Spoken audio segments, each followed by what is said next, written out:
order. The purpose of today's hearing is to hear directly from Secretary Blinken, America's top diplomat, and get his assessment of his State Department's withdrawal from Afghanistan. I now recognize myself for an opening statement. I want to say good morning to all the members. As most of you know, this will be my last hearing as chairman of this very important committee that, as I say, is the Committee of War and Peace.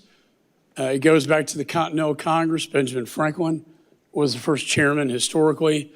And it's been an honor. It's probably been the honor of my entire congressional career of 20 years to serve as your chairman on both sides of the aisle, Republican and Democrat. I'm extremely proud of everything that we've accomplished, most of it on a bipartisan basis. We've been the most productive committee in the 118th Congress. And I want to thank Mr. Meeks, my ranking member, but he's more than that. He's more than a colleague. He's my partner and friend. We've worked together on matters of foreign policy, national security. Most of the time we agree. And when we don't, we agree to disagree civilly. And that's the way it should be. And I would say I'm going to miss you, but I'll be around. I'll still be known as Mr. Chairman. And I plan to be a voice of reason in the next Congress, and also a strong voice on national security, sir, and foreign policy. And sir, I want to thank you for your service as well. And I know you're getting ready to go to the Middle East with the fall of Assad in Syria, which I believe brings great opportunities to the United States, but also our allies around the world for freedom and democracy. I also want to congratulate the incoming chair, the subcommittee chair of Oversight and Accountability, Chairman Brian Mast, who was selected as the next chair by the steering committee. Mr. Mast, thank you for your service, not only to this committee,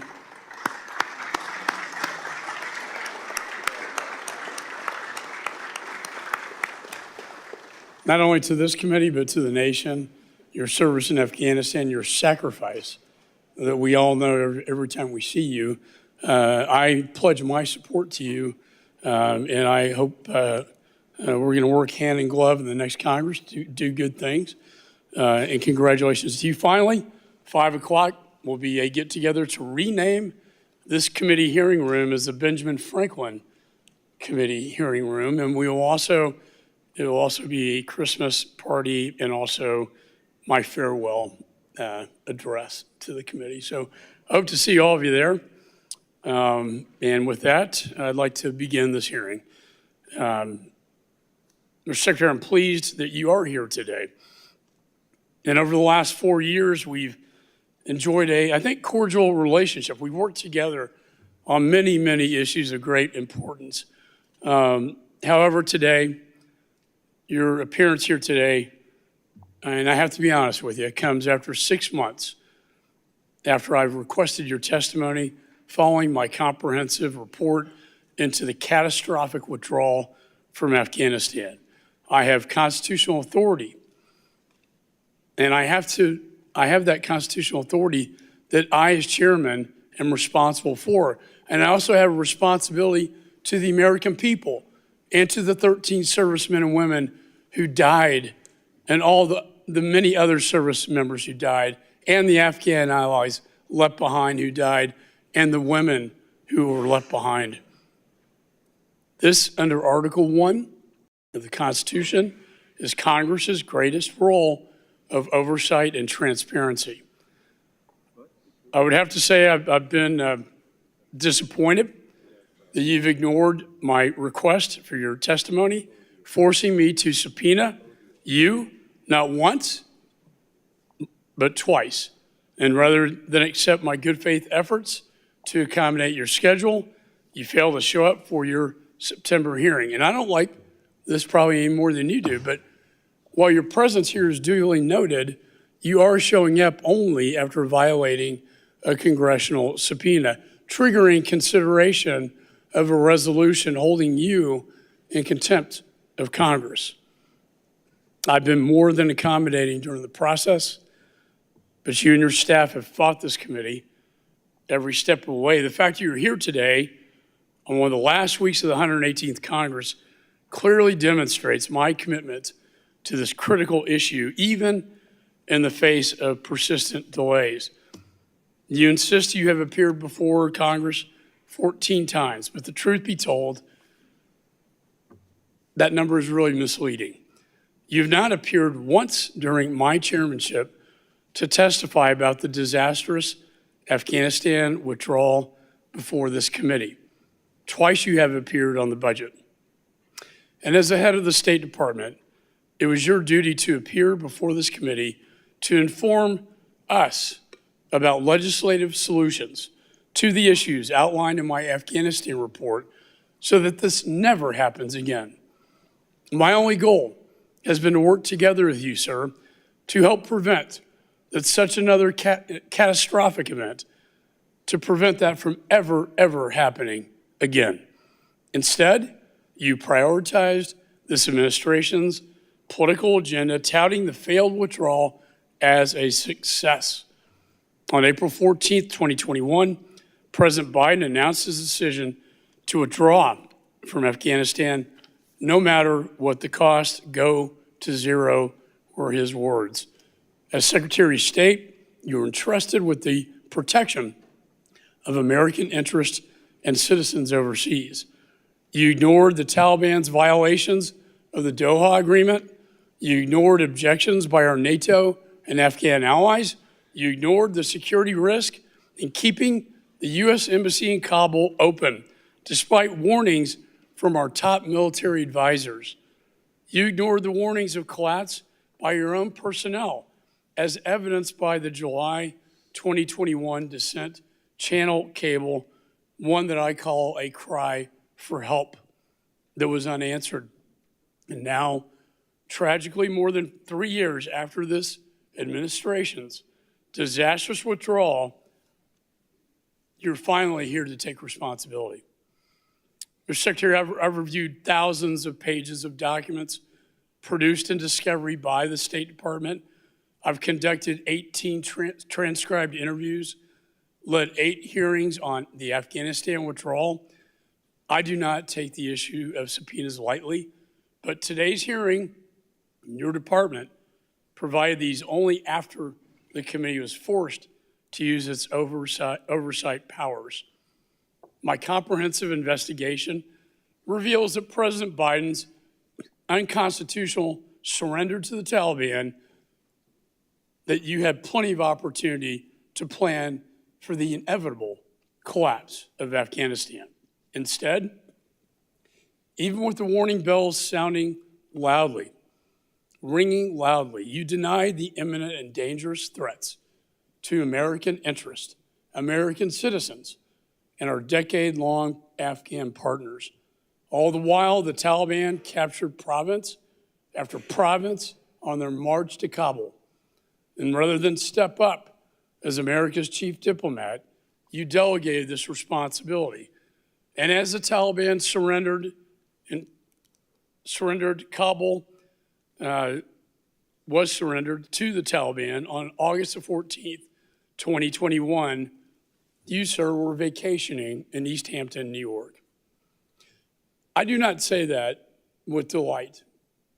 I say that as a fact. Mr. Secretary, to preserve optics, you sacrificed the safety and security of our service members, diplomats, citizens, and allies. You treated terrorists as diplomatic partners and created an environment ripe for chaos. And on October 26, 2021, an ISIS-K terrorist detonated a suicide bomb at the Hamid Karzai International Airport, murdering 13 heroic U.S. service members and over 170 Afghan civilians. My heart goes out to the Gold Star families, and I pray for them every day. Every day I've been chairman of this committee. It was the deadliest day for the United States presence in in Afghanistan since 2012. And the saddest thing, sir, is it did not have to happen. Mr. Secretary, it's time that we again remember the fundamental principles of diplomacy. Peace may only be obtained through strength. This catastrophic event was the beginning of a failed foreign policy that lit the world on fire. I welcome your testimony, and I hope we take the opportunity for you first to take accountability, and second, for us to move forward so this never happens again. As you are aware, we cannot fix a problem without first admitting that there is a problem. I've dedicated my tenure as chairman of this important committee on this very important issue, and your testimony here today will help guide the work of the next Congress and the incoming administration. The American people, the U.S. service members, the veterans, and most importantly, our Gold Star families who are present here today deserve better. They deserve your candor, commitment, and transparency. With that, the chair now recognizes the ranking member, Mr. Meeks. Thank you, Mr. Chairman. And let me first say to you that it has been a distinct honor, privilege, and pleasure of working with you. We've worked together now for over 4 years, 2 years of which I was the chair and 2 years of which you were the chair. And really, there's been no difference. Our relationship only intensified. We worked collectively together on behalf of the people of the United States of America. You're a man of integrity. You're a friend. It has been an honor and a privilege to serve with you and to continue to serve with you because we know, as you've stated, you're not going anywhere. You will still be here as a member of the United States House of Representatives.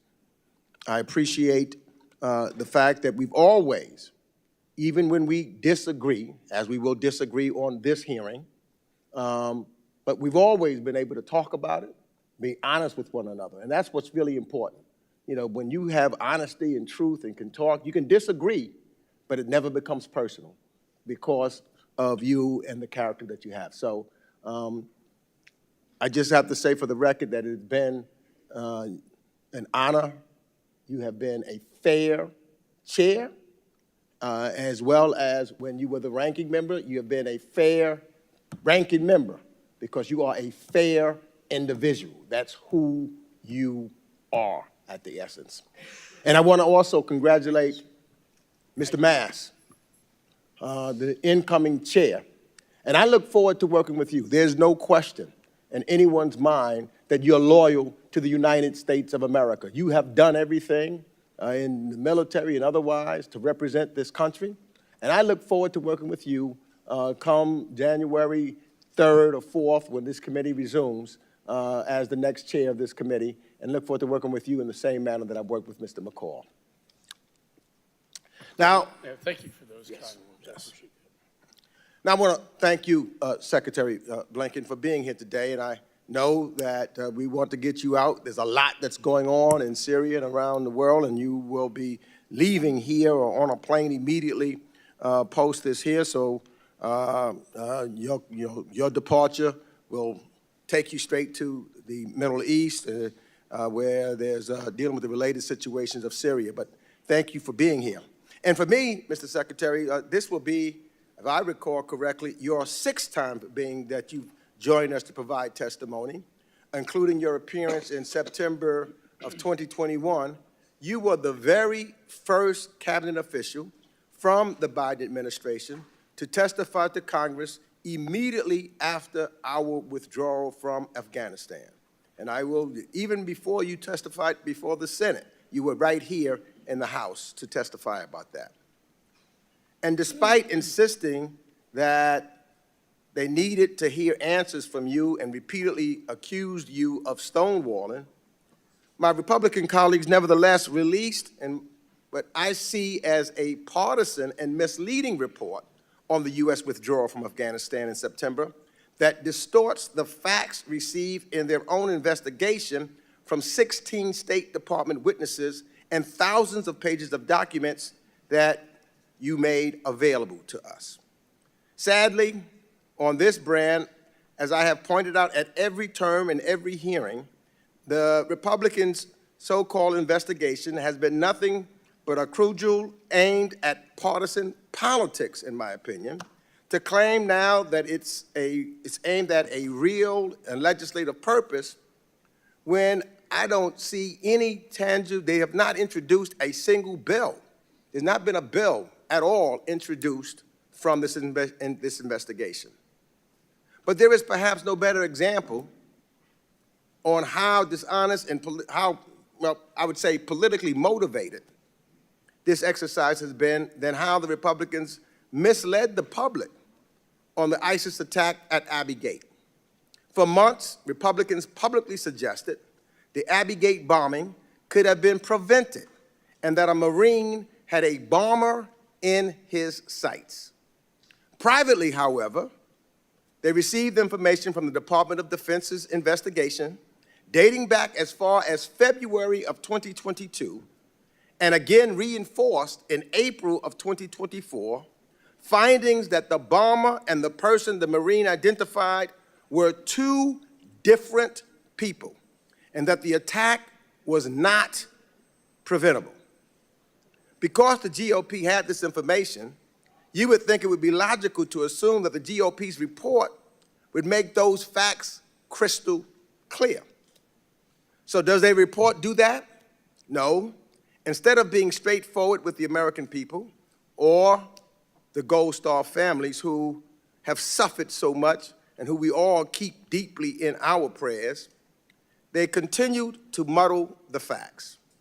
Notwithstanding DOD's clear evidence, the GOP report tries to sow doubt on the DOD's findings by asserting on page 27 that, quote, many who were on the ground that day still believe they were one and the same.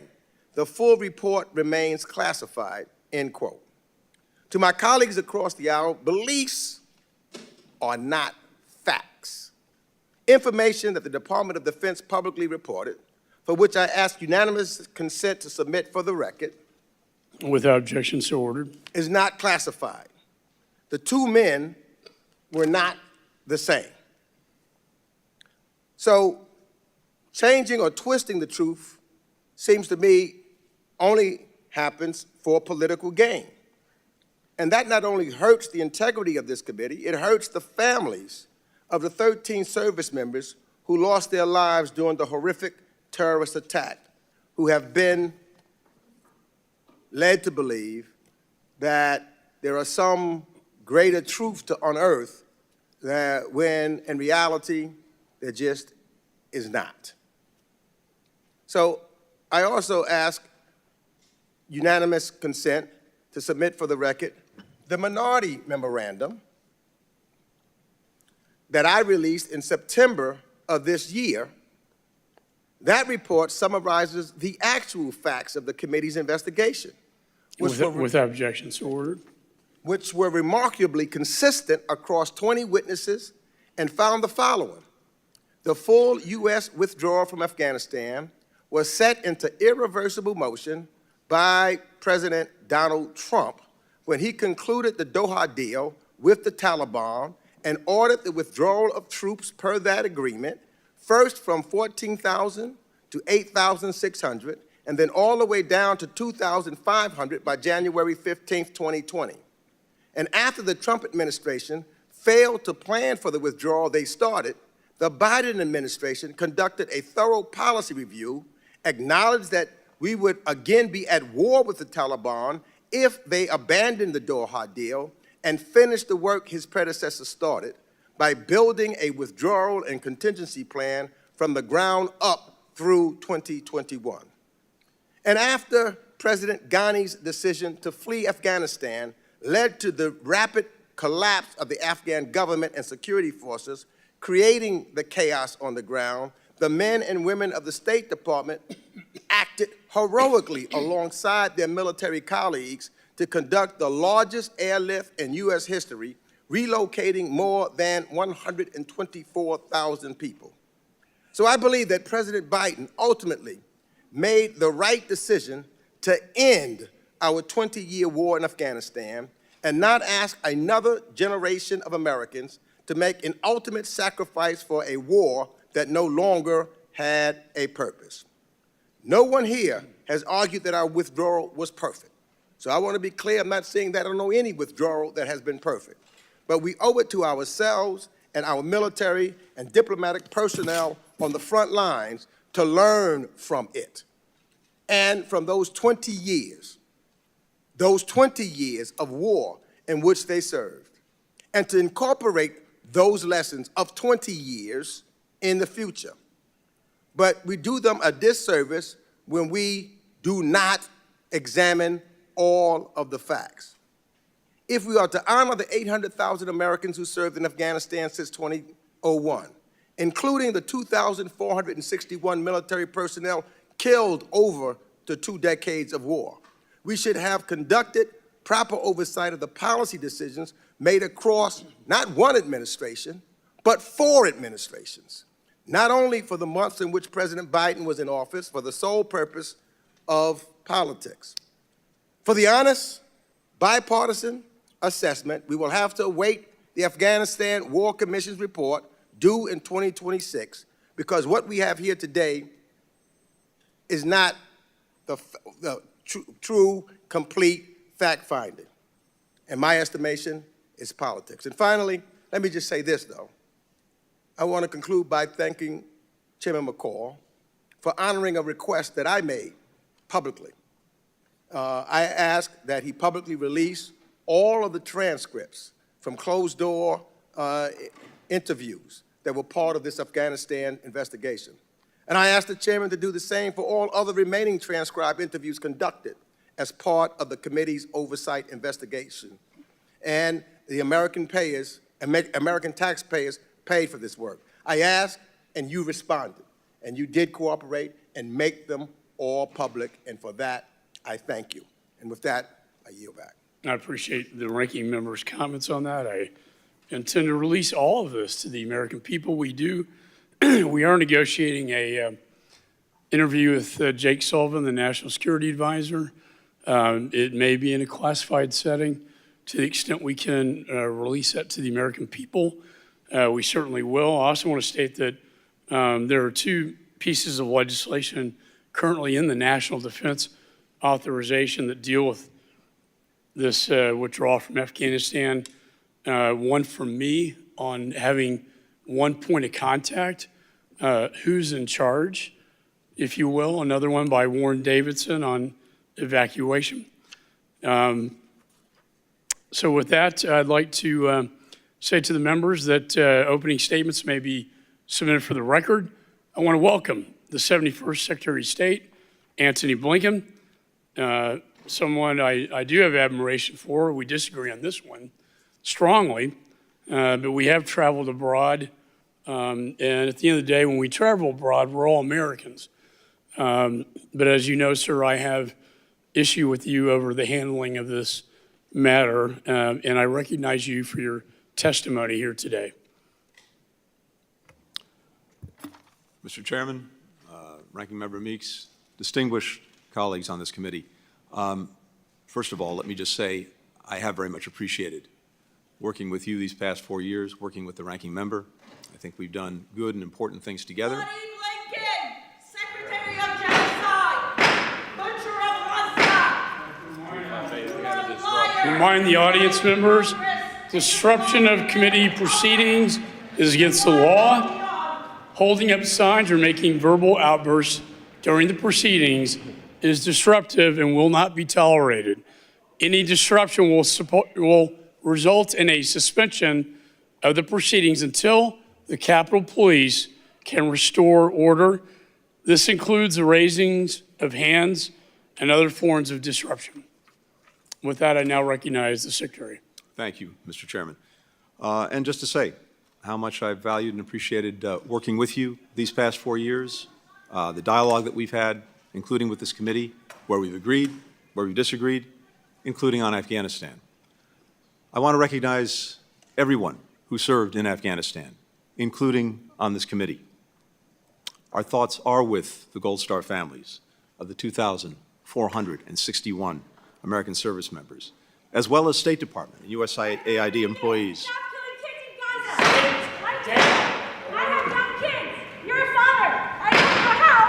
You can sleep at night when you're killing so many kids in the head. Committee will suspend while the Capitol Police restore order to this committee. The gentleman will continue. As I said, our thoughts are with all of the Gold Star families. They're with the State Department and USAID employees who lost their lives over the course of 20 years of our military involvement in Afghanistan. And I think today especially of the 13 heroes that we lost at Abbey Gate, and I deeply regret that we did not do more and could not do more to protect them. And to those families who are here with us today, you're in my thoughts, in my prayers. I wish that Nicole was here with us today.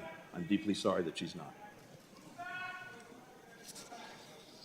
I'm also deeply grateful to the dedicated professionals from the State Department, from the Defense Department, from across the government, from civil society, other partners who did so much to support the people of Afghanistan over those 2 decades. You scum! The blood of your victims will stand. Committee will come to order. People will never let you forget. Committee will suspend You've while killed the hundreds of Capitol thousands Police in your cozy little restore office. order. You fucking slide bag. Committee will come to order.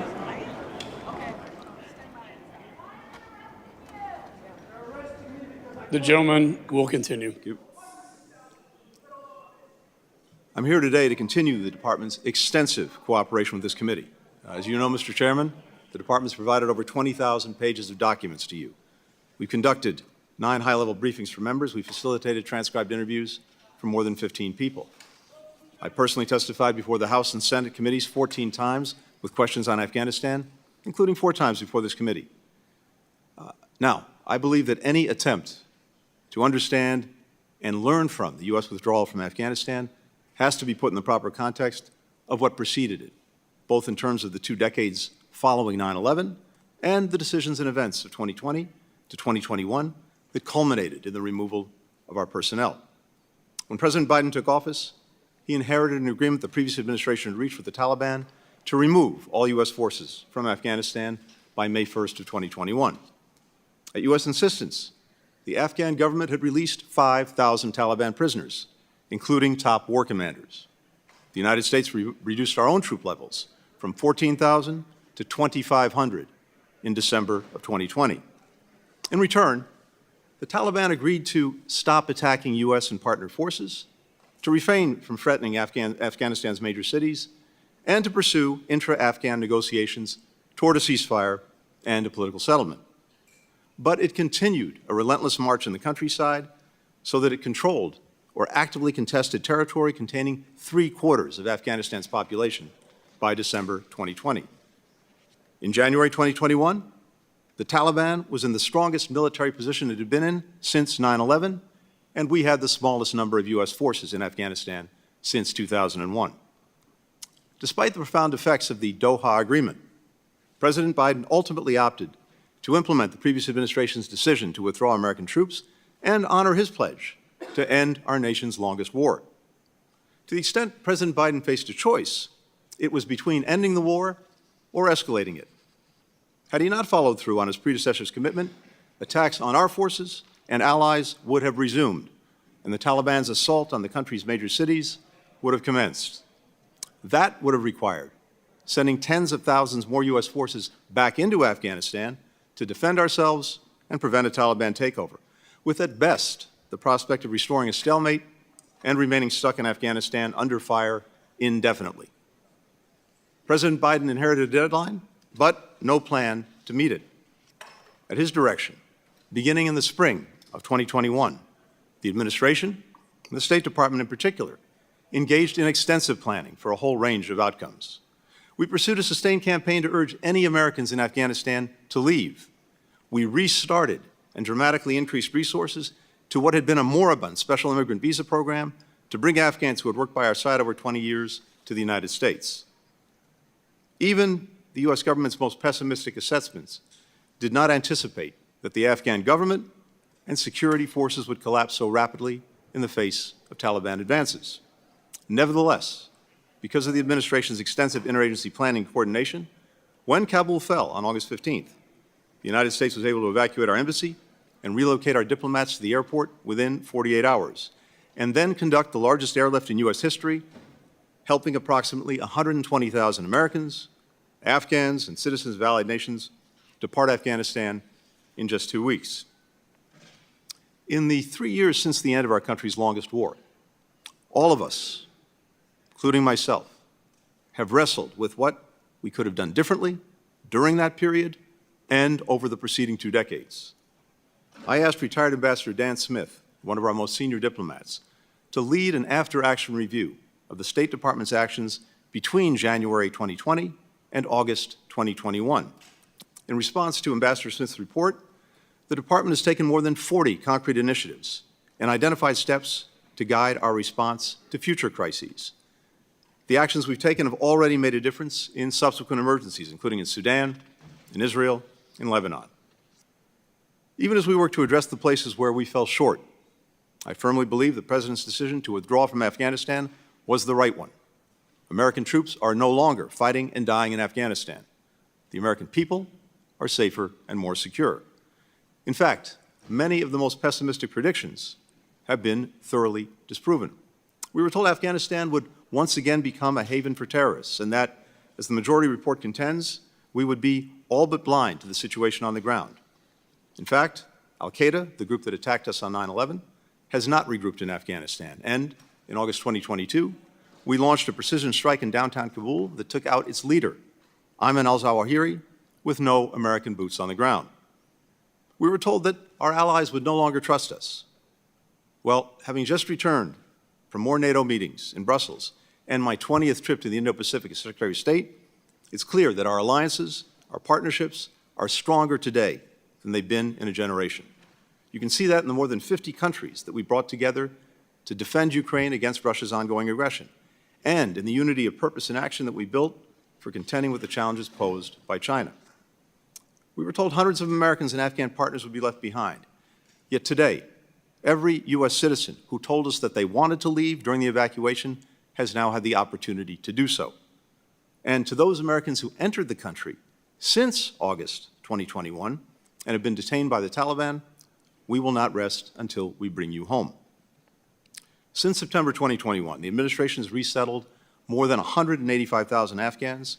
We've approved or welcomed to the United States more than 68,000 Afghans under the Special Immigrant Visa Program. That is nearly half of all of the SIVs issued since the program's inception in 2009. This is a profoundly difficult period for the Afghan people, especially Afghanistan's women and girls.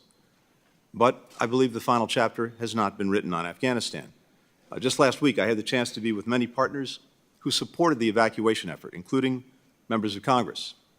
We were joined by a resilient and resourceful young woman who left Afghanistan in August 2021 and is now an aerospace engineering student at MIT. She aspires to be the first Afghan woman astronaut. In part because of our two-decade commitment to Afghanistan, there are many more women who have the opportunity to go to school, to connect with the wider world, to imagine a different life for themselves. And these women, their experiences, their hopes, will, I know, one day help pave a path to an Afghanistan where all people can actually choose their own futures. Thank you. Thank you, Mr. Secretary. I personally, and other members, we got 4 busloads of girls at the American School of Music out after Abbeygate, who are now in Portugal. They performed at Carnegie Hall and the Kennedy Center. But there are many women, unfortunately, who are now enslaved under Sharia law by the Taliban. I now recognize myself for questions. Mr. Secretary, in September of this year, your State Department's Inspector General revealed that Embassy Kabul, under your leadership, abandoned, quote, sensitive security assets, unquote, during the deadly Afghanistan evacuation. Those lethal assets included firearms, armored vehicles, and other weapons. Your IG concluded the embassy left them intact for the Taliban. And if that wasn't bad enough, documents, classified documents, many that I subpoenaed, also reveal that you left behind droves of the embassy's, again, classified documents to the Taliban. Your own diplomats described desperate attempts to burn documents on the rooftops and in the embassy while helicopters took off the embassy's roof, very reminiscent in my younger life of Saigon. All because the administration failed to prepare. Finally, your chief of mission kicked out the embassy's Afghan employees from HKIA, telling them to come back later, leaving them to the Taliban, who never made it back, who never survived, who we gave our trust to that we would protect them. You left weapons behind to the Taliban, classified documents to the Taliban. You left behind embassy employees to the Taliban.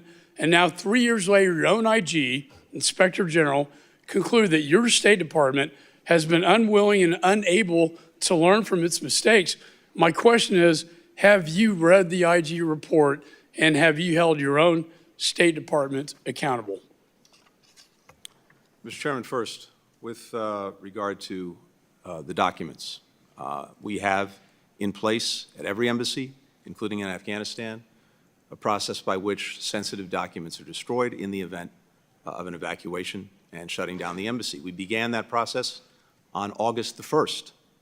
And then when we got to August the 12th, before the collapse of Kabul, we proceeded with the emergency destruction of all of the remaining sensitive documents. And that process was complete by the 14th, a day before Kabul fell. That's a process that we engage in wherever we have an emergency, and that's exactly Well, reclaim what we my did in time. I Afghanistan. mean, the fact is, they should have been evacuated long before. I mean, you were still negotiating as the Taliban entered Kabul. The embassy should have been, as the military advised you to do, evacuate that embassy. Let me ask you this. When President Biden announced his unconditional surrender to the Taliban on April the 14th, 2021, you demanded that Embassy Kabul remain open, no matter what the cost. Your personnel opposed that. In fact, they did so in a cabled dissent that we were able to get from you in our discovery process, a cry for help. The chairman of the Joint Chiefs to the CENTCOM commander, Millie McKenzie, said this was a fundamental mistake, a fatal flaw, and their biggest regret is keeping the embassy open despite the advice of your own people on the ground and military advisors. Why did you do that? Very simply, because no one anticipated that the government and the Afghan armed forces would collapse as quickly as they did. We anticipated, and every intelligence assessment that we had anticipated, that Kabul would remain in the hands of the government and the hands of the Afghan armed forces through the balance of the year and I into mean, the next reclaim year. my time because I Well, want to say. let me finish. I will let you finish, The but chairman, I the strongly chairman of the Joint disagree with Chiefs, that comment. Mark Milley, said, "Nothing I or anyone else saw indicated a collapse of the Army or the government in 11 days. The DNI, Avril Haines, said, in the days leading up to the Taliban takeover, intelligence agencies did not see collapse as imminent. This unfolded more quickly than they anticipated, including in the intelligence community." Okay, reclaim my time. I hear what you're saying, that no one saw the collapse coming. However, I've read the dissent cable, your embassy personnel, that you provided to me, that they sent to you in July before the collapse in 2021, warning of Afghanistan's imminent collapse, fearing for their safety. You personally read this, sir, and cleared it. Your Deputy Secretary, Brian McKeon, testified before this committee that you took no step to answer the cries for help. And as you know, Secretary of State, you have a responsibility to protect Americans and diplomats. Mr. Chairman, that's incorrect. Why did you ignore the cries for help? Why did you leave this embassy open? And finally, who was in charge? Was it you or Mr. Sullivan? Because it seems to me you delegated all your responsibility on this. You had very little to do with it, and it was Jake Sullivan and the National Security Council at the White House calling all the shots. However, under law, sir, you're the captain of the ship. Mr. Chairman, that's incorrect on a number of counts, as is the report that I've read. First, when it comes to a NEO, the evacuation, that is a decision that's reached by the entire interagency and ultimately by the President. The State Department initiates it, by asking the Department of Defense to proceed with it, but the decision itself is reached as a result of interagency deliberations. And we did not, as an interagency, and that includes the Secretary of Defense, the Chairman of the Joint Chiefs, the National Security Advisor, who's in the charge? President. This is going to help us legislate, no, this is sir. important. Were you in charge of this evacuation? I was in charge of the State Department. The government, the administration, was in charge of the evacuation. Specifically, the State Department and the Department of Defense together on any NEO work closely together with clearly assigned responsibilities, and that's exactly And what it we did. is the And statutory one called for that NEO responsibility, until sir, it was for you actually to issued. execute the plan, correct? The NEO, The the NEO was plan. executed by the State Department and the Defense Department together. And I would have to say, sir, waiting till the last minute is not executing a plan at all. And it led to the deaths of many Again, Mr. Americans Chairman, and Afghan people and Afghan allies. Mr. Chairman, the record reflects that, again, this decision was reached collectively. No one urged initiating the NEO until we decided to do it on the 14th. I think in my review of our investigation, there was so much confusion coming out of your embassy, coming from the top military advisors who told me, testified that they told you to close down that embassy in advance to protect Americans and American assets and classified That is not documents. correct. They were left to the Taliban. You were in charge by law. You may have delegated this. I don't know. But to legislate moving forward, I need to know who was in charge. And that's why it is so important that Mr. Sullivan, the National Security Advisor, come before this committee and give his testimony about what the hell was going on during this disastrous evacuation. With that, I now recognize the ranking member. Thank you, Mr. Chairman. I do recall a meeting here in the Capitol, bipartisan, downstairs, and we were meeting with President Ghani of Afghanistan.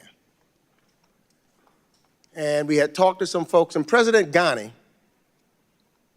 was very vehement that he was not going to leave Afghanistan. He was vehement that the Afghan troops were there and he would stay there, to all these members of Congress. And to everyone that I talked to from almost anywhere was clear that that was his position. No one knew that 1 week later, not 1 month, 1 week later, he would get on a plane and get out and all the troops were gone. Everybody at that moment in time was surprised.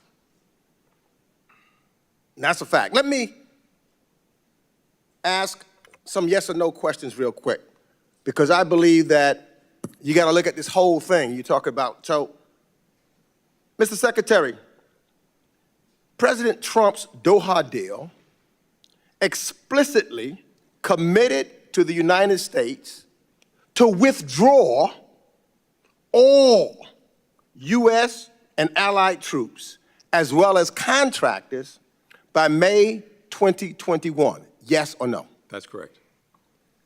But the speed of that withdrawal, outside of an initial reduction to 8,600 troops, was not specified by the deal. Is that correct? That's correct. And despite that, President Trump unilaterally reduced the U.S. presence twice beyond that, leaving just 2,500 troops when President Biden took office. Is that correct? That is correct. So, and we've seen that President Trump was prepared to go to zero. In fact, Ambassador Kelazar testified to the committee that the messages coming out of the Trump White House led the Taliban to conclude that Trump was getting out regardless of what was agreed in the Doha deal. So let's be clear about the conditions. We're going to be factual about this.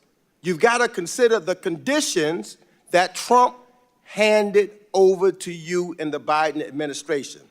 A firm commitment for a total withdrawal with no allowance for a residual force or contractors, a limited number of troops on the ground, and no real prohibition or attacks on our Afghan allies. We've heard testimony from General Milley, Ambassador Khalilzad, and others that if we had tried to reopen the Doha deal, the Taliban would have resumed attacks against us. Do you agree, Mr. Secretary, with that assessment? Yes or no? I do. So that was the fundamental choice facing President Biden, to complete the withdrawal that was initiated by President Trump, or re-escalate the conflict. Is that correct? That is correct. So what do you think President Biden's decision to complete the withdrawal and end this so-called forever war gained us? It gained us an end to America's longest war. It gained us not having another generation of Americans going off to fight and die in Afghanistan. It gained us the opportunity to refocus and rededicate our resources to the challenges of this moment, from the Russian aggression against Ukraine, to the many challenges posed by China, to many other issues around the world where we were able to free up resources, free up focus, free up time. You just hit something, because just months after the withdrawal from Afghanistan, we did face a new threat, and that was Putin's illegal and unjustified renewed invasion of Ukraine in February of 2022. So yes or no, do you see any connection between Putin's re-invasion of Ukraine and the United States withdrawal from Afghanistan? No, on the contrary. I think our adversaries, including Russia, would have been delighted if we had doubled down and remained stuck in Afghanistan for another 20 years. Now, in 2008, we had, between Afghanistan and Iraq, about 200,000 forces deployed. You'll recall what else happened in 2008. Russia invaded Georgia. In 2014, we still had about 12,000 forces in Afghanistan. You'll recall what else happened in 2014. Russia, for the first time, invaded Ukraine. Because we were able to refocus our time, our resources, our efforts, we were able to build this coalition of more than 50 countries that has stood up to Russia's aggression. And I must say, the chairman has done a remarkable job over these last 3 years. I agree. We work very closely, in that coalition. the chairman and I, in making sure Ukraine has everything that it needs. In fact, you know, sometimes he was in front of me, and other times we went together, but he has been a champion on Ukraine. But the issue that I'm trying to make sure, and I think this is what you said, that the withdrawal from Afghanistan did not hinder our capacity or our credibility to lead our allies in a robust response to the invasion in Ukraine. That's correct? That is correct. As well as that withdrawal did not inhibit our relationships with our allies. That is correct. In fact, just the opposite. It may be my last question, your assessment of the strength of NATO and our alliances system today. Has the withdrawing from Afghanistan let us focus on the most urgent threats to global security? Yes or no? NATO is stronger, it's bigger, it's better resourced, it's more focused than it's ever been. The gentleman's time has expired. Let me just say, with the fall of Afghanistan, within months, Chairman Xi and Putin made an agreement at the Olympics in Beijing, and we saw satellite imagery of the Russian Federation moving towards Ukraine. I don't think that was by accident. That was by design. Putin saw weakness, and he took aggression, and he invaded Ukraine, and then the Ayatollah reared his ugly head in the Middle East, and Chairman Xi is on fire in a hot zone in the Indo-Pacific. With that, the chairman now recognizes the gentleman from New Jersey, Mr. Smith. Thank you very much. Pardon me, Mr. Chairman, and welcome, Mr. Secretary. You know, I have a number of questions, and I've asked some of those in the past, and so I won't repeat those. But I chair the China Commission. I've chaired 105 plus hearings on human rights abuse in China, Xi Jinping's absolute malevolent behavior towards the Uyghurs, and all the other atrocities that are committed each and every day.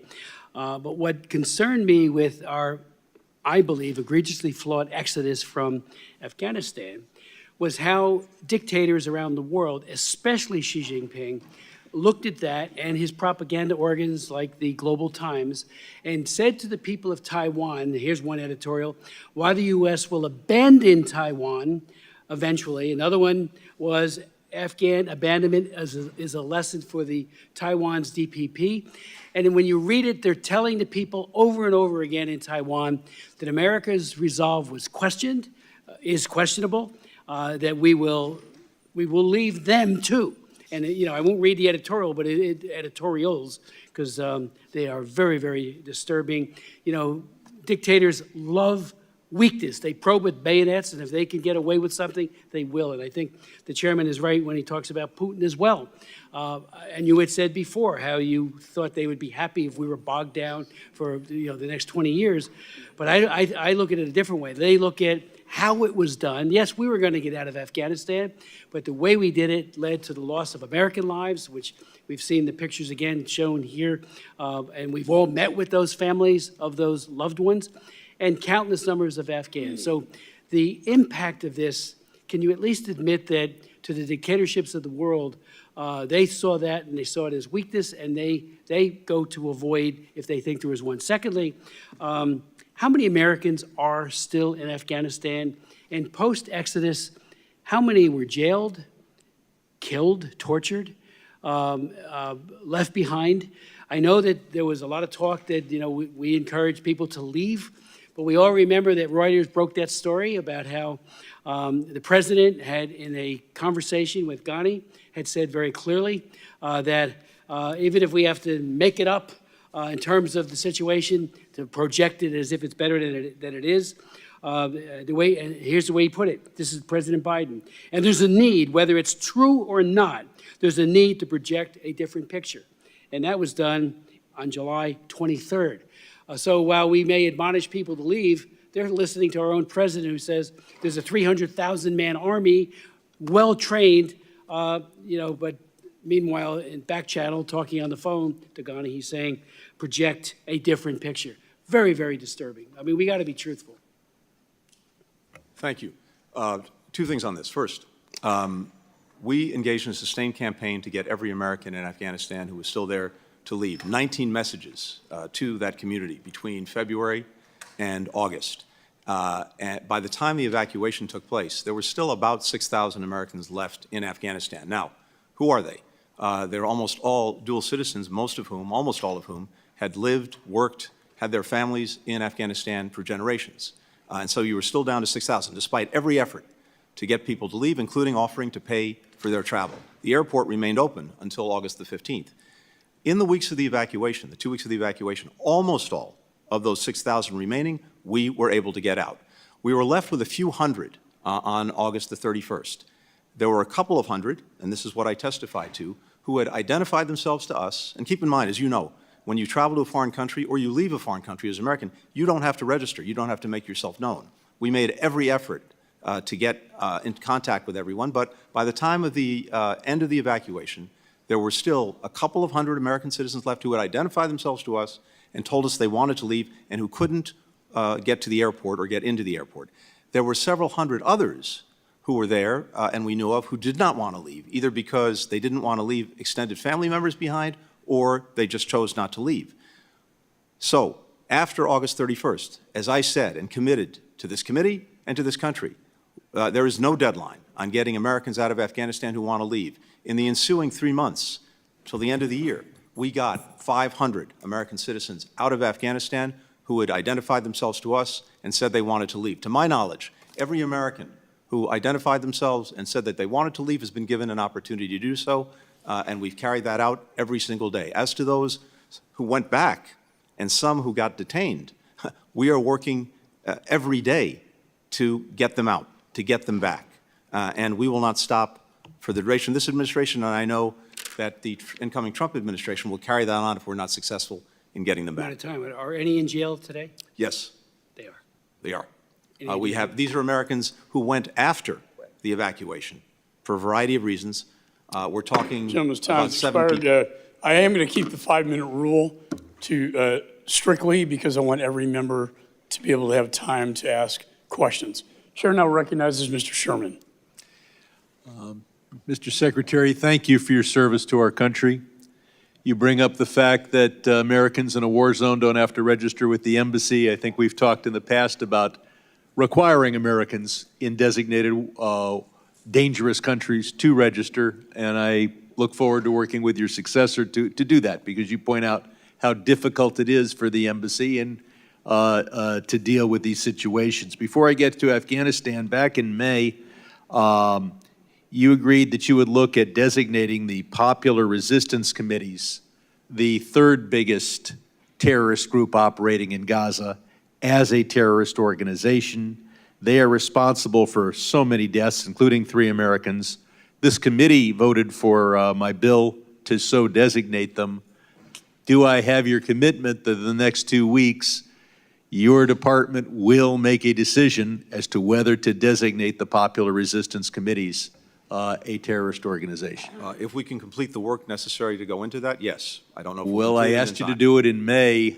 How many years does it take? Well, as you know, there's a lot that goes into these designations. I making sure that do. we meet the law, and if we can complete that work, we will. When you were here in the past, I think you correctly told us you inherited a deadline. You did not inherit a plan. The gentleman from New Jersey argues that we should have stayed. But that's after Trump released 5,000 bloodthirsty terrorists. Had we stayed, would those terrorists, including the current head of Afghanistan, who was also released by Trump, been able to, would they have been willing to risk the lives, every one of those 5,000 risk their lives in order to kill as many Americans as possible? That seems highly likely. I can't speak to every one of the 5,000, but certainly many of them went back to the fight. So we we went into Afghanistan, we drove al-Qaeda out, we accomplished something in the George W. Bush administration. In Obama administration, we killed bin Laden. We stayed in Afghanistan for the whole Trump administration. 63 of our best and died. 57 came back without the president bothering to be at the ceremony with their return. The question is, did we accomplish anything during the Trump administration? Did we get a better deal in 2020 than we could have gotten in 2017? Now, the deal we got in 2017 was total surrender. The only requirement was that the Taliban not be a center for international terrorism. They have that obligation anyway. They did not commit themselves to protecting our troops on the way out or our embassy on the way out. And moreover, the Taliban is not in violation of the Trump agreement when they hold 12-year-old girls as sex slaves, kill every LGBT person they can, kill any Afghan that converts to Christianity. So the deal was the weakest ever, and it had no enforcement. So so couldn't we have gotten that same deal in 2017? And would 63 more American soldiers be alive if we had done that then? Look, in fairness, I think we have to ask ourselves about our ongoing presence in Afghanistan after we got bin Laden. We had dismantled al-Qaeda. We'd removed it as a threat. We got the leader, the guy who attacked us. So if we got something, we need to look back at this entire period. And look at the But decisions clearly that the Trump years, 4 years of death of American troops, and we accomplished absolutely nothing. We signed an agreement under which the Afghan government is free to use 12-year-old girls as sex slaves and to kill those who convert to Christianity. Some 11 to $13 billion of U.S. weapons were sent by Trump and scattered all over Afghanistan. And this committee has put forward the idea that we should have somehow collected those weapons from men who wanted to keep them and who were armed with those weapons. Could we have accomplished that without any significant American casualties all over Afghanistan collecting the weapons? No, we could not. Would there have been hundreds of American casualties in your estimation? I can't give you a number, but certainly there would have been casualties.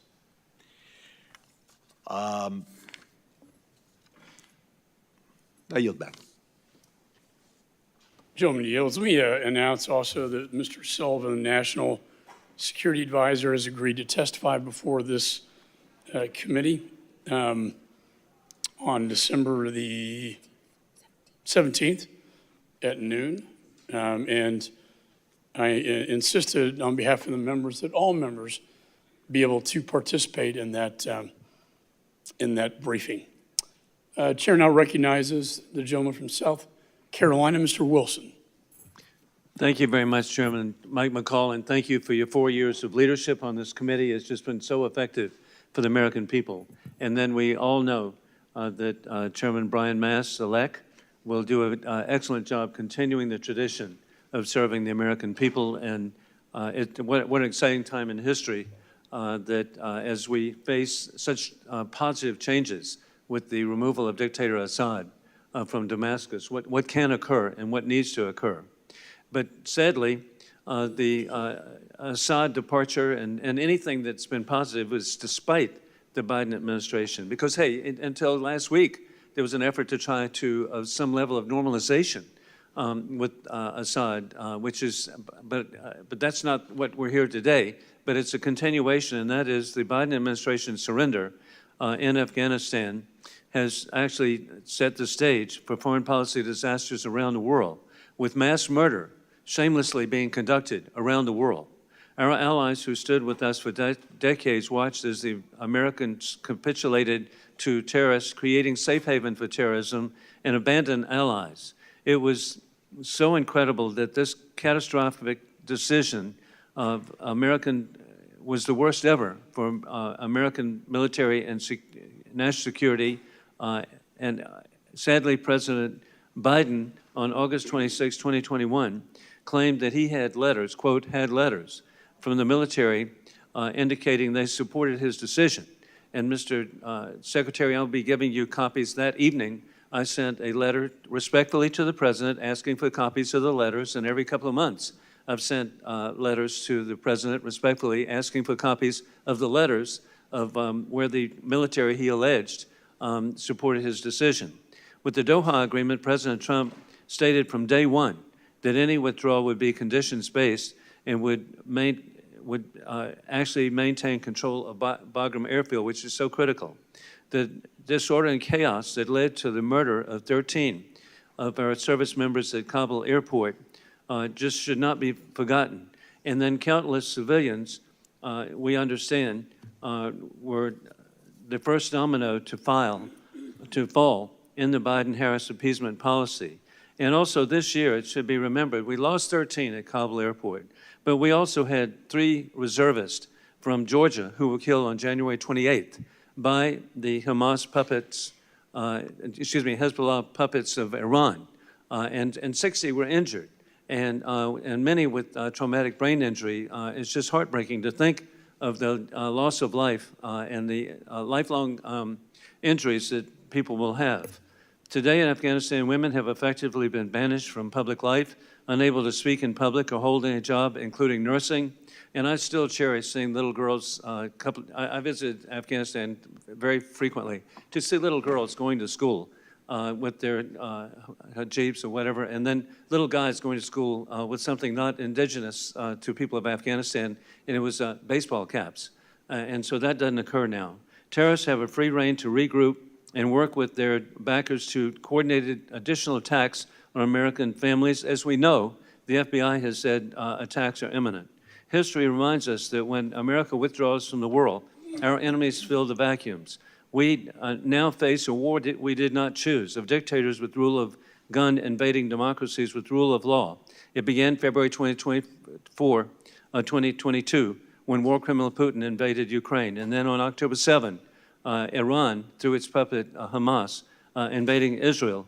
And we all see that the risk that we have, and it's personal to me, Mr. Secretary, my appreciation of the people of Afghanistan. I was grateful to serve with the late Sheila Jackson Lee as co-chair of the Afghan caucus. And we met with so many wonderful people who, it's bipartisan, our concerns. And then I'm grateful my former National Guard unit, the 218th Mechanized Infantry Brigade of the South Carolina Guard, served for a year under General Bob Livingston.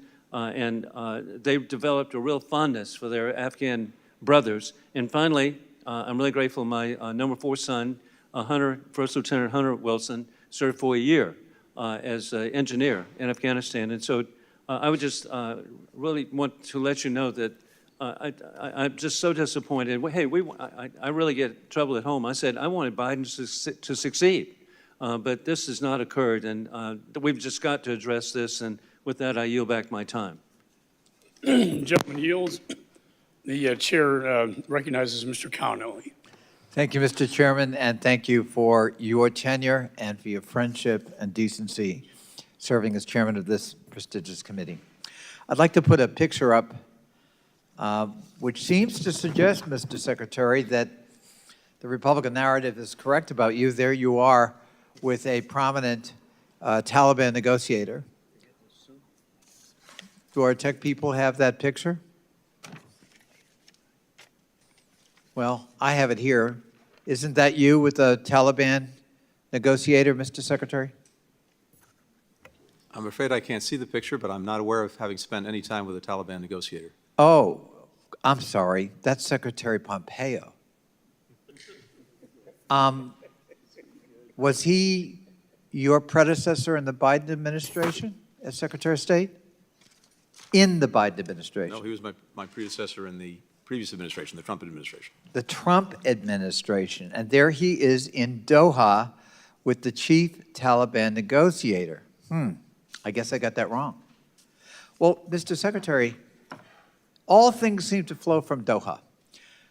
Secretary Pompeo and President Trump appointed a chief negotiator on behalf of the United States for the negotiations in Doha. What was his name? Zal Khalilzad. Ambassador Khalilzad, and he, of course, testified before this committee, and I can remember an exchange with him in which I expressed deep concern about the direction of the U.S. posture and the ramifications with allied Afghans who would work for us or work with us, and women. And he kind of brushed them off at the time. Tell us about the details of the agreement he forged in Doha. What were the chief elements of that? Concisely, if you would. Yeah, in essence, the agreement provided for this. It provided that the Taliban would not use Afghan soil to attack us or our interests. Right. No. It would start an intra-Afghan negotiation, and as part of that negotiation, there would be discussion of a ceasefire and a political roadmap for the future of Afghanistan. And during the time between the agreement and the commitment that we made as part of the agreement to leave Afghanistan by May 31st. So a firm date was set Yes. for all U.S. troops to get out. Is that All correct? U.S. troops were to be out by May 31st. In the meantime, 5,000 prisoners were released from Taliban prisoners. And as released Mr. from Sherman Afghan points out, among those 5,000 were terrorists, fighters, and people who returned to the battlefield against the Afghan government, which That's correct. allegedly we were supporting at the time. Now, speaking of that Afghan government, were they in Doha at the negotiating table as equal partners? They were not. They were not? They were not. Why were they excluded? That's the government we were supporting. I can't answer that. I wasn't there at the time, but they were not. Well, if the government we're supporting is not allowed to have a voice at the peace negotiations where a deal was in fact agreed to by the United States, could that conceivably undermine confidence in that government and by that government in itself in terms of its future? Yes, and indeed, I think General McKenzie has testified to exactly that point, that Doha created a tremendous crisis in confidence and about the future for the Afghan government and presumably to some extent for the Afghan security forces themselves. Could it also have a morale effect on the Afghan military that we were training and equipping to, in fact, fight the Taliban? Yes, it could. So here we are cutting a deal with Taliban while at the same time asking the Afghan military and the Afghan government to resist. Is that correct? Correct. That sounds like a policy to me. That's kind of hard to follow, and it seems to me that we, by agreeing to that in the Trump years with Secretary Pompeo, your predecessor, and Ambassador Khalilzad, we actually set in motion an untenable but probably irrevocable kind of, unfolding of events. Is that a fair statement, do you think? Once the deadline was there, all troops out by May 31st of 2021, and as part of that, an agreement from the signing of Doha to that date, not to attack U.S. forces, but with the obvious conclusion to be drawn from that, that if that deadline was not respected, the Taliban would resume its attacks on U.S. forces, on partner forces, and its attacks on the cities. So in other words, Mr. Secretary, we cut a deal to get out and cut our losses at the expense of the Afghan government, the Afghan military, and ultimately the Afghan people. And that was all set in motion before you took the oath of office or President Biden took the oath of office. Well, Is that a fair statement? I think that's where the Doha agreement led. I thank you, and I yield back. Let me just state that the Taliban was not in compliance with the Doha agreement when the evacuation was ordered. And your own senior advisor, Ned Price, said that the Doha conditions were, quote unquote, immaterial to the evacuation. That speaks volumes. I now recognize Mr. Perry. Thank you, Mr. Chairman, Mr. Secretary. Thanks for being here. The statement from you in a 2024 Senate hearing where you said no one has done more to support Israel than Joe Biden. Now, during the Obama term, Joe Biden was the vice president, so I understand it's difficult. It was difficult to say something, but he didn't say anything about the U.S. funding the campaign to oust Netanyahu. And I get it, while President Obama was the president, he was the vice president, that's a difficult thing to do, but he was unburdened when he became president, so he could have said something then. Immediately upon taking office, he redesignated the Houthis from a foreign terrorist organization. We see what they've done. That hasn't been helpful to Israel. He restored the sanctions waiver. I remind everybody that Iran exports are at a 5-year high with 3.4 million barrels being sold every day, funding their terrorist activities all across the globe. The president made a red line for Israel going into Rafah to defend itself, withheld arms shipments to Israel so it couldn't defend itself, continually called and calls for Israel to lay down its defenses in demanding a ceasefire, continues at this time to undermine Netanyahu in this time of war. Again, I think I already said about the sanctions waiver, but the president didn't even go to greet the prime minister when he came to the United States. He didn't even send the vice president. Actually used Israel funding to get Ukraine funding, used Israel. Again, oil exports at our 5-year high, and that money goes directly to support Iran, Israel's mortal enemy, and all their proxies, including the Houthis, Islamic Jihad, Hamas, Hezbollah, you name it. Continues to support United Nations Relief and Works Agency and the activities of those within involved in the terrorist attack on Israel on October 7th. That's just a few things that I quickly found, knowing that you would be here, Mr. Secretary, and you said, no one, starting with President Biden, has done more to make sure they have what they need to defend themselves from Hamas, to deal with the threat Hamas poses. And that's also from a 2024 Senate hearing, Mr. Secretary. No one has done more to support Israel than Joe Biden. I'm thanking the good Lord that he's not against Israel, Mr. Secretary.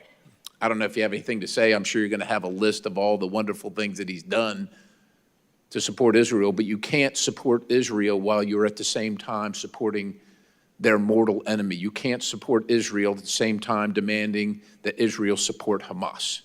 You can't support Israel when you're allowing Iran access to billions of dollars used to fund terrorism, not only in Israel, but around the globe, threatening not only Israel, our greatest ally, but also the United States of America and its interests abroad.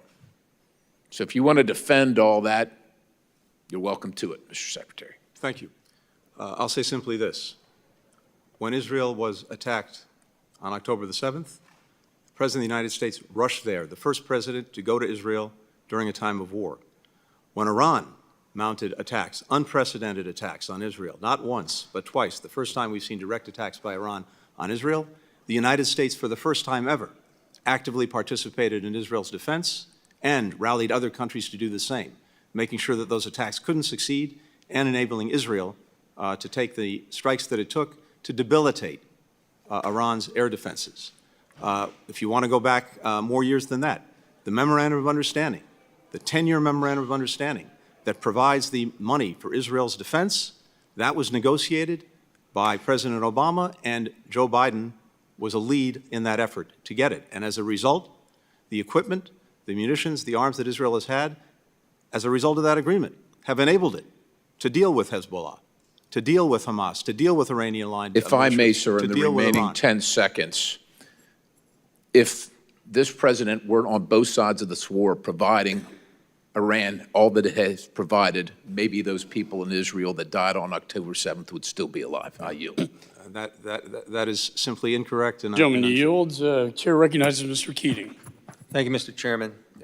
First, to the Gold Star families that are here, I appreciate your being here. Everlasting gratitude for your sacrifice. I come from a Gold Star family, and in my own family, even decades afterwards, the members of my family went back through military records in years-long, painstaking research just to find out exactly what happened to him as he was killed serving our country.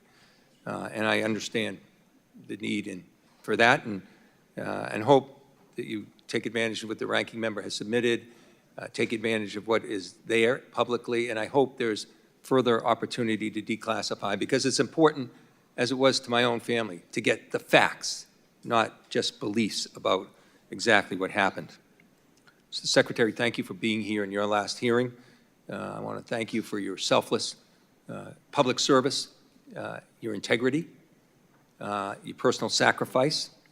I came across some, I was researching the Budapest agreements the other day, just trying to get more detailed information, including our obligation to Ukraine in those agreements to defend aggression that they had. And the name that kept cropping up through the whole research was your father. And I know your father would be very proud of your service. And I want to thank you for that. I want to congratulate Mr. Mast, and I want to thank my colleague, Chairman McCall, for working together. When I first came into Congress, he was the chairman, I was the ranking member of a subcommittee. We worked together on investigating the Boston Marathon bombing, finding out what happened, what mistakes were made. And we saved lives as a result of that report. And it was comprehensive. I dare say, though, that the particular report that he issued here had things in it, but it was certainly not comprehensive. In fact, it was really, the report was painstaking in avoiding facts that involved, that are integral to seeing what happened here, why we got to the point we got to. The involvement of President Trump. He had committed the United States to a full, date-certain withdrawal in a deal he negotiated with the Taliban, as we've heard, without the Afghan government even being part of that, without discussion of rights of women or children in Afghanistan, forcing the Afghan government to release 5,000 Taliban fighters back into the battlefield before a final withdrawal. These are the things that should be looked at in a comprehensive report if we really want to get to the answers. And sadly, it's lacking here. In that time frame, too, something we should draw attention to is when President Trump unilaterally did this, he left out his own military people when he announced that. He left out senior officials in his own office, and he left out our allies who were fighting in this battle in communicating to them. So I'd just like you briefly to talk about the importance, for the first time under Article 5, and the importance of NATO. Our allies came, and the only time, came to our assistance in fighting this war. I visited them in Afghanistan, along with our own troops. So Could you talk to the importance of that NATO alliance, how important it was in this, how important it is in the future? Thank you very much, Congressman, and thank you for the reference to my father. I deeply appreciate it. As you said, the first time, the only time Article 5 has been invoked was in defense of the United States after 9/11. And NATO allies came far and wide to join us in Afghanistan in dealing with al-Qaeda, in dealing with bin Laden, in dealing with the people who attacked us and attacked democracy on that day. And that's something we'll forever be grateful for. I'm very proud of the fact that as we leave office, that alliance is stronger, bigger, and better resourced than it's ever been. When we took office, of the allies, only 9 were meeting the pledge that had been made in 2014 to dedicate 2% of GDP to defense. Now, 23 allies are meeting that pledge, and the remainder are en route to do so. We have 2 new allies in Finland and Sweden, making the alliance stronger and more effective. And I'll just say this in conclusion. I think what the American people need to understand about the alliance, and I understand it's easy to forget, is what makes it so unique and why it's so important going forward. When countries came together to join NATO, they made this commitment under Article 5 that an attack on one is an attack on all. And that means that any would-be aggressor thinking about attacking any one of these countries knows that if they attack one, they've got to take them all on. That is the best way to prevent war in the first place. It's the best way to deter aggression. It's the best way to make sure that we don't have a world of conflict. Americans don't want to be at war. NATO has been the best guarantor that we can have of making sure those wars don't happen in the first place, but if they do, that we are not fighting them alone. Thank you so much. Gentleman's time has expired. I will agree, and Mr. Meeks and I, that NATO has never been more united or stronger, and I do think Mr. Putin had a strong role. The chair now recognizes Mr. Mast. Thank you, Mr. Chairman.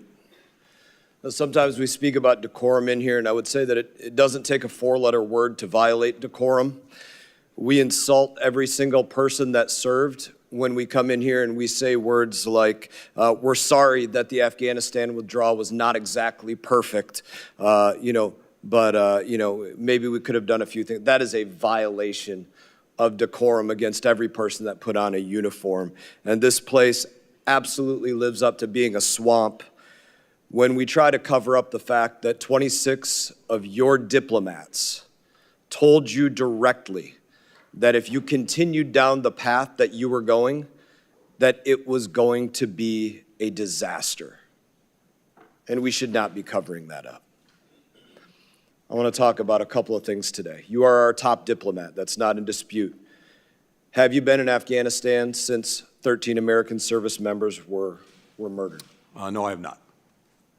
Have any of your staff visited the U.S. Embassy in Afghanistan since that day? We've had people in Afghanistan. I do not believe they visited the embassy. Do you know who is currently residing in our embassy? The embassy is obviously not under our control. We don't have the ability, not being in Afghanistan, to control it. Do you have any information on anybody that has spent any time residing in our embassy since our departure? No doubt if we do, or in any event, the intelligence community does, and I'm happy to share that as appropriate. Yet, we are still giving the Taliban tens of billions of dollars.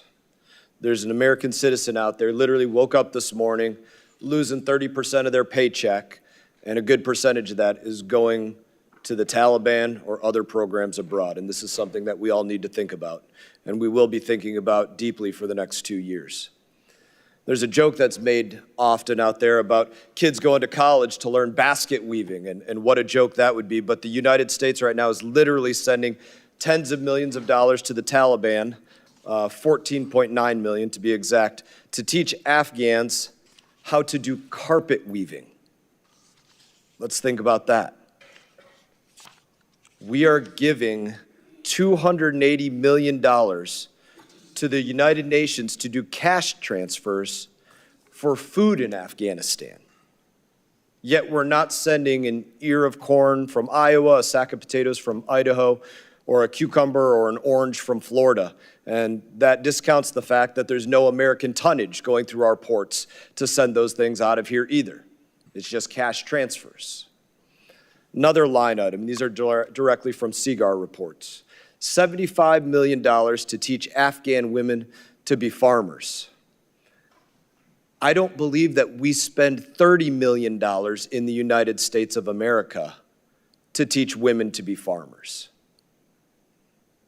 My colleague, Mr. Wilson, brought up that they can't even dance in the streets or speak to one another or go to school. I'm not sure that we can trust that that $75 million is being used to teach them agriculture. And as you pointed out, we don't have any diplomats on the ground to confirm the validity of these programs. Here's one that I was entirely curious about, and maybe you could explain it to me. $3.5 billion transferred to the Afghan fund that is tended to protect the macro financial stability on behalf of the Afghan people. What the hell does that mean? Can you tell me? I don't know. That's a bunch of gibberish to me. Happy to address all of this, Congressman. Thank you. I'll give you one more Okay. before you address it. Please. Even worse, by the numbers, we've spent $9 billion to resettle 90,000 roughly Afghan refugees here since the fall of Afghanistan. My simple Army math tells me that's about $100,000 a person. That's absurd. So my question for you, we do not even have an embassy in Afghanistan. We have no diplomats there. What are we doing giving them $1? So, Congressman, as I believe you know, the money that we provide and the international community provides is done through partners, implementing partners, UN agencies, NGOs. They have. Yes, we could say that about all the State Department dollars, foreign NGOs, foreign countries, foreign companies, and in this case, foreign adversaries. So each of these institutions, as verified by the department, has in place processes to make sure that the money that we provide and others provide is spent appropriately. And the money that has been spent in Afghanistan, and I think internationally it's about $8 billion since the evacuation, has helped avert famine. It's helped prevent the collapse of the health system. It's helped prevent the collapse of the entire economy. It's helped avoid bringing even more disaster Mr. on Secretary, people who are suffering. you know for a fact that people literally, especially outside of this country, they directly lie to us. Your people had to come back and correct, hey, it turns out we were in fact spending $500,000 to expand atheism in Nepal through the third-party implementer of Humanist International. They were lying to us. They didn't show us the exact slideshow that they put together for $500,000 and all this. They lied to us. We have no eyes on the ground, and I would simply close with this. We do not even have an embassy there. We have no business putting $1 into that place. Well, I yield back. And I respectfully disagree. I think that the work that we have done through these partners and many other countries have done has saved many, many lives in an incredibly difficult situation. Gentleman's and time of the has money expired. that has Chair been now provided, recognizes Mr. Castro. Thank you, Chairman. Secretary Blinken, welcome, and thank you for being here today, and thank you so much for your testimony and for your years of service as Secretary of State to our country.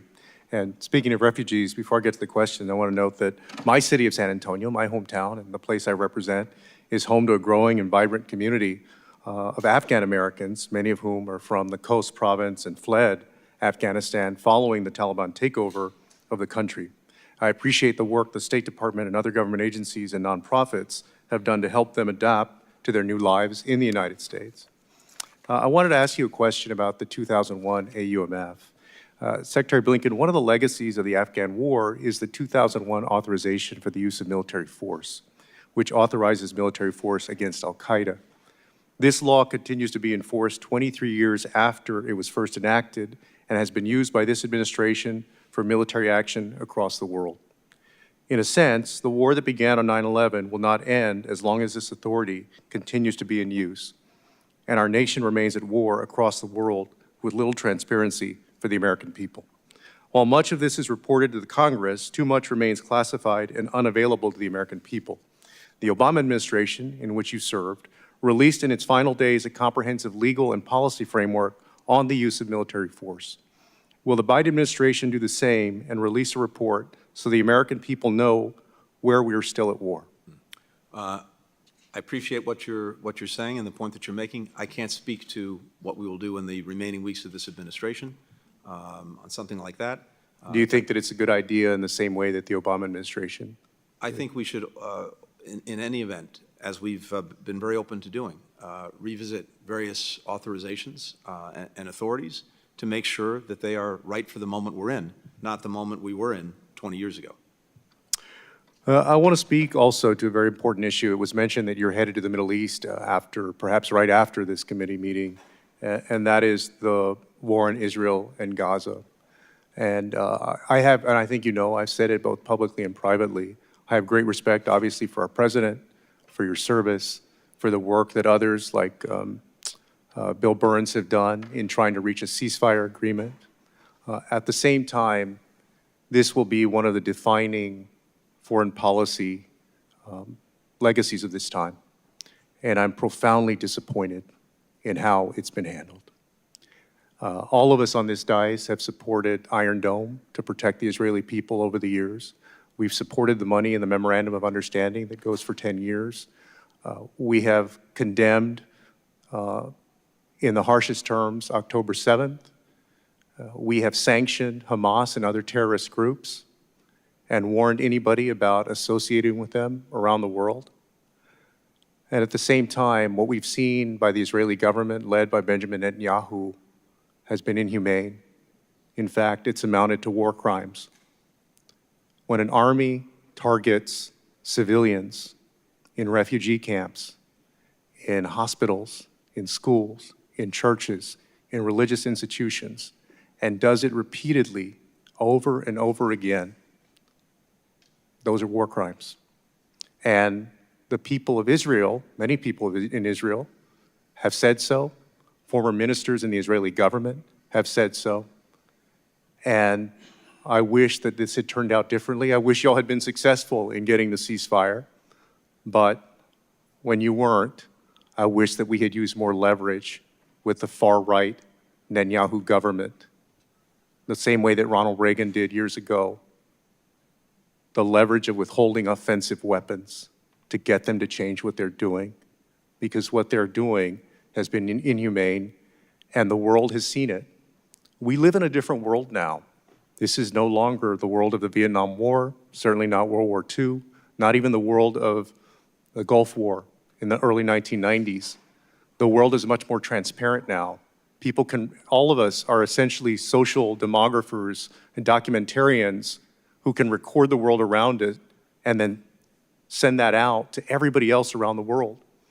And that's why the world has become more transparent. And people can see the inhumanity on both sides. But again, we have taken action to go after Hamas, to label them as terrorists, to sanction them, to do what we can to stop them. We have not done enough to stop Benjamin Netanyahu and what he's doing to the Palestinians. And my question is whether you believe we should have done anything differently. And I see I'm about to be out of time. I'm happy to take that up. I'm happy to respond if you want to give me more time. But Chairman, can I get a few seconds on a response? Yes. For us, for me, there'll be a lot of time to look back and ask ourselves whether we could and should have done things differently. From day one, we've sought to accomplish several things. One, to make sure to the best of our ability that we helped Israel ensure that October 7th would never happen again. Two, to try to prevent a wider war from taking place that would result in more death, more suffering, and likely prolong the war in Gaza, including a potential war with Lebanon and Hezbollah, with Iran, with Iranian-aligned militia groups, and with others. And we have actually successfully done that. Third, to do our best to make sure that civilians caught in a crossfire of Hamas's initiation, who didn't start this and can do nothing to stop it, are protected. And we've worked every single day to do that. I've also been to the region 12 times since October 7th. I'm heading back in an hour or two to continue the efforts to get a ceasefire and hostage agreement, to get the hostages home, to get the guns to stop firing, to put Gaza on a better path. And meanwhile, to try to make sure that people have the assistance they so desperately need. Gentleman's time has expired, and we wish you well. Is with us every single day. Chair now recognizes Mr. Burchett. Thank you, Mr. Chairman. I'll miss your leadership. Appreciate your friendship, brother. Mr. Secretary, 13 brave Americans lost their lives. One of them, his people live in my area, and I live on the street named after him, Staff Sergeant Ryan Canals. And I remind folks that 13 brave Americans lost their lives, and there's a lot of moms and dads that lost their kids because of this. And the blood is on your all's hands, and that needs to be acknowledged. But, Mr. Secretary, in your opening remarks, you stated that al-Qaeda is not regrouped in Afghanistan. A friend of mine who just returned from there wants you to know that al-Qaeda, in fact, has thousands of fighters in Afghanistan and 8 new bases there. One of those bases is in the Panjshir Valley, which is the home to Afghan resistance. In July of 2024, a call was issued to foreign fighters around the world to migrate to Afghanistan and join the ranks of the jihad. This was widely covered by the media, and in fact, there is video evidence of al-Qaeda fighting alongside the Taliban. Knowing all that, is Hamza bin Laden still alive? I couldn't tell you definitively. Well, he was, as people don't know, he's the leader of al-Qaeda, and his father, Osama bin Laden, was killed. Hamza was thought to be dead sometime in 2019, but new reports suggest that he is alive and still in charge of al-Qaeda. What is the relationship between Taliban, al-Qaeda, and ISIS? When it comes to ISIS, which is the group that is of greatest concern in Afghanistan, the relationship between the Taliban and ISIS is deeply adversarial. The Taliban sees ISIS as its #1 enemy, and it has the will, but not necessarily the capacity, to deal effectively with it. Al-Qaeda is a different story. This is obviously a group that the Taliban in the past has collaborated with, given shelter to, and otherwise acquiesced to. Okay, what has the State Department done briefly to unify the Afghan resistance groups who want to drive out the Taliban? There is not much of a resistance active in trying to do that. All right. Well, my friend Legend, an Afghan-American and former U.S. Army non-commissioned officer, has traveled to Afghanistan after the collapse and reports that the Taliban has been benefiting from U.S. cash shipments sent to the Afghan Central Bank. This is American funds. And that sanctioned terrorists are diverting U.S. aid meant for the Afghan people. Why are we giving the Taliban millions in taxpayers' dollars while they hold Americans hostage and are killing the Afghan people? And in my opinion, sir, they will hate us for free. We don't need to be giving them money. We're not giving the Taliban anything. As I discussed with Congressman Mast, we are providing money, as many other countries are, to UN agencies, NGOs, to help the Afghan people. And these agencies are funding the Taliban. Reports are saying between 40 and 80 million U.S. tax dollars are given to the Taliban every dadgum week. I mean, is that acceptable? According to the report that I read and that the Congressman referred to, the CIGAR's report, of the approximately $8 billion that the international community, including the United States, has dedicated to Afghanistan, about $10 million of that is 0.1%, has no doubt gotten to the Taliban in terms of I don't care if it's a dadgum utilities. penny. I don't care if it's a penny. I mean, for you to sit up here and admit that our enemies, I mean, these people swear to hate Christians and Jews, and that takes care of about everybody in this dadgum room.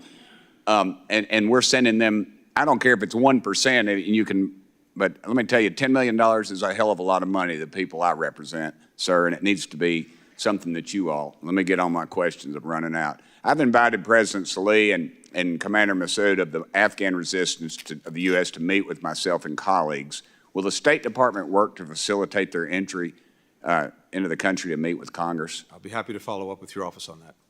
All right. Just for the record, this State Department has funded our enemies, and they've turned a blind eye to our open southern border. U.S. Border Patrol has caught known terrorists sneaking into our country, likely using our tax dollars to do so, and this disastrous withdrawal from Afghanistan was not a solution. It was the beginning of a much bigger problem waiting to happen. Let me ask you one more question. The committee asked, Mr. Secretary, according to Ambassador Kazalad, I'm not sure how you say that, do you believe the Taliban violated the Doha Agreement, and you purportedly advised President Biden during the interagency review to endorse the agreement conditions and not withdraw until the Taliban complied? The Taliban was in violation of the Doha Agreement in a number of ways. It was in violation when the previous administration drew down forces repeatedly. It was in violation during the time that we were in office before the evacuation. But why did you advise conditionally? When it comes to the agreement, what we tried to do was to get them to abide by the conditions, notably to engage in a negotiation with the Afghan government to produce a new government that would bring everyone together. They didn't do that. But because we had the deadline and because we had the prospect of the Taliban resuming attacks on U.S. forces, which would have required us to put tens of thousands of Americans back into Afghanistan, we followed through with pulling them out. Thank you. Mr. Chairman, it's clear to me that this group is clearly out of their league, and the new administration couldn't get here fast enough. Thank you, Mr. Chairman. Gentleman yields. Chair recognizes Ms. Titus. Thank you, Mr. Chairman. Thank you, Mr. Secretary. Just bring things back a little bit to the realm of reality. Throughout this do-nothing Congress, which has been led by the Republicans, we've seen time and time again the majority's lack of interest in actually solving problems. On this committee, the Republicans have blown a lot of smoke about the process. They've tried to hold you in contempt, and they've ignored our kind of foreign policy making responsibilities by just not paying any attention to Democratic backsliding in Georgia, what's just happened with the toppling of Assad in Syria, just to do nothing but yammer about who's qualified and who's not to make these kind of decisions. You know, Democrats, on the other hand, have been focused on real solutions. We took the After Action report and introduced legislation codifying some of these recommendations in an effort to support the State Department's crisis response, to protect our Afghan allies, which they claim they want to do, and to position our national security apparatus to address the landscape of this kind of new Afghanistan situation.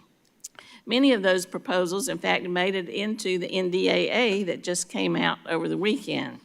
I was glad to see some of those proposals in the State Department's appropriation or authorization, and one of those that I was especially pleased with was my CARE Authorization Act.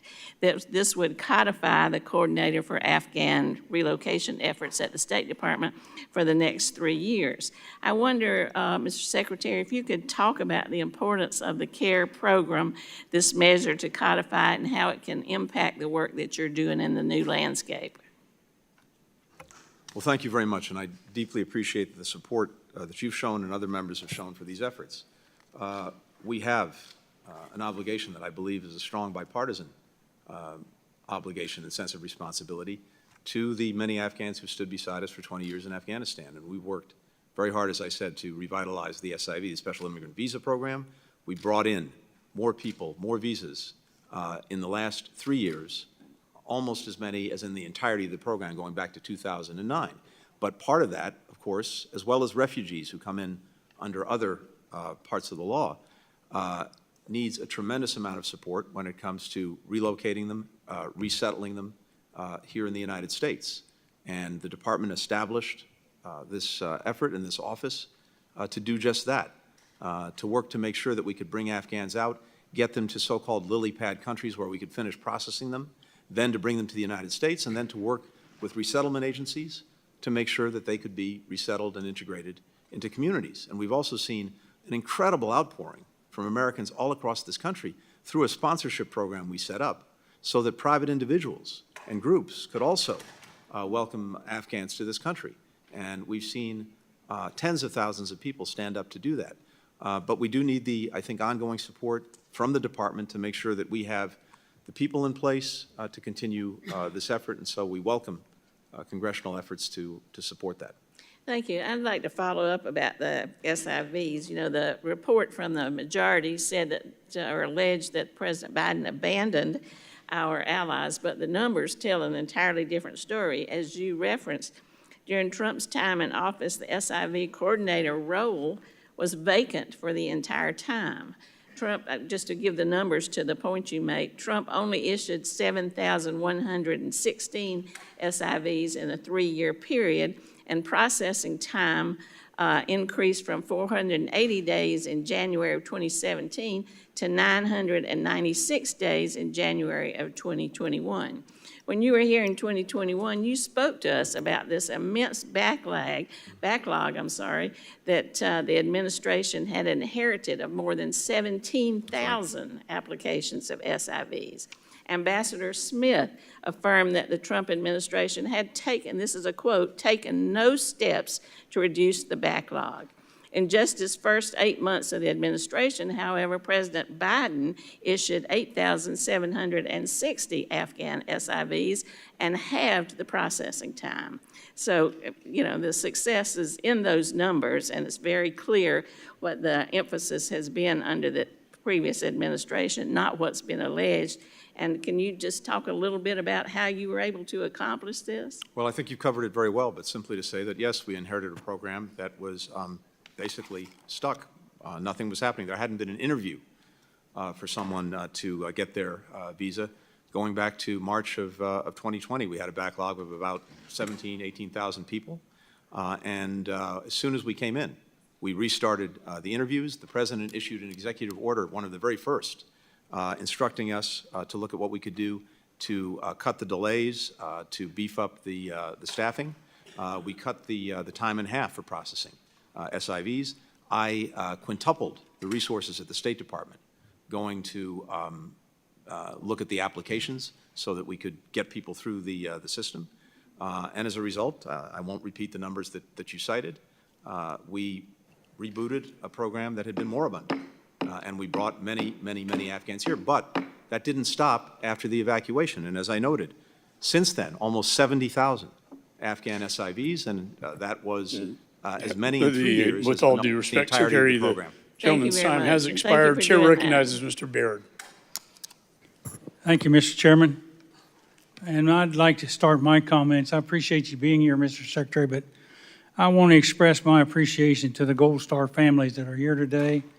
And I also want to express my sorrow for your loss. And one of those was Corporal Humberto Sanchez from my area, Logansport, Indiana. So I just want to make that on the record because of their sacrifice. But, Mr. Secretary, I have questions about whether or not you've expressed opposition to the unconditional withdrawal to the President or Mr. Sullivan or to NATO, because on April 21st, you made a visit to Brussels to talk with NATO, and after your visit, you made an unannounced visit to Afghanistan on April 15th, 2021. Could you give us some idea what the purpose of that visit? And then what information did you bring back and share with the President from this unannounced visit? Thank you. The purpose of the visit was to see for myself the situation on the ground in Afghanistan, to hear directly from our embassy how they were pursuing the mission, our diplomatic mission, our mission to bring more SIVs out, and also to talk to Afghans, not just from the government, but from across society, which I did on that trip, to hear from them how they saw the situation as it was evolving. And that was a very informative trip, as were my many discussions at NATO with our allies and partners throughout that period. Now, I'm not going to share the advice or counsel that I gave to the President. That's between me and him. Having said that, I think what we were looking to do was to see if we could get the Taliban to meet its requirements under the agreement, particularly to engage in a negotiation with the Afghan government to have not only an enduring ceasefire, but also to have a political transition in Afghanistan. We worked on that until the day that the Afghan president, Ghani, fled. In fact, I was on the phone to him the night before he fled on August the 14th, in which he told me that he wanted to continue working on getting an agreement with the Taliban, but if he couldn't, he would stay and fight to the death. And he left the next day. So that, my trip back then obviously helped to inform our diplomacy, our approach to what we were trying to do, and I wish we could have gotten, obviously, the Taliban to agree to meet its commitments, but we didn't. So thank you. The thing I'm also interested in, do you feel that the President acted on any of the information that you brought back to him from that meeting? And was it any coincidence that the President announced an unconditional withdrawal just 6 days after you had that meeting with him? The President absolutely factors in, and I know for firsthand, the information, the ideas, the recommendations that I bring to him, that many others in the administration bring to him, and we have a very deliberate process for working through all of these issues. And he's insisted from day one on hearing from everyone on making sure that we're all questioning our assumptions, our biases going in. That's the way he operates. But ultimately, he has to make the decisions. We can all give our recommendations and advice. He's the one who has to make the judgments. He's the one that makes the final call. Again, it was our effort and our policy to see the Taliban meet its obligations. It didn't. But I remind, again, that we had a deadline that was bequeathed to us, and during that period, from the Doha Agreement to the evacuation, the Taliban agreed that it would not attack our forces or partner forces. It would stay away from the cities.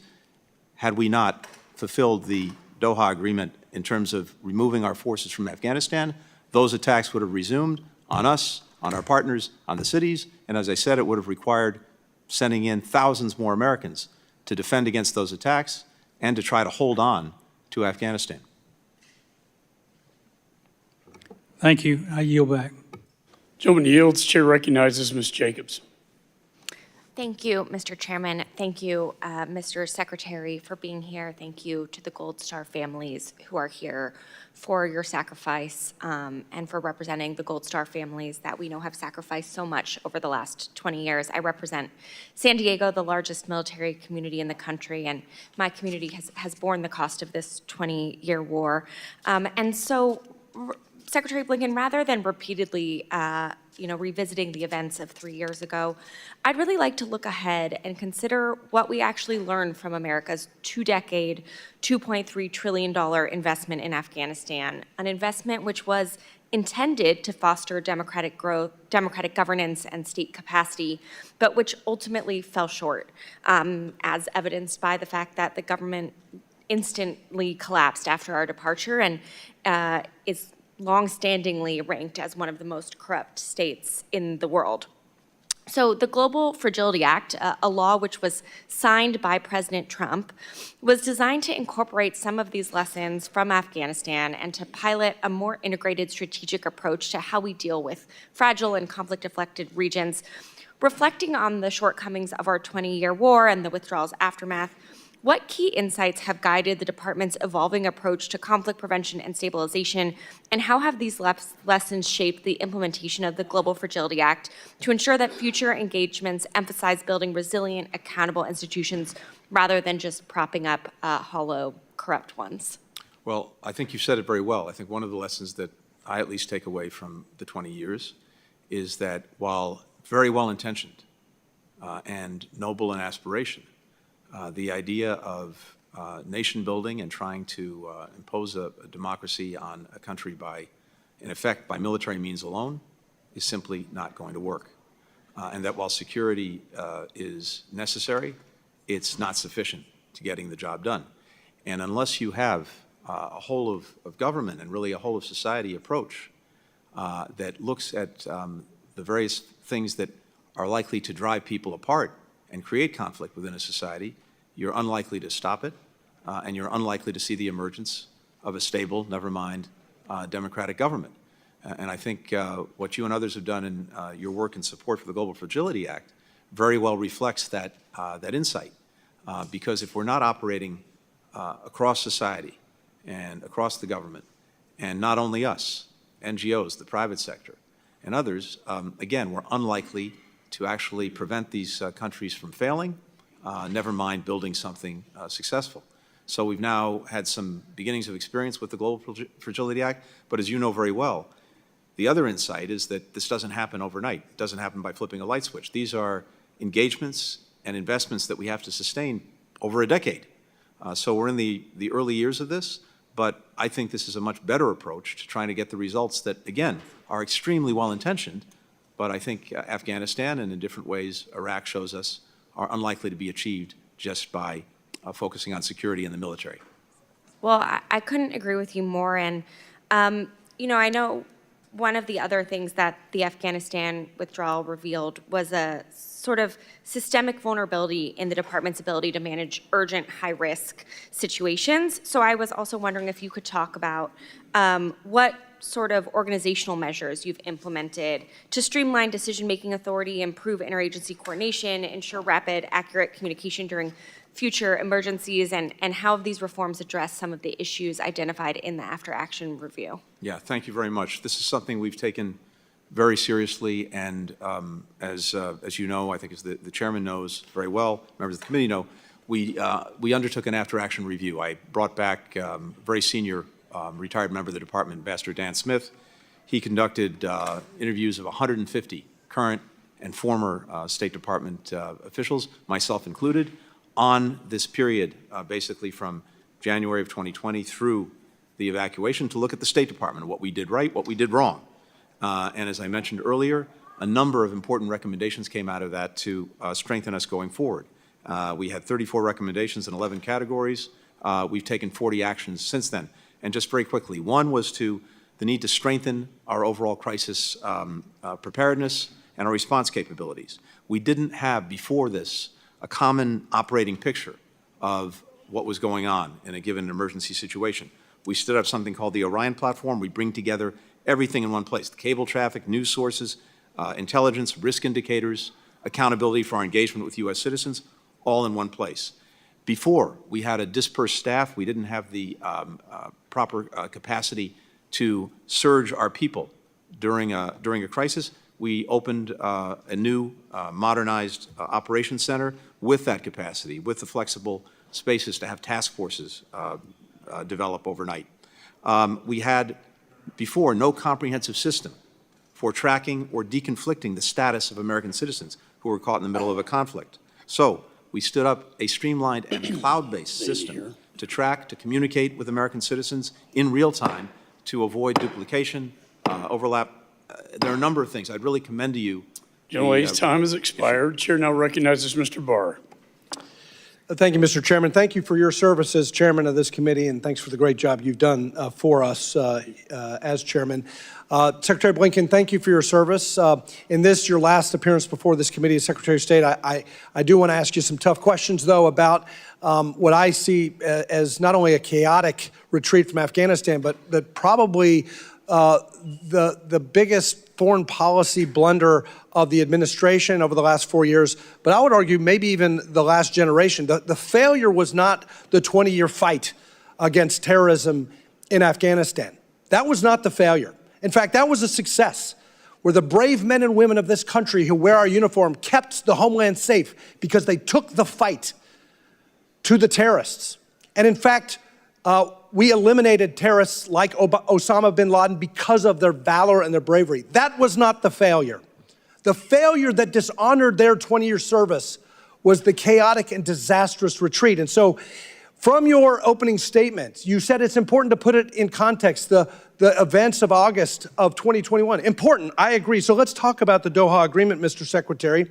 According to Ambassador Khalilzad, you believed the Taliban violated the Doha Agreement, and you purportedly advised President Biden during the interagency review to enforce the agreement's conditions that Secretary Pompeo, your predecessor, and Secretary Trump had entered into, and not withdraw until the Taliban complied. Why did you advise on this conditionality? To be very clear, and again, I'm not going to get into my advice to the President. I can tell you what our policy was. The policy was to seek compliance with the agreement and to get the Taliban to live up to what it had promised to do. Right, and I'm going to reclaim my time. Yes, I agree with that. But the Taliban failed to live up to the agreement. The Taliban failed to engage in intra-Afghan negotiations, correct? That is correct. The Taliban was inflicting violence on Afghan forces, correct? That's correct.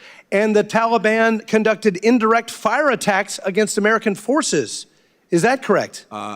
Prior to the evacuation, that may have been incidental, but everything else you said is certainly correct. Well, I don't think President Biden listened to you. And I don't think he was implementing the Doha Agreement. It was not that he was bound by the Doha Agreement. He disregarded the Doha Agreement, and he said, we're going to retreat regardless of the Doha Agreement, and that's what happened here. Let me talk about NATO because— just to be clear, the Doha Agreement said we would be out by May 31st, 2021. Yes, that's based on conditions, Mr. Secretary, and you know that. In fact, you acknowledged that the Taliban was failing to live up to the conditions, and so Doha did not bind your administration to retreat the way you did. Certainly not the way you did. Certainly not the way you did. Now, Mr. Secretary, I want to talk about NATO because you all talk about and tout this great strengthened NATO alliance. I was just in Europe in October. I agree NATO's strong, but it's not because of your retreat from Afghanistan. It's because of Vladimir Putin invading Ukraine that required NATO to get stronger, despite the invitation to aggression that the retreat from Afghanistan gave to Putin. Let me ask you about NATO and how NATO felt about the policy of this administration back in 2021. According to the State Department documents that we subpoenaed, our NATO allies wanted the Biden-Harris administration to enforce the conditions of the Doha Agreement. You met with former NATO Secretary General Stoltenberg in March of 2021 at the NATO ministerial meeting, correct? That's correct. Yes, and according to State Department documents, Mr. Stoltenberg opposed an unconditional withdrawal, and you in response stated, quote, "I share your view that it would be preferable to reach a political settlement before foreign troops depart." We've also learned that you were jolted by how strongly NATO officials argued against a complete withdrawal. Did you share NATO's concerns with the White House? I shared everything I heard from NATO allies and partners, with the White House, with my colleagues, with the President. That's my job. General Miller testified that NATO leaders were, quote, unhappy, unquote, with the President's unconditional withdrawal, and they, quote, voiced that unhappiness in different publications. Then, your number two, Mr. Cholette, lied to this committee stating NATO itself didn't take a position.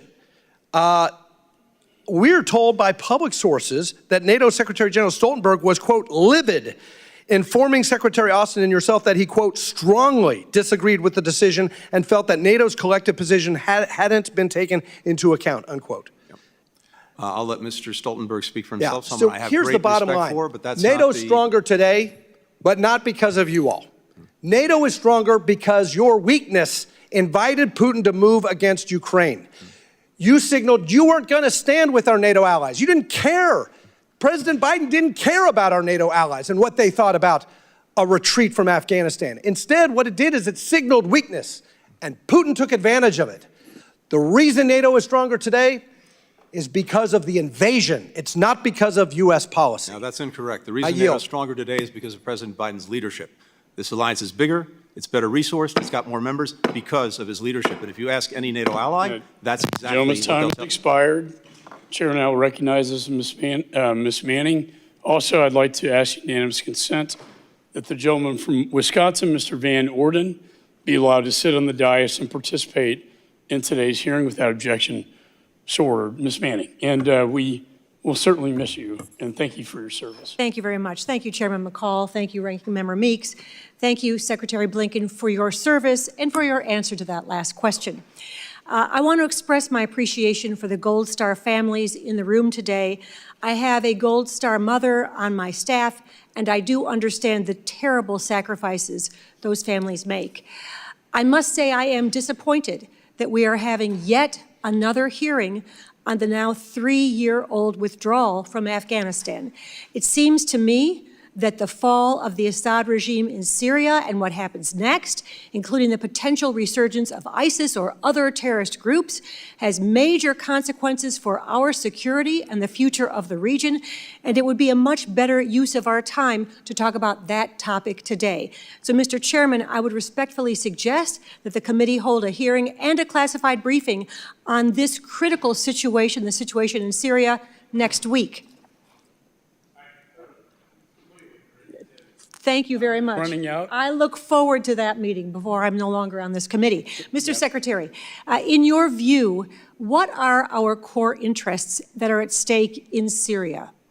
A number of them. First and foremost, of course, is protecting our forces that remain there. Second is making sure to the best of our ability that ISIS does not reconstitute. Through the Obama administration, then the Trump administration, we were successful in eliminating the territorial caliphate that ISIS had developed in Syria. We don't want to see that revive. And in particular, there are thousands of foreign terrorist fighters who are detained in a detention center that is being policed by our Kurdish partners in Syria. We want to make sure that that's preserved. Third, there may be, and I very much hope there is, an opportunity to move Syria away from the disaster of recent decades toward a country that is unified, that reflects all of the different communities that make up Syria, and so that we get a political transition that's inclusive and that brings everyone together. We have an interest in seeing that because if Syria goes the other way, if it fragments, then we're likely to see more mass migrations. We're likely to see more places in Syria that become centers for terrorism and extremism, none of which is in our interest. Mr. Secretary, the president-elect has suggested that we have no interest in Syria, that he doesn't want to get involved there when he takes over. What impact would that have if the United States were simply to step aside and wash our hands of what's going on in Syria? Well, again, as I just said, in fact, there was, I think, a very important success through the Obama administration that was completed by the first Trump administration in eliminating this territorial caliphate that ISIS had established in Syria. That was a job very well done over 2 administrations, and I believe that the incoming administration will have an interest in preserving the gains that it helped achieve. To what do you attribute the resurgence of the rebels in Syria and the fall of the Assad regime? I think what we're seeing is a result of a number of factors, but first, all of the outside patrons of the regime, Hezbollah, Iran, Russia, were at the very least distracted and in some cases on the ropes because of problems of their own making and problems that we helped exacerbate for them. Second, Assad's utter refusal to engage in any kind of political process to try to bring the country together, despite everything he'd inflicted on the country, I think that sowed the seeds of his downfall. I do want to address one thing that we're seeing happen in Afghanistan. And since the fall of Kabul in 2021, we've witnessed the tragic consequences of the takeover of the Taliban, particularly on the Afghan women and girls. Women who had high-ranking positions, who had good productive jobs, are no longer able to work. Girls who were attending school are no longer able to attend school. When I read the Trump-Doha agreement, I was shocked by how few conditions there were in there for the Taliban. There were no protections requested for Afghan women and girls.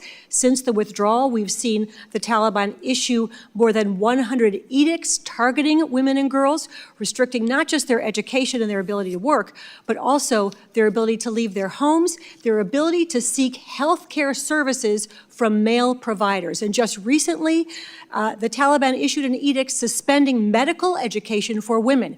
We know what this means. Afghan women will eventually be unable to get medical care that they need. This will be a disaster not just for the women of Afghanistan, but for the country.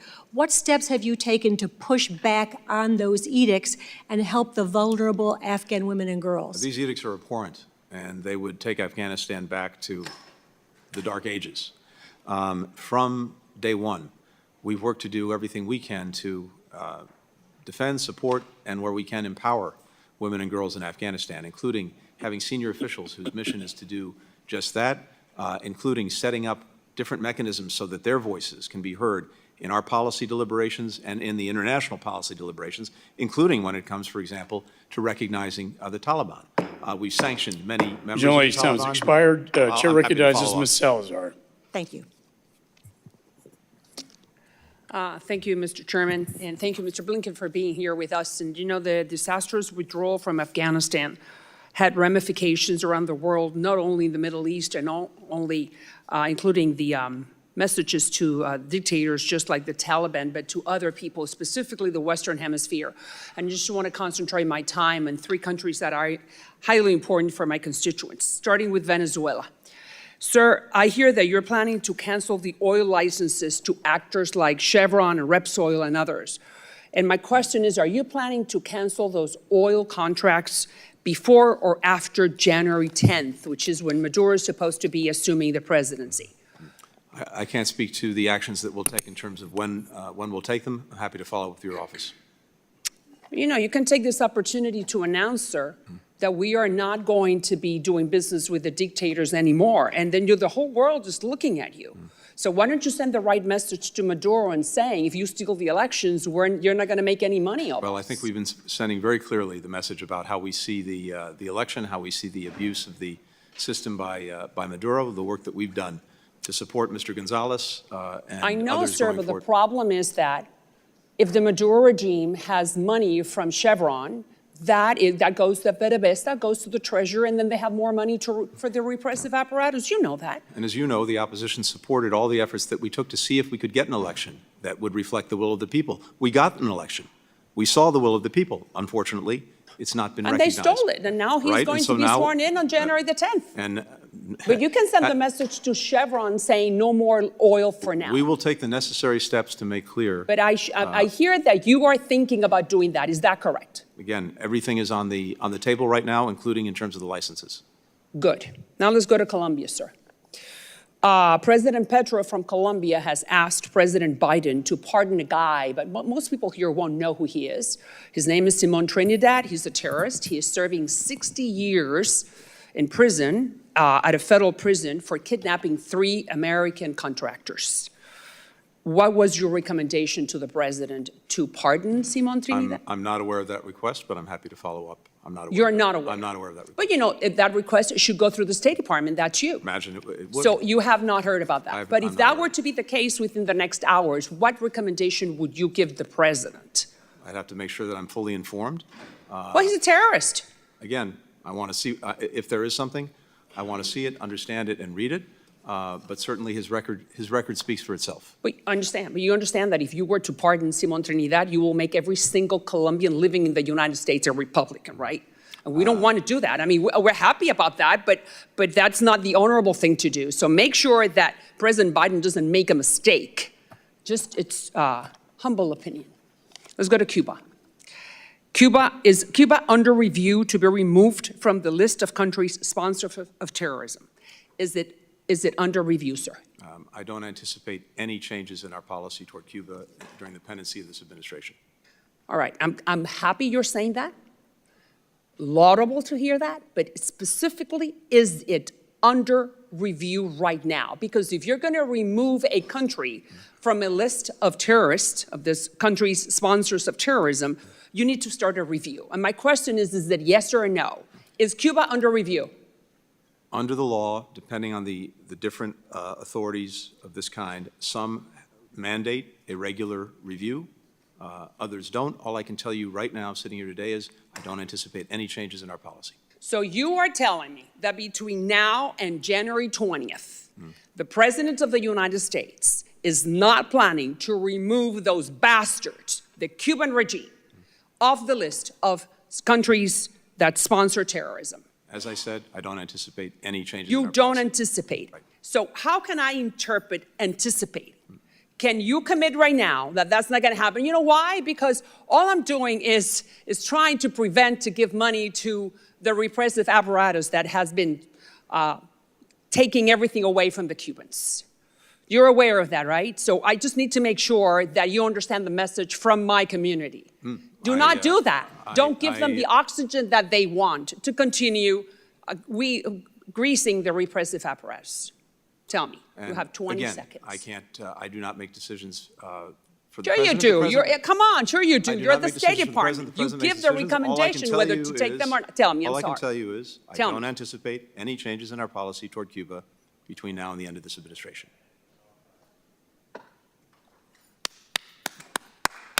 Thank you. I'm going to take your word as your bond. Let's keep it that way. I appreciate it, sir. Thank you. Thank you very much, Mr. Chairman. Secretary Blinken, I'd like to focus my questions on a topic of great importance to my home state of Arizona, the U.S.-Mexico relationship. I believe we're at a make-or-break moment for the region. Our two countries face significant shared challenges, and there remains a lot of work to do to address migration, securing our borders against illicit drugs trafficked north and arms trafficked south, and to fight pervasive organized crime. But the U.S.-Mexico relationship is more than just migration and security. Our economies are fundamentally intertwined. Mexico recently surpassed China to become U.S. largest trading partner, supporting hundreds of thousands of jobs in my home state of Arizona.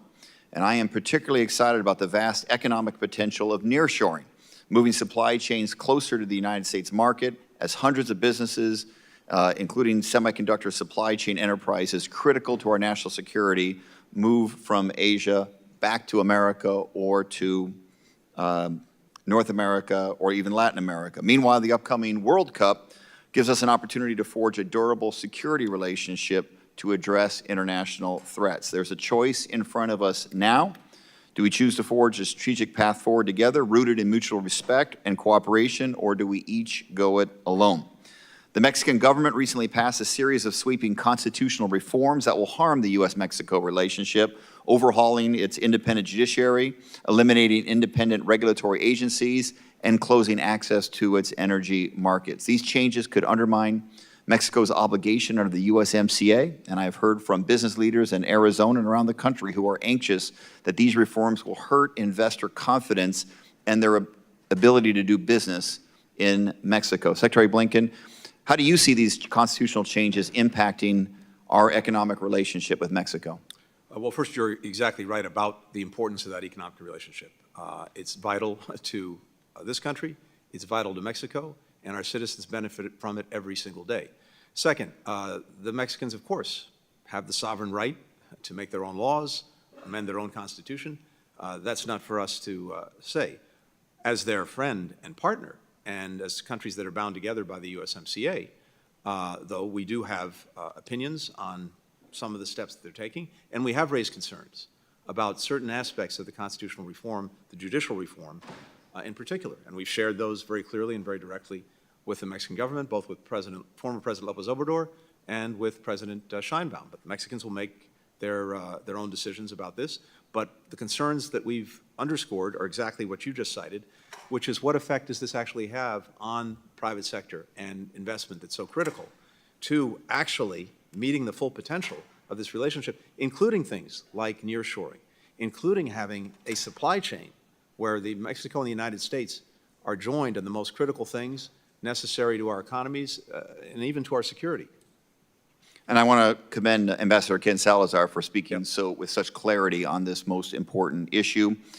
There were a recent discussion about sweeping 25% tariffs on all imports from Mexico and Canada by the President-elect. Secretary Blinken, in your opinion, how would these proposed tariffs impact U.S. and diplomatic interests in Mexico?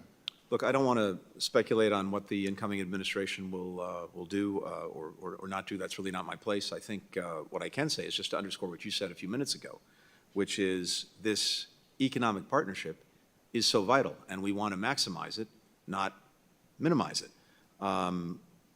Mexico's now the U.S., it's our top trade partner for goods. We've got $800 billion traded in the last year we have accounting for, 2023. That's more than $1 million every single minute of every single day. So I think we just want to make sure, whatever we do and whatever the incoming administration does, how do we strengthen that? How do we build on that? Because it's good for both of our countries. I mentioned the upcoming World Cup as a unique opportunity, North American World Cup, for U.S., Mexico, Canada to work together to build obviously an incredibly important security partnership to make sure the World Cup is as safe as possible, but then make that a durable security partnership and relationship. How should the United States government work with the Sheinbaum administration on a security partnership to counter the drug cartel's violent crime? Well, we've been working incredibly closely together over the last almost 4 years now on exactly that, and I think that work's continuing with the new Sheinbaum administration. You saw one of the results just the other day. The Mexicans seized, with our help, 20 million fentanyl pills. Each one could have killed an American citizen. They've seized more fentanyl at the border over the last 2 years than in the previous 5 combined. Gentleman's time has expired. The chair recognizes Ms. Kim. The work that we're doing together. Thank you. Thank you, Secretary. Good luck. Thank you, Chairman McCall and Ranking Member, for holding today's hearing. The American people and the families of our 13 fallen service members and the Afghan allies are demanding answers. Secretary Blinken, your appearance before our committee today is long overdue as we seek to understand the role that you played in the Biden-Harris administration's failed and disastrous Afghanistan withdrawal in August 2021. And in your previous conversation with my colleagues before me, you claimed that you have done everything you can to support Afghan women and girls, yet you excluded them and Afghan civil society from Taliban talks with the UN in Doha. So why do you continue to deprioritize Afghan women and girls? Sorry. Just the contrary. We've done everything we can to integrate them, their voices, their views, into everything we do, including any engagements that we've had with the Taliban, including in the engagements that we have with partners around the world, particularly when it comes to decisions being made about recognizing or otherwise engaging with the Taliban. So it's exactly the opposite. We've made every effort to engage women and girls. We're continuing to hear from those families, and also this committee has heard gravely concerning stories of what it was like trying to get through HKIA as an evacuee. Your own personnel testified that there was little to no guidance from you on who qualified to be evacuated from Afghanistan. So based on documents we received and witnesses we interviewed, at no point did you identify who the U.S. would be responsible for getting out during the non-combat evacuation operations. So did you ever determine which populations were eligible to be evacuated? Yes, absolutely, and that was very clear. There were Who are they then? Very discrete populations. American citizens, legal permanent residents, and Afghan allies and partners, particularly those who had stood with us. How did your department determine which populations were eligible for evacuation? Who was responsible for making those decisions? These are determinations that are made by the administration, by the State Department, and when it comes to Afghans at risk, there were many Afghans at risk that we were seeking to get out, and because this was such a dynamic situation with conditions changing by the hour, at different moments during the evacuation, we had greater access to certain parts of that population than others. So we focused where we could. What documents did those evacuees have to provide to prove their eligibility? Are you aware of a hall pass that your department provided instead of legal identification documentation? We sought to do everything possible to get them the documents or identification that they needed in order, as necessary, to get through the Taliban, which had control of the area around the airport, and of course, documentation is necessary for our own people. That hall pass that we're talking about were reprinted in droves. That was then sold to people outside of HKIA. So did you direct them to replace legal identification documents with a forgeable Word document? No, we provided, as best we could, legal and enforceable documents. Because apparently they were shared. I have not seen that, but I'm happy to look at whatever information you have about that. Okay. During the evacuation, over 80 Afghans who risked their lives to work with the United States government contacted my office for assistance. So when you include their families, that's more than 526 Afghans who claim they faced a direct or personalized threat. But despite the referral to SIV program, my office is only aware of like 80 applicants who are able to complete the requirements and file. And of those 3, none have been approved and are still awaiting processing. Hearing from those Afghans, the SIV verification process has been difficult and tedious. And according to your deputy, one of the biggest obstacles to the verification process came from SIV applicants who have been employed by the DoD contractors, and that was well documented. Yet, you did not ask the DoD for support until the end of July 2021. So why did you wait until just weeks before the Afghanistan withdrawal to fix that obvious issue? No. These were long-standing issues and problems with the SIV program going back many years, and as I said earlier, we inherited a program that was totally moribund. There hadn't been a single interview for an SIV going back to March of 2020 when we came to office. We immediately reinstituted the interviews. I immediately surged resources to go through the SIV applications. We cut the time in half to process the applications. We went from issuing 100 visas a week on SIVs to 1,000 a week. All of that happened in the space of just 5 or 6 months because of our dedication to the program. But we inherited a program not only moribund, but that had 14 different steps required by Congress to make sure that the SIV was issued in the appropriate way. And of course, security, usually important. We want to make sure that we're not bringing threats into the country. That's important. Being able to document effectively, yes, that they had been working with us. And the challenge, as you rightly point out, was that because it was with DOD, it was The contractors, gentlelady's many of whom time's were out of expired. business. I agree, this is a very important issue But we can that we'd follow like up to on that. follow up with you, Mr. Secretary. Chair recognizes Ms. Madeline Dean. Thank you, Mr. Chairman. And Mr. Chairman, I want to echo the words of many others on both sides of the aisle. I feel lucky to have had the chance to serve with you on this committee as you were our chairman. You are our chairman. Look forward to the renaming of this room. I thank Mr. Meeks as well. It's been a pleasure. I do acknowledge the attendance of Gold Star families and other military families and veterans. Thank you for your extraordinary sacrifice and service. And thank you, Secretary Blinken, for being here, for being in front of us and being available to tell us sometimes harsh truths, and also to just reveal the thoughtfulness that your department has taken over the course of these years. So I thank you for that. And it is important to understand what happened with the withdrawal of Afghanistan. It's important to understand what happened before, after, during, after. And my only problem with this report and this set of hearings and the set of questions that you are facing is that sadly this became a partisan investigation and never should have. This committee sadly came up with a report digging into evidence that would only focus on the Biden administration, a 20-year war, a withdrawal set in place by the previous administration. The cherry picking was clear. The report's own methodology says, quote, the U.S. withdrawal from Afghanistan is understood to encompass the U.S. military retrograde beginning with the go-to-zero order officially announced by President Biden on April 14th, 2021. That's a strange, very narrow window if we really want to understand what happened, what went wrong, what went right.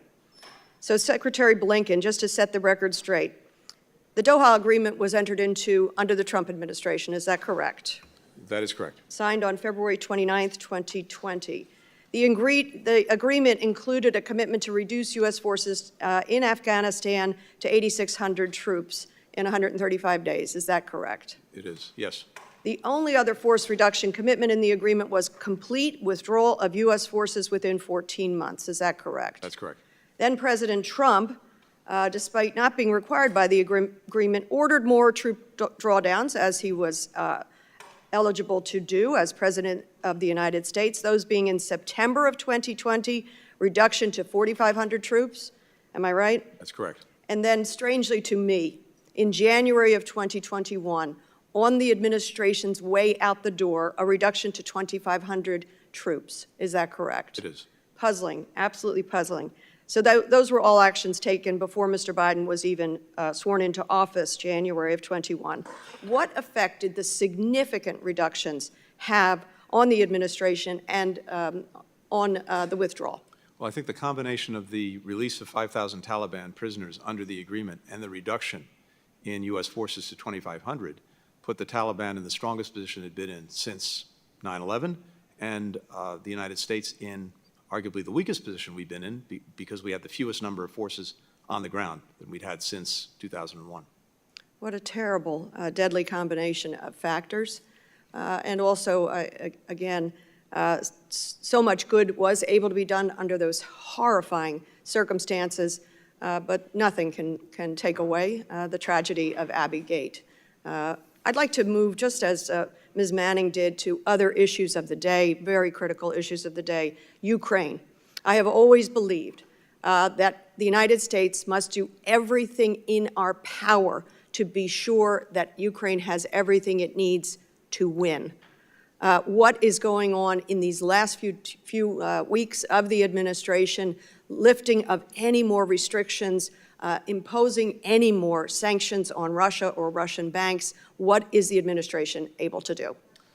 We're determined in the time that we have left to make sure that, to the best of our ability, Ukraine has everything it needs to be as successful as possible and continue to push back on the Russian aggression, to make sure that it has what it needs if it chooses, by necessity, to fight through 2025, or if there's to be a negotiation, that it can negotiate from a position of strength. And so that means making sure that it has the weapons, the munitions, et cetera, that it has the resources, the money, and also that it has mobilized forces to deal with the aggression. I appreciate all that. My time is limited. Israel-Gaza, where are we on a ceasefire? It has been 431 days since the horrific Hamas attack, 431 days, hostages still held. Where are we? When will we get them home?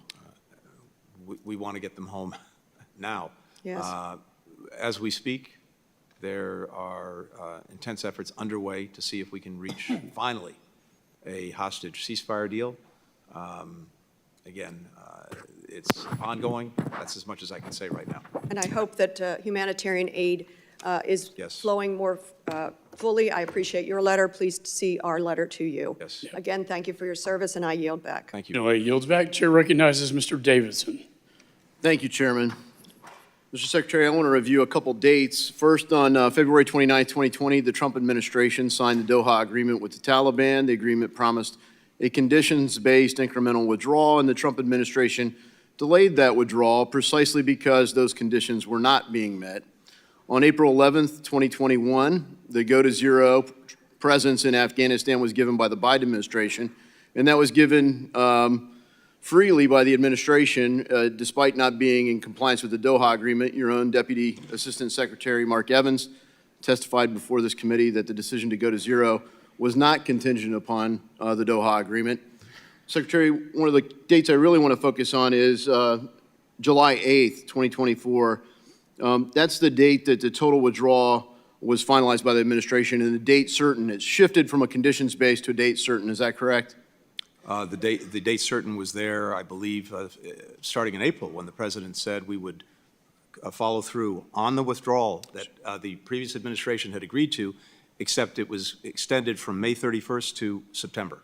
So it was always going to be date certain, not conditions based. Well, that was what the so Doha that's what agreement. look. That's what you said. So when you made that decision, did the State Department block American citizens from departing from the airfield in Mazar-e-Sharif, Afghanistan?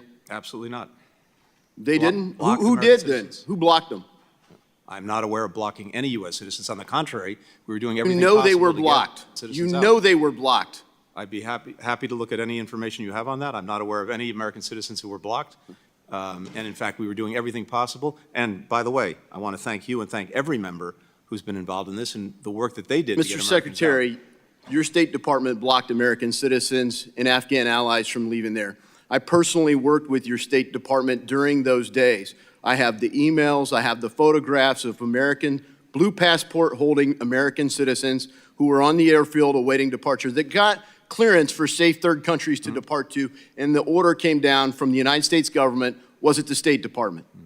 I'm not aware of any such orders. I'm happy to follow up and look at that. I'm certainly not aware of it. We were doing everything possible. Last to year, get Colonel Americans out. Francis Hong, my classmate, testified before this committee that due to the fiasco in Kabul, many Americans and allies were forced to conduct a dangerous 400-mile journey to Mazar-e-Sharif Air Base, where they were delayed for weeks. Colonel Hong testified, quote, that we spent 3 weeks hiding these nearly 400 people from the Taliban, keeping them alive and fed using funds from American donors. All this while the State Department delayed and frankly blocked American citizens from leaving. Secretary Blinken, I have communications, as I said, that show this happened. And you're saying that didn't happen? Why would we block Americans from That's the leaving problem Afghanistan? I have. Why? I had it at the We time. would- Why? Possible to get And them out, here's but the I'm thing, happy- Mr. happy to look at Secretary. the information. As I was working with your State Department while you were Secretary of State and relaying this information, someone said to me, which tail number? Which tail number? You mean there's more than one plane you guys are blocking? Are you freaking kidding me? And then your State Department wanted to deny it, and here today you won't even acknowledge the truth of that. It's disgusting. To try to blame this on Donald Trump when we all know there is no way that anyone forced you guys to do the dumbest thing possible. You don't have to have worn our nation's uniform like I and other people did to know that first you get the civilians out, then the military, not the other way around. This has to be one of the dumbest, most poorly executed paths to depart any country possible. My only hope is that in the 11 embassy evacuations that have happened on your watch, an unprecedented number, you've somehow gotten better at it. It's appalling to see you sit here and say, oh, I express sympathy, and yet have never acknowledged the failures or owned the consequences of it. In fact, to this date, the only person that's been fired was a lieutenant colonel in the Marine Corps who spoke out. None of you have been held accountable. None of you even expressed shame or embarrassment. Have you learned anything? Have you learned anything from this? First of all, on the planes, just to come back to it, the Taliban was blocking planes. We worked to clear them. And I'm happy to go over that with you, with your office, and also to see any information you have to make sure that we get to the bottom of what you're saying. But we were certainly not in the business of blocking Americans. We were in the business of getting them out. Well, I appreciate you did create a position after that to address the problem. So you clearly had to be aware of it. You created a position to facilitate the coordination after you left them behind. Of course, we were determined to get every American who wanted to get out, and that didn't stop on August 31st. We got 500 Americans out between then and the end of the year because of that ongoing commitment. Thank you, Chairman, and thank you, Secretary Blinken, for coming before the committee voluntarily and providing your perspective and helping address the questions of the committee.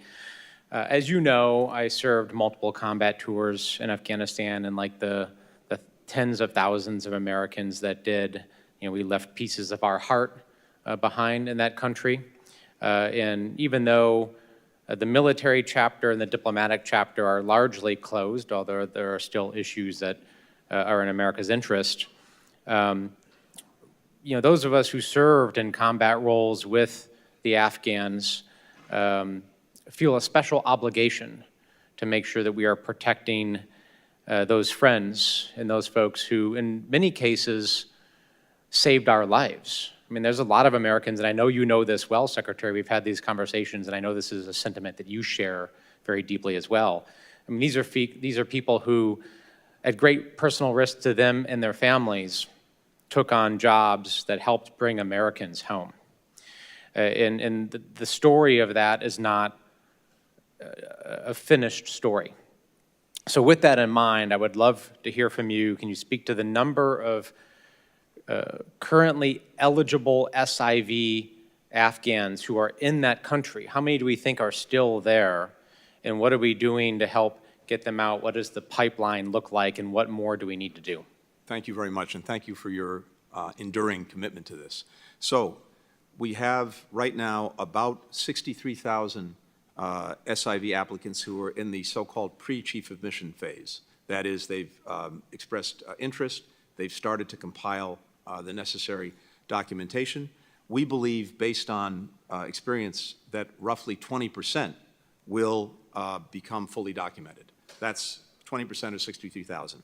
There are 54,000 who are actually at the chief of mission phase right now. Again, based on our analysis, we believe roughly 35% of those will likely be approved because, as you know, unfortunately, many people wash out either because they simply don't qualify or because of documentation issues, which we've tried to remedy over the last couple of years. Finally, we have right now 10,000 who have chief of mission approval. The only thing they're waiting for is their interview, which they need to do out of country. Of those 10,000, about 9,000 are in Afghanistan. We have 6 flights a week now that are going out of Afghanistan to different places. And so we're working expeditiously to move people out, finish the process with an interview, and then get them on to the United States. That's roughly the current population. And I know these averages change, but can you give me a snapshot of a typical month? How many folks are we getting out of Afghanistan? We're working to get roughly 1,000 a week. Okay. And at the current rate, I worked with House leadership to get 12,000 additional visas authorized earlier this year. At the current burn rate, when do we run out of authorization? And I obviously will make a pitch to my colleagues here to join our effort to push for 20,000 additional visas in the next appropriation, which we're advocating. We need that. We will run out of our of the allotment we have. That's the basis for our support for getting another 20,000. When do you think we're going to run out? Let me come back to you with the exact time based on our most recent analysis. Okay. The last piece is the State Department did a pretty extensive and thorough after-action review. There was a classified version of that, a public version of that. I've spent a lot of time reviewing both documents, and as a result of that, I've I have introduced legislation, the Crisis Act, to help codify some of the changes. Can you just tell us very briefly, what are some of the reforms and changes you made within the department to, ensure that the problems and the shortfalls that we experienced in the withdrawal, we're learning from those lessons and we're ensuring that we're fixing things going forward? Yeah. And very briefly, and much of this is in the report, including the unclassified version, we now have a common operating picture that we didn't have before, where we're fusing all of the information that we need in a crisis, whether it's cables, whether it's open source, whether it's intelligence. We now have what we didn't have before, which is a modern operations center, so that we can surge resources, stand up a task force immediately, bring in the other agencies to do that. We now have what we didn't have before, which is a streamlined cloud-based system to track all of our engagements with American citizens, to make sure we're not duplicating, to make sure that we're in near real-time communication with them. We're working to better utilize our own personnel. We've stood up a 100-person roster of Rapid Response Corps. People sign up for 6 months. That means that they're ready on a moment's notice to become part of a task force. They get training throughout that period on what they'll need to know if there's an emergency. We stood that up.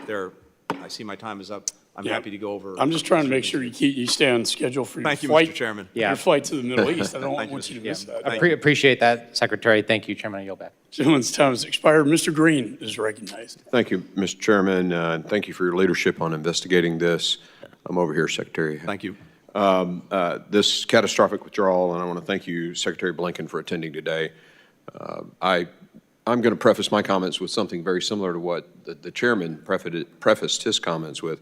We've worked well together on nearshoring and stuff like that, getting the Tennessean out of Venezuela. Yeah. Roger Carson's my classmate, did a fantastic job with that. But today, my comments are going to be, as a global war on terror veteran who served in Afghanistan, I want to once again recognize the sacrifice of all the Americans that fought for our country in Afghanistan. I lost friends there. But those of you who came home, your service was not in vain. Those of you who died there, your service was not in vain. You helped keep our country safe for 2 decades. And I am grateful for your sacrifice and the sacrifices of your families. As a Night Stalker flight surgeon and an Army Ranger infantry officer, I remember our most sacred creed, leave no man behind. Secretary Blinken, you and our Commander-in-Chief left people behind. You left those in your care behind. You left Americans and our allies behind. Your delayed appearance before this committee, I think, is a disgrace to those Americans who did die in Afghanistan, and your decisions or the absence of leadership on this issue during the withdrawal of 2021 are directly responsible for the disaster. Prior to President Biden's go-to-zero approach, the Taliban had ignored U.S. attempts for a smooth exit and shown themselves totally ignoble negotiators. We knew the dangers, and yet, as the military withdrew, you told U.S. Embassy Kabul to remain.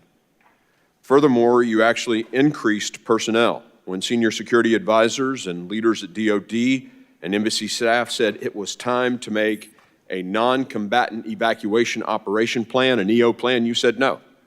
Instead, when the day came for the embassy to evacuate, there was no plan. You left your personnel high and dry to figure it out on their own. In fact, you never even issued the NEO. As Secretary of State, that is your responsibility, but instead the NSC had to make that call. Did you step in? No. The NSC continued to lead the initial response, including decision-making regarding Afghan population eligible for evacuation, which should have been states' responsibility. Because you weren't at the helm, there was little documentation or communication. State personnel had to rely on spur-of-the-moment decision-making just to get to the airport, and thousands of evacuees were left in limbo. Now, I also want to share a story, a conversation I had with the leader of one of our greatest allies, Britain. I had a conversation with Boris Johnson 6-8 months ago. I was at dinner with him, and I asked him, I said, hey, could you confirm a rumor, Mr. Prime Minister? Could you confirm the rumor that the Commander-in-Chief of the United States, Joe Biden, You called him and asked him to stay an extra 5 days, just 5 days, so that all the Brits could get out. And Boris Johnson told me, Chairman Green, I remember exactly where I was when I made the phone call. I asked for 5 more days, and President Biden told me no. This is our greatest ally on the planet, participating in the Red Sea with us against the Houthis when few others would. I pulled wounded British SAS guys off a target in Iraq. Their blood was on my hands. And I'm going to tell you, that relationship is, it's one of our greatest, if not our greatest. And yet we slapped them in the face and said, no, you don't get 5 extra days to get your people out. This according to the Prime Minister of England at the time. I find that unconscionable. And senior leaders at DOD have come here and testified. Senior leaders at DOD have testified on the HASC and told us, we were telling the State Department 4 or 5 months in this drawdown period, get your stuff together, and they didn't. Why? Mr. Chairman, I hope you give me time to respond, because I dispute virtually everything that was said, with great respect, though, for the member and particularly for his extraordinary service to our country. First, did we leave people behind? No, we got them out, including after the deadline of our evacuation. By the time we got to August 31st, we had, as I said, several hundred Americans who were left, who had identified themselves to us as wanting to leave, but could not get to or into the airport. I committed to make sure we got them out, and between the end of the evacuation and the end of the year, we got the 500 remaining Americans out who either then or after August 31st identified themselves as wanting to leave. We made good on that commitment. Telling the embassy to remain open. Yes, we all wanted the embassy to remain open. It was fully our expectation that the Afghan government and the Afghan military would not collapse. It was the desire of Congress to make sure that we remained engaged in Afghanistan, including to look out for our own citizens, including to make sure we were doing right by the SIVs. And it was fully our intention to continue to bring them out by keeping the embassy open. And as I've said earlier, and as many others have testified, no one anticipated the collapse of the forces. No one anticipated the collapse of the government. When it comes to the NEO, again, let me be very clear. The State Department initiated the NEO. We did. That's what the record reflects. But this is a collective decision. As an instrumental matter, the State Department initiates it by requesting it of DOD. The decision to initiate it was a decision taken by the NSC and ultimately by the President. Not once before we initiated the NEO did anyone say you need to do this among the principals in the administration. It was a collective decision on the 14th of August. Those capitals, provincial capitals, started to fall on the 6th, and by the 14th, we decided that the NEO was imperative. Now, there's a reason, Congressman, that it was so important that we focus on this. The Ghani government was pleading with us throughout the summer, don't engage in an evacuation. That will actually precipitate exactly what we're trying to prevent, which is a collapse of the government, a collapse of confidence, people fleeing the countries in uncontrolled ways.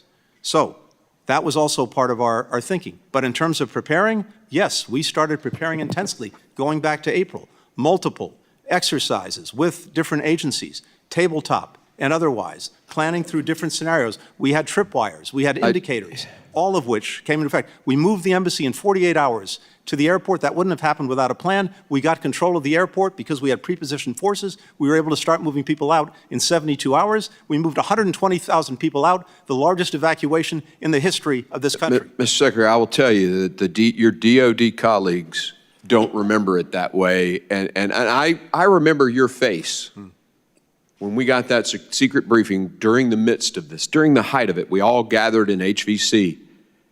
And I'm going to tell you, I think our memory here isn't as accurate as it could be. And I'll just leave it at that, Mr. Chairman. I'll never forget the fear in your face and I don't have anything else to say. Gentlemen, let me just add, I think this is a very important issue the gentleman raised from Tennessee, and I appreciate your perspective, Mr. Secretary. I'll tell you what our investigation revealed, that Ambassador Wilson did not want a NEO. In fact, he punished his staff for even mentioning the word NEO.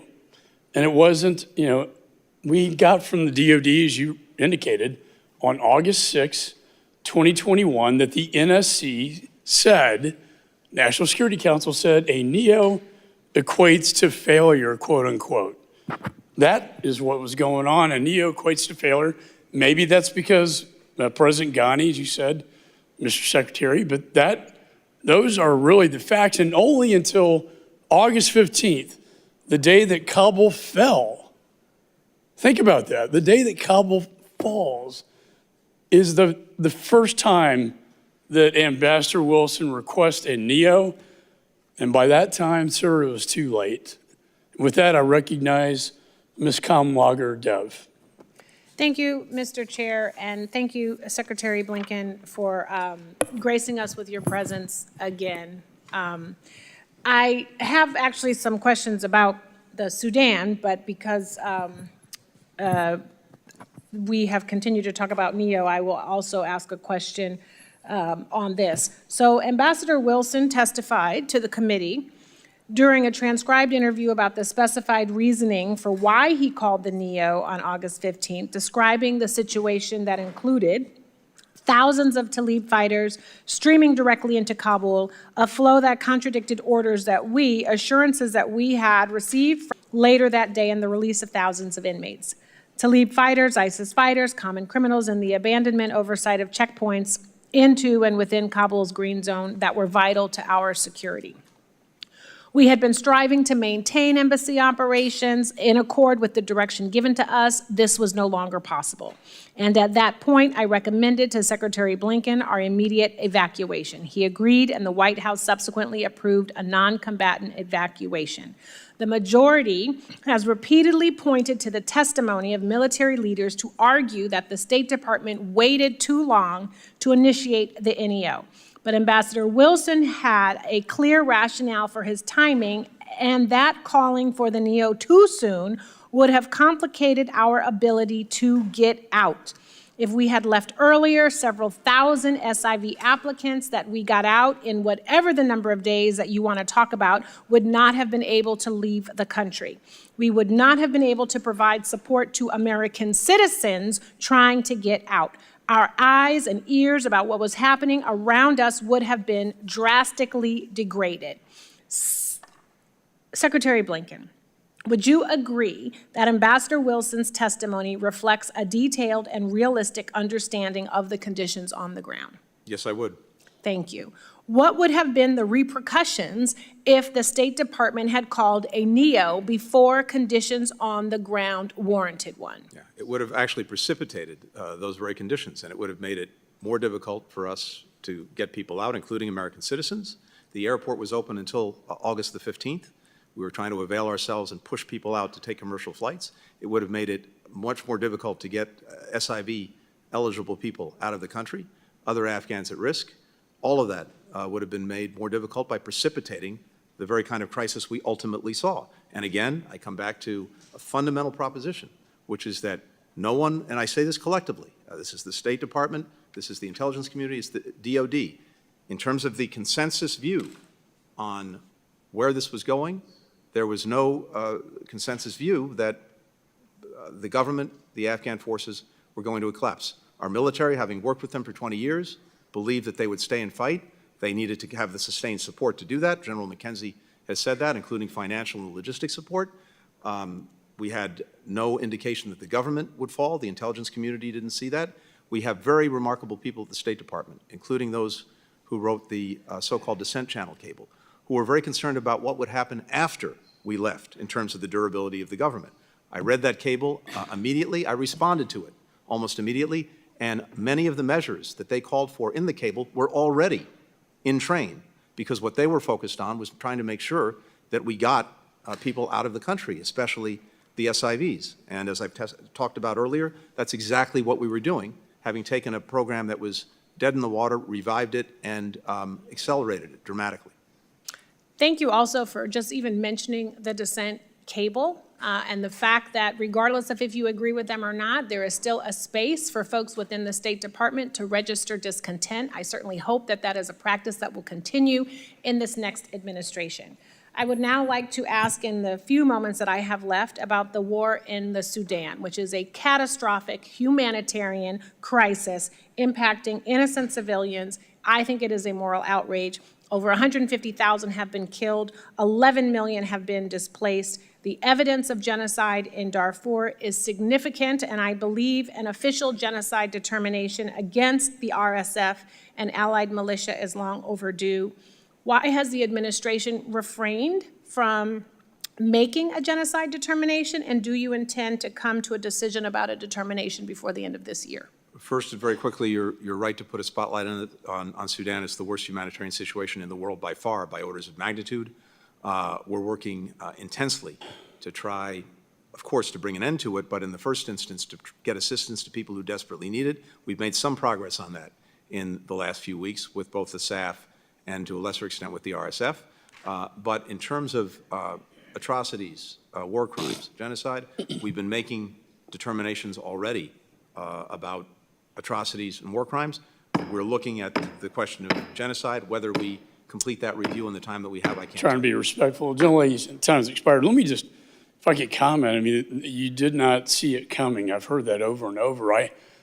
Perhaps we were getting different intelligence briefings, but I certainly saw it coming, and your own employees in the embassy saw it coming when they sent the dissent cable to you, a cry for help that Kabul's falling and the embassy will fall soon. And I don't know how you can say that, honestly, sir, with a straight face. The chair recognizes Mr. Huizenga. Thank you, Mr. Chairman, and appreciate your work as leading this committee. But Secretary Blinken, how many U.S. citizens are still in Afghanistan? I can't give you an exact number because we never know for sure. There are several. Do you believe they're all voluntary? I think you're going to start to say there's several thousand. No, I believe that any American citizens who are left, there are several, as you know, as has noted before, who have actually been detained. These are people who went there after the evacuation for one reason or another, have been detained by the Taliban. We're working every day to get them out. Hold on a second. Are you saying that the only people detained are those who went after the evacuation? I'm saying the ones that we know of who are detained and that we're actively working. We can clue you in. I got to give you credit. You are successful in doing this. You have completely pulled me off of what I was going to ask you about, much to my staff and everybody else's chagrin. But the crap that you are throwing out here about this is unbelievable. I will tell you, I was in that same briefing when you said that you thought there was, quote, several hundred citizens who were staying in Afghanistan voluntarily. My caseworker had 185 individuals alone in my district, the 4th District of Michigan, that were asking us for help to get out, including those who did make it to Hkaya and were beaten by the Taliban, and who are known by the U.S. troops. And the troops that are being shown up here, including one of my constituents, who I've referred to as Jose and Carlos and Juan and various things, because I haven't wanted to use his real name at his request, who was blown up and injured, and knew every single one of those Marines and those Navy corpsmen up there on that screen right now. They have not gotten satisfactory answers. And I will tell you, Secretary Blinken, that we have citizens there who are not there voluntarily, and they want to get out, and this State Department has utterly failed them. Failed them. Congressman, if there are citizens that you have identified that have been in communication with you and that want to get out, please, if you haven't already, share that information with us. We've shared it. We'll share it again, and we'll keep asking. And we're happy to sit down and go through each of those cases. At some point, the exercise in futility gets a little frustrating as a member, Secretary Blinken, when it does not feel like you're answering Mr. Green's questions or Mr. Warren's questions, or you're going to have a couple of other military folks who were there, had friends there. Well, I had a friend who was in Doha, and he's telling me that there was no damn plan to have all of those planes divert to Doha. So they got caught flat-footed. There was no place for them to go. It was a bungled exit. So I have to hit on a couple of the things that I have here, and I'm going to try to truncate this. Recent report by Inspector General of Afghan Reconstruction, John Sepko, found since August of 2021, implementing partners of yours from the State Department have paid at least $10.9 million in U.S. taxpayer funds to the Taliban in form of taxes, fees, and duties. In fact, the SIGAR noted that while conducting its investigation, your State Department repeatedly refused to cooperate. They then requested that the State Department attest to that it had distributed a questionnaire to all the relevant implementing partners, that responses were not altered, and that no attempts were made to influence the implementers' responses. However, at the time the report was published, your department refused to sign the attestation. Mr. Secretary, did you instruct your employees to obstruct the SIGAR investigation of U.S. tax dollars going to the Taliban? And then, since then, has that changed? To the contrary, we've done everything possible to cooperate with SIGAR, 13,000 staff hours dedicated to this. Why would the Inspector General say, is the Inspector General lying? SIGAR, in its report of, I believe, in 2023, said that the department was cooperating with SIGAR.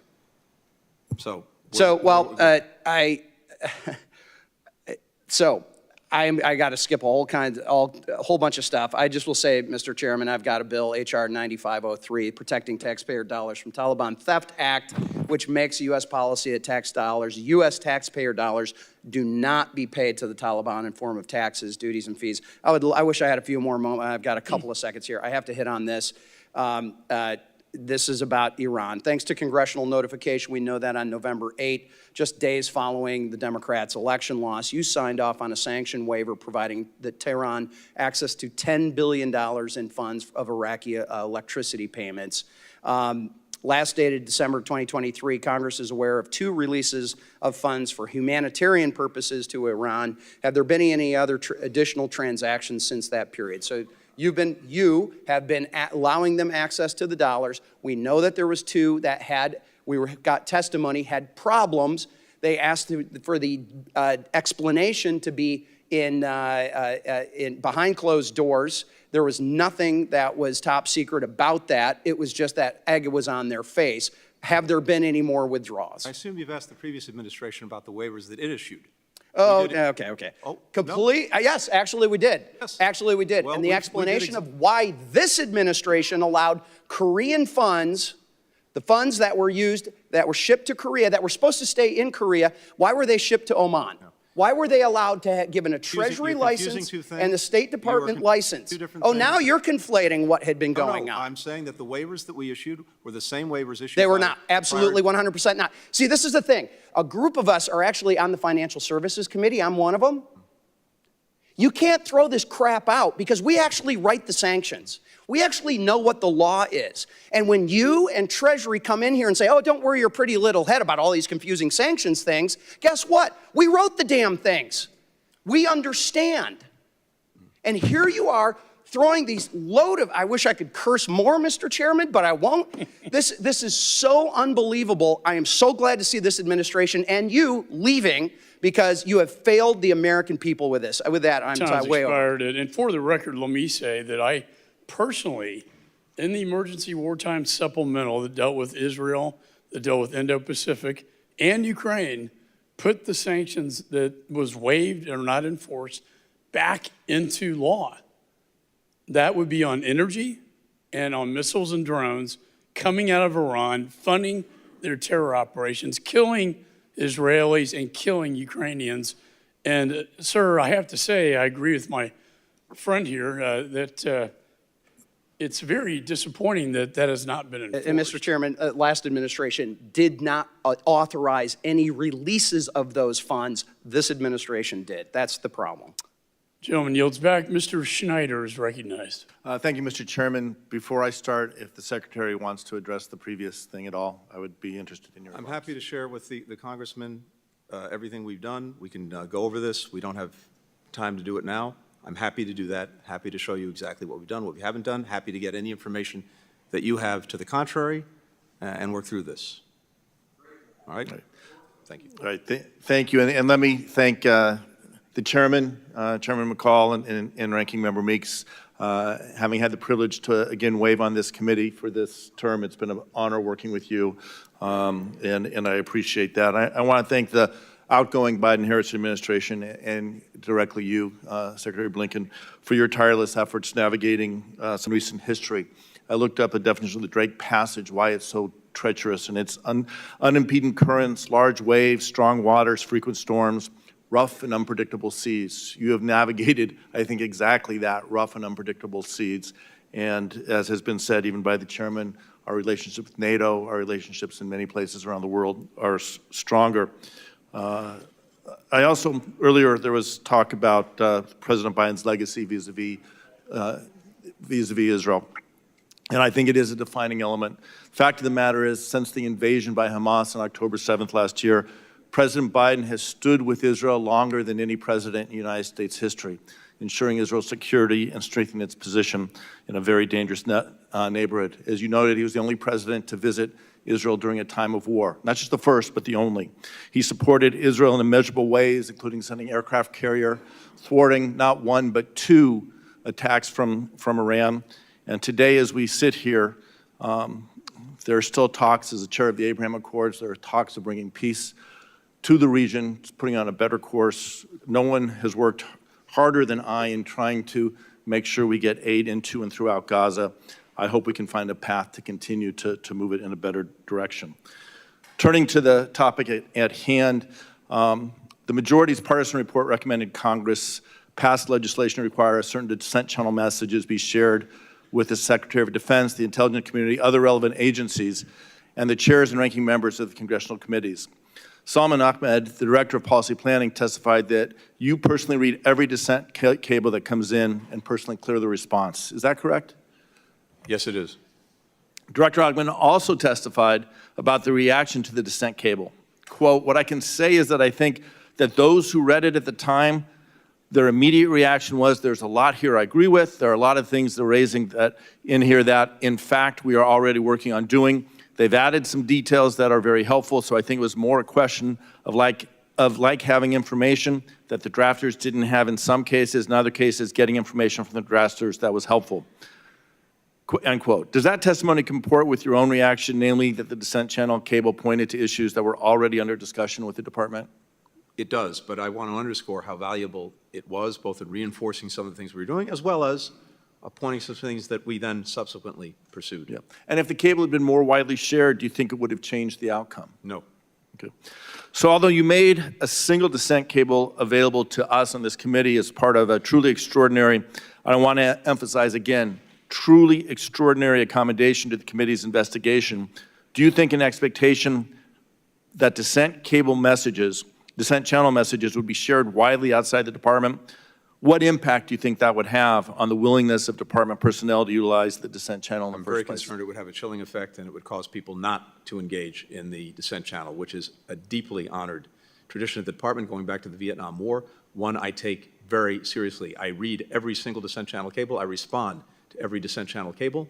It informs my views, but people need to know that they can come forward without fear or without favor, and knowing that this will be shared beyond the Secretary and my immediate office is something that I fear would have a chilling effect. Not only would it possibly chill or make it people more reluctant to share that, if you don't get that information, what are the implications to what you're trying to achieve? The implications are we will not be as well informed as we need to be, and it will make our decisions less effective than they otherwise would be. All right. Thank you. And you know, if I expand, this hearing addresses one of the most significant and complex issues in recent memory. And I do want to recognize the families, the Gold Star families that are here, and all the Gold Star families of great Americans who made the ultimate sacrifice in Afghanistan and other conflicts defending our nation. The withdrawal was in no small part shaped by the 2020 Doha Agreement that, as we have discussed, was negotiated not by this administration, but the preceding administration and handed over. By the time you received it, the Biden administration received it, the Taliban had gained significant ground. Options were limited. The recommit to a conflict without clear goals or complete tool withdrawal commit to a complete withdrawal. It was an extraordinary achievement. More than 124,000 people were airlifted in just 17 days. And keeping in time with the other members, gentleman's time has expired. Mr. Mills is recognized. Thank you, Mr. Chairman, and I want to thank you for your continued leadership throughout this entire time. It has been an honor to serve in this committee, so I want to continue to thank you for that. Secretary Blinken, are you familiar with USC 22, Section 4802? Please tell me. It's basically your obligation in order to try and protect and provide security and safety for American citizens. Mm-hmm. Now, in one of your statements, you said, we did not leave Americans behind. Well, see, unlike other members on this, I actually went overseas and was conducting rescues of Americans left behind in Afghanistan. I actually conducted the very first successful overland rescue of Americans that were left behind, which was Miriam and her 3 children. These are Amarillo, Texas, American-born natives, who was at the front gate waving their passport, trying to get inside, while we were on the phone, myself and Senator Mark Wayne Mullen, trying to get your State Department task force to let them inside. You're telling me you didn't leave them behind? I'm telling you, Congressman, that we got every American out that we could, and when we got completed the evacuation, I said we're not leaving anyone behind. We're to keep doing this until we get every American who says they want to leave and identify themselves to us out. And as I You also said, though, 500 that, between. well, I'm reclaiming my time. You also told Congressman Davidson that the U.S. government was not blocking aircraft. Is that correct? I have no knowledge of the U.S. government. Yet my aircraft, who had 5 approved PPRs, which are prior permission required landings, to HKIA to rescue 28 Americans, was denied 5 times, saying that it was at the behest of the Department of Defense and the Department of State to prevent us from coming in to rescue Americans. That was what was told to us over the radio from the ATC towers. But yet, to your knowledge, no one was being blocked. Let me tell you, that is a farce and it's a complete lie. I will also tell you that in a NEO, State Department does not take ultimate control once it is declared. It's the Department of Defense who actually is supposed to, yet your task force still try to hold operational control, which led to a lot of disruption, and that has been reported multiple times by commanders on the ground. Yeah, so I will tell you, I'm gonna finish, sir. The other thing is that in Israel, a horrible incident occurred where over 1,200 people lost their lives. And yet the State Department had done nothing to come in and actually rescue Americans who had been left behind. How do I know that? Because the very first rescues conducted was on October 11th from Nazareth, Tiberias, and Haifa. How do I know it? Because I was the one who conducted them. 32 Americans that day, then into the West Bank, then into Jerusalem, then out towards Gaza. I got 255 Americans out by myself before the State Department lifted a finger and did anything to bring a plane in. Meanwhile, other nations were already flying aircraft in and out, rescuing their citizens. Again, another failure of 22 USC 4802. Not correct. I will also, it is correct, and the reason I know it's because I was there. Were you there, sir? I had an Were you there, entire sir? embassy there. You were not. Let's I go had ahead and start an with entire that. embassy there, and I've been there 12 times. How many Americans did you rescue, sir? Yeah, we've gotten How many many Americans did you out. personally rescue, sir? None, correct? So don't try and talk to me about ground truth. You couldn't even control what was happening in Afghanistan. Let's start there. The next thing I want to talk about is under your leadership, we have allowed Iran, the regime, to grow stronger than it's ever in its life. I'll give you some facts here. The Energy Information Agency said that Iran petroleum exports in Iran sold $144 billion in the first 3 years of your administration. Now, why is that number important? Well, because that is $100 billion more than what was permitted in the full 2 years of the Trump administration. You talked about we had to go forward with the Doha Agreement, but that was part of the, even though it was a conditions-based agreement, you couldn't prevent from pulling out of that. But you had no problem pulling out of Remain in Mexico. That's led to an increase in sex trafficking, fentanyl deaths, and illegal migrants. More angel families than ever. You had no problem, but again, you can't pull out of it, and trying to delist the Houthi rebels from a terrorist organization that now has resulted in 12% of global trade through the Red Sea being disrupted. Do you agree that delisting the Houthis as a terrorist organization was a good play? in terms of making sure that humanitarian assistance could get to the people of Yemen and that the Houthis were designated under multiple other So authorities. endangering American It made no citizens while difference. now that they're getting Made no increased difference. attacks as a result They were of being- your they were- actual they were failures. being sanctioned And I under can tell many you with other absolute authorities. clarity, sir, reclaiming my time, I can tell you with absolute clarity that Hezbollah got stronger while you were in office. Hamas was funded because of your failures to be able to impose necessary sanctions so that the Iranian regime couldn't they're continue to feeling fund. that way right I'm still now. talking, Mr. Secretary. You've had your time. You've had 4 years to destroy this nation. You and this administration. I will tell you with absolute certainty, sir, that America is better off with you not in office. That the Iranian regime will now finally start to weaken with stronger sanctions and with us being able to do our jobs for the Iranian people who are actually trying to lead a free democracy. I can tell you that Hezbollah, Hamas's leadership under Sinwar would not have been eliminated if they would have listened to Israel to what Biden had advised, which is ceasefire and stop.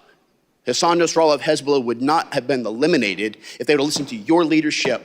And I can tell you right now that we are better off as a nation, we are safer as a nation, and our American citizens will be safer with you not sitting in that seat. Gentleman's With that, I time's yield back. expired. Mr. Thank Costa you is for your judgment. I recognized. wish you very good luck. Mr. Costa is recognized. Thank you very much, Mr. Chairman. I, first of all, like others, want to acknowledge the Gold Star mothers and families that are here. My grandmother was a Gold Star mother, and I have a bit of an understanding of the difficult situation that you've been through. And Mr. Chairman, I want to thank you for your tenure as the chair here. I've enjoyed serving with you and working with you. Mr. Secretary, you've done a good job, in my opinion, in the 4 years that you've been here under difficult challenges. We can all have different perspectives, but we're in a seminal moment in American and world history, I believe.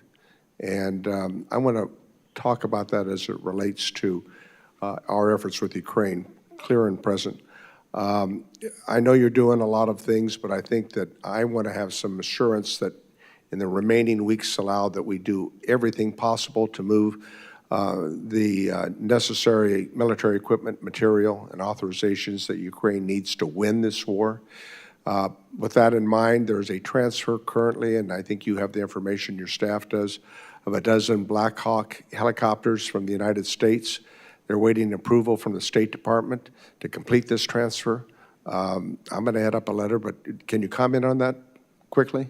Congressman, I can't speak to a specific transfer. I can just tell you that we are trying to push out the door everything we possibly can to make sure the Ukrainians have everything they need to deal with the ongoing aggression. We continue to do drawdowns, and I signed off on another one as recently as a day ago. I can't speak to the specifics, but I can tell you we're making sure that Will you get back every to us dollar as it that has relates been to these- authorized and appropriated, we're using. These 12 Black Hawk helicopters, you have the information, I'm your happy to come office back to does, you on that. and please do. How about with other efforts in terms of the money that's been appropriated, that we ensure that Ukraine is in the strongest possible position? Yes. It's not clear to me what this next administration is going to do, and I think that it's incumbent upon us to keep our promises and also to maintain that leadership with our NATO allies. Yes, we're determined to do everything we can, and it's fully our intent. As I said, every dollar that's been appropriated, we want to see get out the door. As it relates to Afghanistan, and I was there numerous times, what would you say are the lessons that have been learned? I mean, it's easy to Monday morning quarterback this, I think, and obviously we have people with strong opinions, but you inherited a treaty that had already been signed by the previous administration. You talked in your opening comments about your efforts to try to implement it. It clearly didn't go the way all of us wanted it to. What are the lessons that have been learned? And most important, what changes would you make and why? I think there are lessons to be learned over the 20 years. There are lessons to be learned over the year preceding the evacuation. There are lessons to be learned from the evacuation itself. As to the latter, and actually the year preceding it, the report that I commissioned, the after-action review that I commissioned, looks at least at what the State Department could and should have done differently and how it could set itself better up for Was the the future. department aware of any Americans in Afghanistan after August 31st who asked for assistance to depart the country, but Yes. had not been previously did so? Yes, we had about, as I said at that time, there were about 200 or so Americans who had identified themselves to us and wanted to leave, but who couldn't get to the airport or couldn't get into the airport. there were several hundred others who we knew of who did not at that point want to leave because either they couldn't bring extended family with them or they decided that they wanted to stay. After August 31st, the 200 or so who couldn't get to the airport, we were able to get out. Several hundred others came forward, seeing the success of our ongoing efforts to get Americans out, and said, actually, now we want to leave. And between August 31st and December 31st, we got another 495, I believe, American citizens out of Afghanistan because of that enduring commitment to leave no one behind. Does it make sense that all Americans you may have heard of subsequent to August 31st or 2021 were ever in Afghanistan and then assumed that you had been there, or that the department had known waiting for your help to get them out prior to that date? I'm sorry, can you repeat the question? I missed the question. I said, does it make sense to, just to add up that all the Americans you may have heard subsequently prior to the August 31st date were ever in Afghanistan and then assume that you knew that they were there and that they were going to have an option? Again, the challenge we've had, as you know, is that our citizens in any country around the world don't have to tell the government that they're there. They don't have to register with us. When they leave the country, they don't have to deregister. And in Afghanistan, we had many thousands of people who were, in effect, dual nationals who had made their lives in Afghanistan. So thank you for your service, and thank you for the questions. To all members, I'm going to keep a very strict 5-minute rule. Secretary, I know you have a plane to catch to go to the Middle East. Chair recognizes Mr. Kane. Thank you, Mr. Chairman. And I also want to take this opportunity to thank you for your leadership in this Congress as well as of this committee. Mr. Secretary, you are here with us today to discuss the Biden administration's failure in the disastrous withdrawal from Afghanistan in August of 2021 and your role in the sad chapter that our country witnessed. During President Biden's time in office and your tenure as Secretary of State, our country has seen many international crises that have become more inflamed. This administration has slow-walked critical arms and capabilities to Ukraine and has prolonged this war into what will be soon its third year. This administration has also intentionally delayed vital assistance to Israel, and that has eroded confidence around the world about American continued support for our strongest ally in the Middle East. We need to, and in addition, you and your president lack of accountability and ownership for the withdrawal from Afghanistan is inexcusable. Mr. Secretary, why did you believe that the Taliban would negotiate with the Afghan government despite President Biden's unconditional surrender on April 14, 2021? As I said earlier, the Taliban had made commitments under Doha. We wanted to see them fulfill those commitments, including negotiating with the government on a transition. We made every effort diplomatically throughout that period to hold them to that, but it became clear that they wouldn't. And it also became clear that when the deadline expired, the deadline negotiated by the previous administration, they would go back to attacking our forces, attacking our partners, attacking the cities. It would have required us to send tens of thousands of Americans back to Afghanistan. That's not a decision the President is prepared to make. During that entire time, what leverage did the United States have over the Taliban once President Biden announced that he would abandon our allies, no matter what the Taliban's violations of the Doha Agreement would be?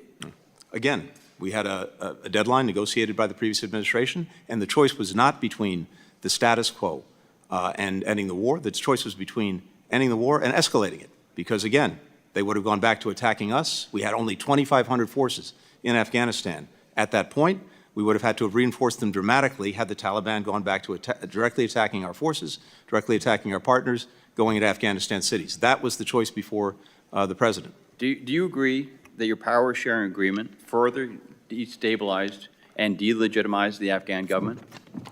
I'm sorry, Congressman, can you repeat that? The power-sharing agreement? Do you agree that your power-sharing agreement further destabilized and delegitimized the Afghan government? There wasn't a power-sharing agreement. It was the intent of the Doha Agreement that the Taliban negotiate with the government a ceasefire and a political transition, something that they didn't do. But that was what was in the Doha Agreement. That was the objective. It was clear that didn't happen. That the Taliban was going to violate, and they did.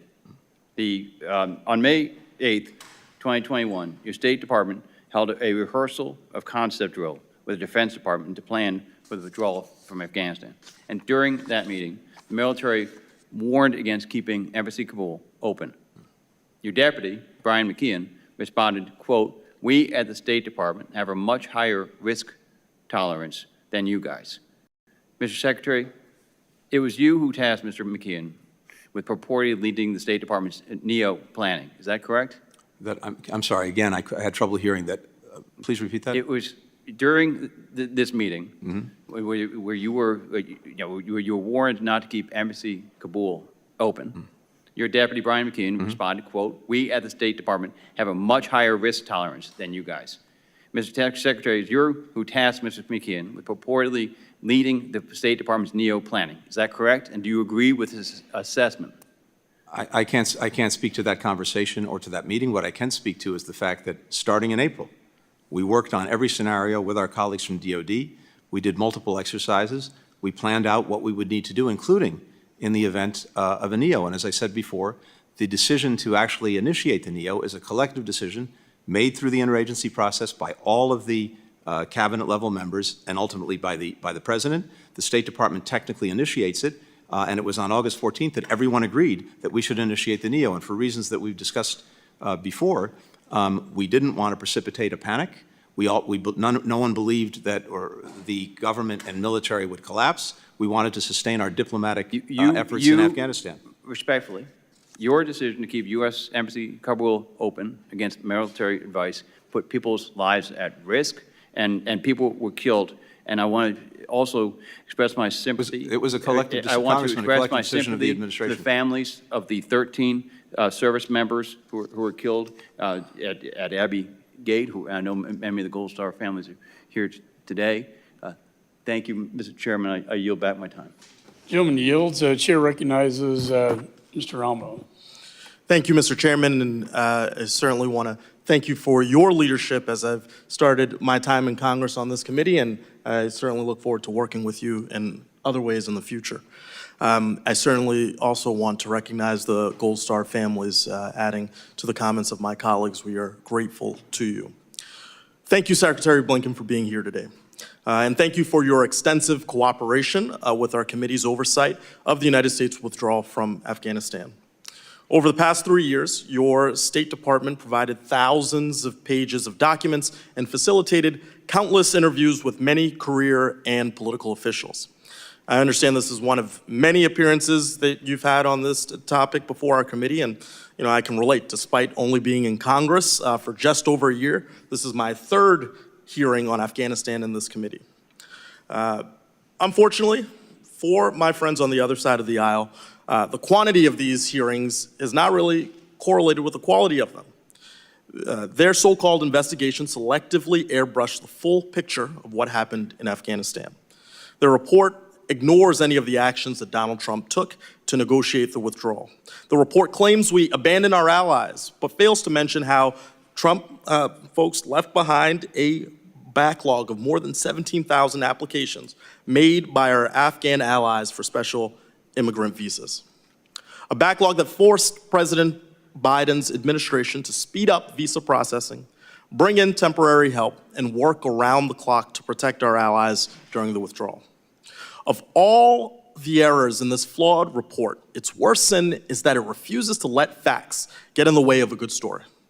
The report repeatedly claims the State Department waited too long to initiate the U.S. non-combatant evacuation operation.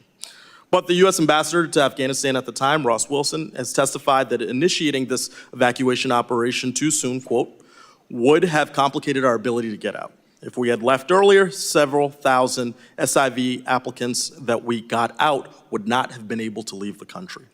We would have not been able to provide support to American citizens trying to get out. Our eyes and ears about what was happening around us would have been drastically degraded, unquote. Secretary Blinken, do you agree that Ambassador Wilson's testimony reflects the conditions on the ground at the time and after you initiated the non-combatant evacuation operation? Were there any additional steps that you personally took to ensure that our personnel and allies had the help and resources they needed? Yes, thank you. I agree with Ambassador Wilson's assessment. And once the evacuation was underway, the NEO was underway, we surged resources to the embassy, including dozens of consular officers to make sure that we could process anyone getting to and into the airport, American citizens and others eligible to come to the United States. And I have to tell you, Congressman, I have immense pride in the people of my department. I had hundreds raise their hand and volunteer, including dozens who ran into the burning building of HKIA Airport during the evacuation, to look out for their fellow citizens, to look out for our Afghan partners, and to do everything possible to bring them out of harm's way. Yeah. Well, Secretary, I'm grateful for your leadership, and I frankly just wanted to give you an opportunity to correct the record on any claims that we've heard today, and really just communicate some lasting thoughts about this as you depart the State Department.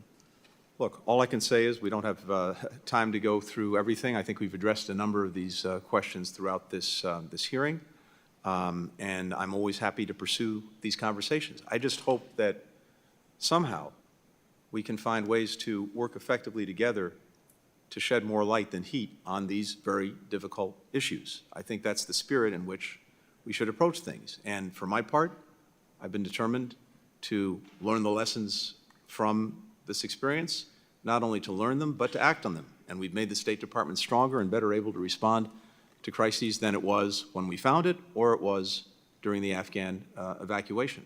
And I think that spirit is the one that I would hope would apply to everything we do. I've worked so well with so many members of this committee on both sides of the aisle. I hope that that continues even in places where we have deep disagreements. We can question each other's judgments. That's totally appropriate. I hope that we can get out of the business of questioning each other's motives. Thank you, Mr. Secretary, and with that, I yield back. Gentleman's time has expired. I recognize Mr. Lawler from New York. Thank you, Mr. Chairman. Mr. Secretary, have you read this report in full? I have read the executive summary of the report. I haven't read the entire report yet. Okay. I've read the executive summary. I hope that you will take this copy with you on your flight to the Middle East and read it, because this is your legacy. This is your legacy. Starting with the disastrous withdrawal in Afghanistan that resulted in the death of 13 U.S. service members, creating 13 Gold Star families. Families our Vice President hasn't even been bothered to meet with. Then the Russian invasion of Ukraine, the terrorist attack on Israel, the illicit oil trade between China and Iran to the tune of $200 billion under your watch. That is what is funding Hamas, Hezbollah, the Houthis, and other terror networks in the region. China threatening Taiwan. This is your legacy, and this stems from this disastrous withdrawal. So I hope you read the report in full and reflect upon that. You talk about the Doha Agreement. It's conditions-based. This administration had no problem reversing policy decisions that it disagreed with President Trump on. In fact, Joe Biden revoked 94 executive orders to open up our southern border and create an absolute calamity. 70,000 Americans die every year from fentanyl overdose, as this administration has allowed fentanyl to pour into our country.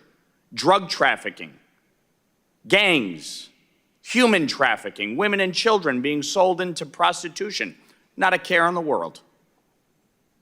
This is the legacy.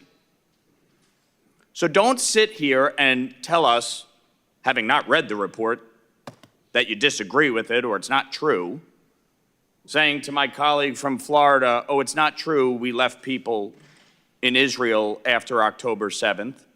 It most certainly is. I had constituents calling in a full-fledged panic, and we called the State Department and we're told there is nothing we can do. Don't tell us that that didn't happen. This administration had no problem trying to renegotiate the Iran nuclear deal. No problem lifting sanctions on Iran, allowing for the illicit oil trade. So when you say that the previous administration negotiated the Doha Agreement and therefore we were bound by it, that is complete and utter bullshit. And you know it. You absolutely had the ability, based on the conditions on the ground, to keep our troops there, to ensure the safety and well-being of American citizens, and to make sure what happened did not. Mr. Secretary, on August 26, 2021, who was the President of the United States? Joe Biden. On August 26, 2021, who was the Secretary of State? I was. Okay. Take responsibility. Don't shirk in your responsibilities. Don't try to shift blame. The reality is you guys allowed the conditions on the ground to deteriorate. You did not hold the Taliban to account. And as a result, 13 U.S. service members are dead, and the world is a tinderbox. We are in the most precarious place since the lead up to World War II.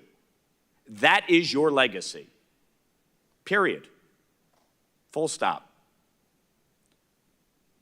And if Israel listened to this administration and didn't go into Gaza and didn't go into the south, Sinwar would still be alive.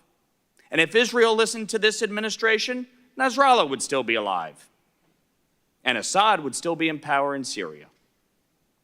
And Iran would be stronger than ever. That is your legacy. This Congress has passed the SHIP Act and the Abraham Accords Special Envoy. You didn't fill the Special Envoy, and you didn't enforce the SHIP Act. You've had over a year to do both. That is your legacy. You leave the world worse off today than it was when you inherited it. Gentleman's time has expired. Recognize the Enjoy reading this, because gentlelady this from is Pennsylvania, your Ms. legacy. Wild. Thank I you, have a Mr. very different legacy, one that I'll be happy to reflect on. I won't have the time to do it today because, of course, you don't provide any time to do it. It's very nice to make a speech, leave me no time to respond. chair has That's the way recognized this Ms. works. Wild. Mr. Chair. Thank you, Mr. Chair. Secretary Blinken, let me just say that hearings such as this one probably will aid you in getting over this job very quickly. I do think that you have served commendably. I think also that you have been handed an unprecedented set of world affairs and that you've handled them very well, and I thank you for that. I, too, along with so many of my colleagues, want to express my tribute and my thanks to our Gold Star families and, of course, to our service members who lost their lives in all of Afghanistan's war, not just on the day that we withdrew, but that's really at the heart of what we're discussing today, Americans who wore our country's uniform, those who were injured, those who lost their lives, and of course their families that served alongside them. And I do so wish, I say to all the families, that your loved ones had not been there on that day. I personally feel strongly that we should not have been in that war at that time, and I'm sorry for your losses and that happened. Secretary Blinken, I do want to ask you the same question I asked Ambassador Khalilzad when he testified here a few months ago, because I think it really gets to the underlying reality of why we're here today. Why, over the course of 20 years in Afghanistan, did administrations of both parties fail to correctly assess the level of dedication and cohesion of the Afghan forces and their political leadership? I think that's a critical question. I hope that the bipartisan commission that is looking into the 20 years of Afghanistan gets at exactly that. And as someone who served in several of those administrations, I also take responsibility for that we did not, I think, see with clarity not only the durability of the Afghan government and the Afghan security forces, but see with clarity how difficult, if not impossible, it would be for us from the outside to somehow build a cohesive country and society. And that is something that, as you said, took place over multiple administrations. And I think that is a critical question that we get a better understanding of. And my hope is that the Commission will look into that. Well, thank you. I hope so too. You know, I have grave concerns about the politicization of intelligence that somehow seems to fit a pre-designed agenda over several decades of U.S. military involvement. That is by no means any kind of critique of our troops ever. It's the people who are making decisions at a much higher level. And I worry that we have a cherry picking of intelligence and data. And I hope that's something that the Commission will also look at, because I think it's vital to make sure that we don't end up in any more forever wars. How do you account, and I know we're running out of time, but can you comment on the intelligence failures specific to Afghanistan?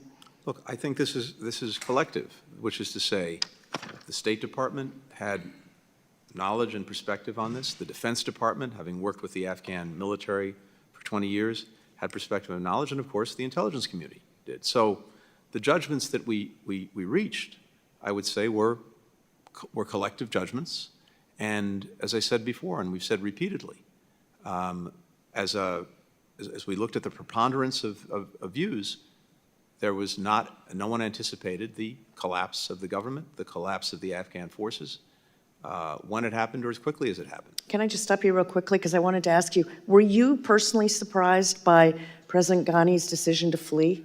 I was, because I think, as I mentioned earlier, I was on the phone with him late at night on the 14th of August, and he told me we were working on trying to get an agreement to move forward between the Taliban and the government to negotiate some kind of transitional government as a way of averting all of this and moving Afghanistan to a better place.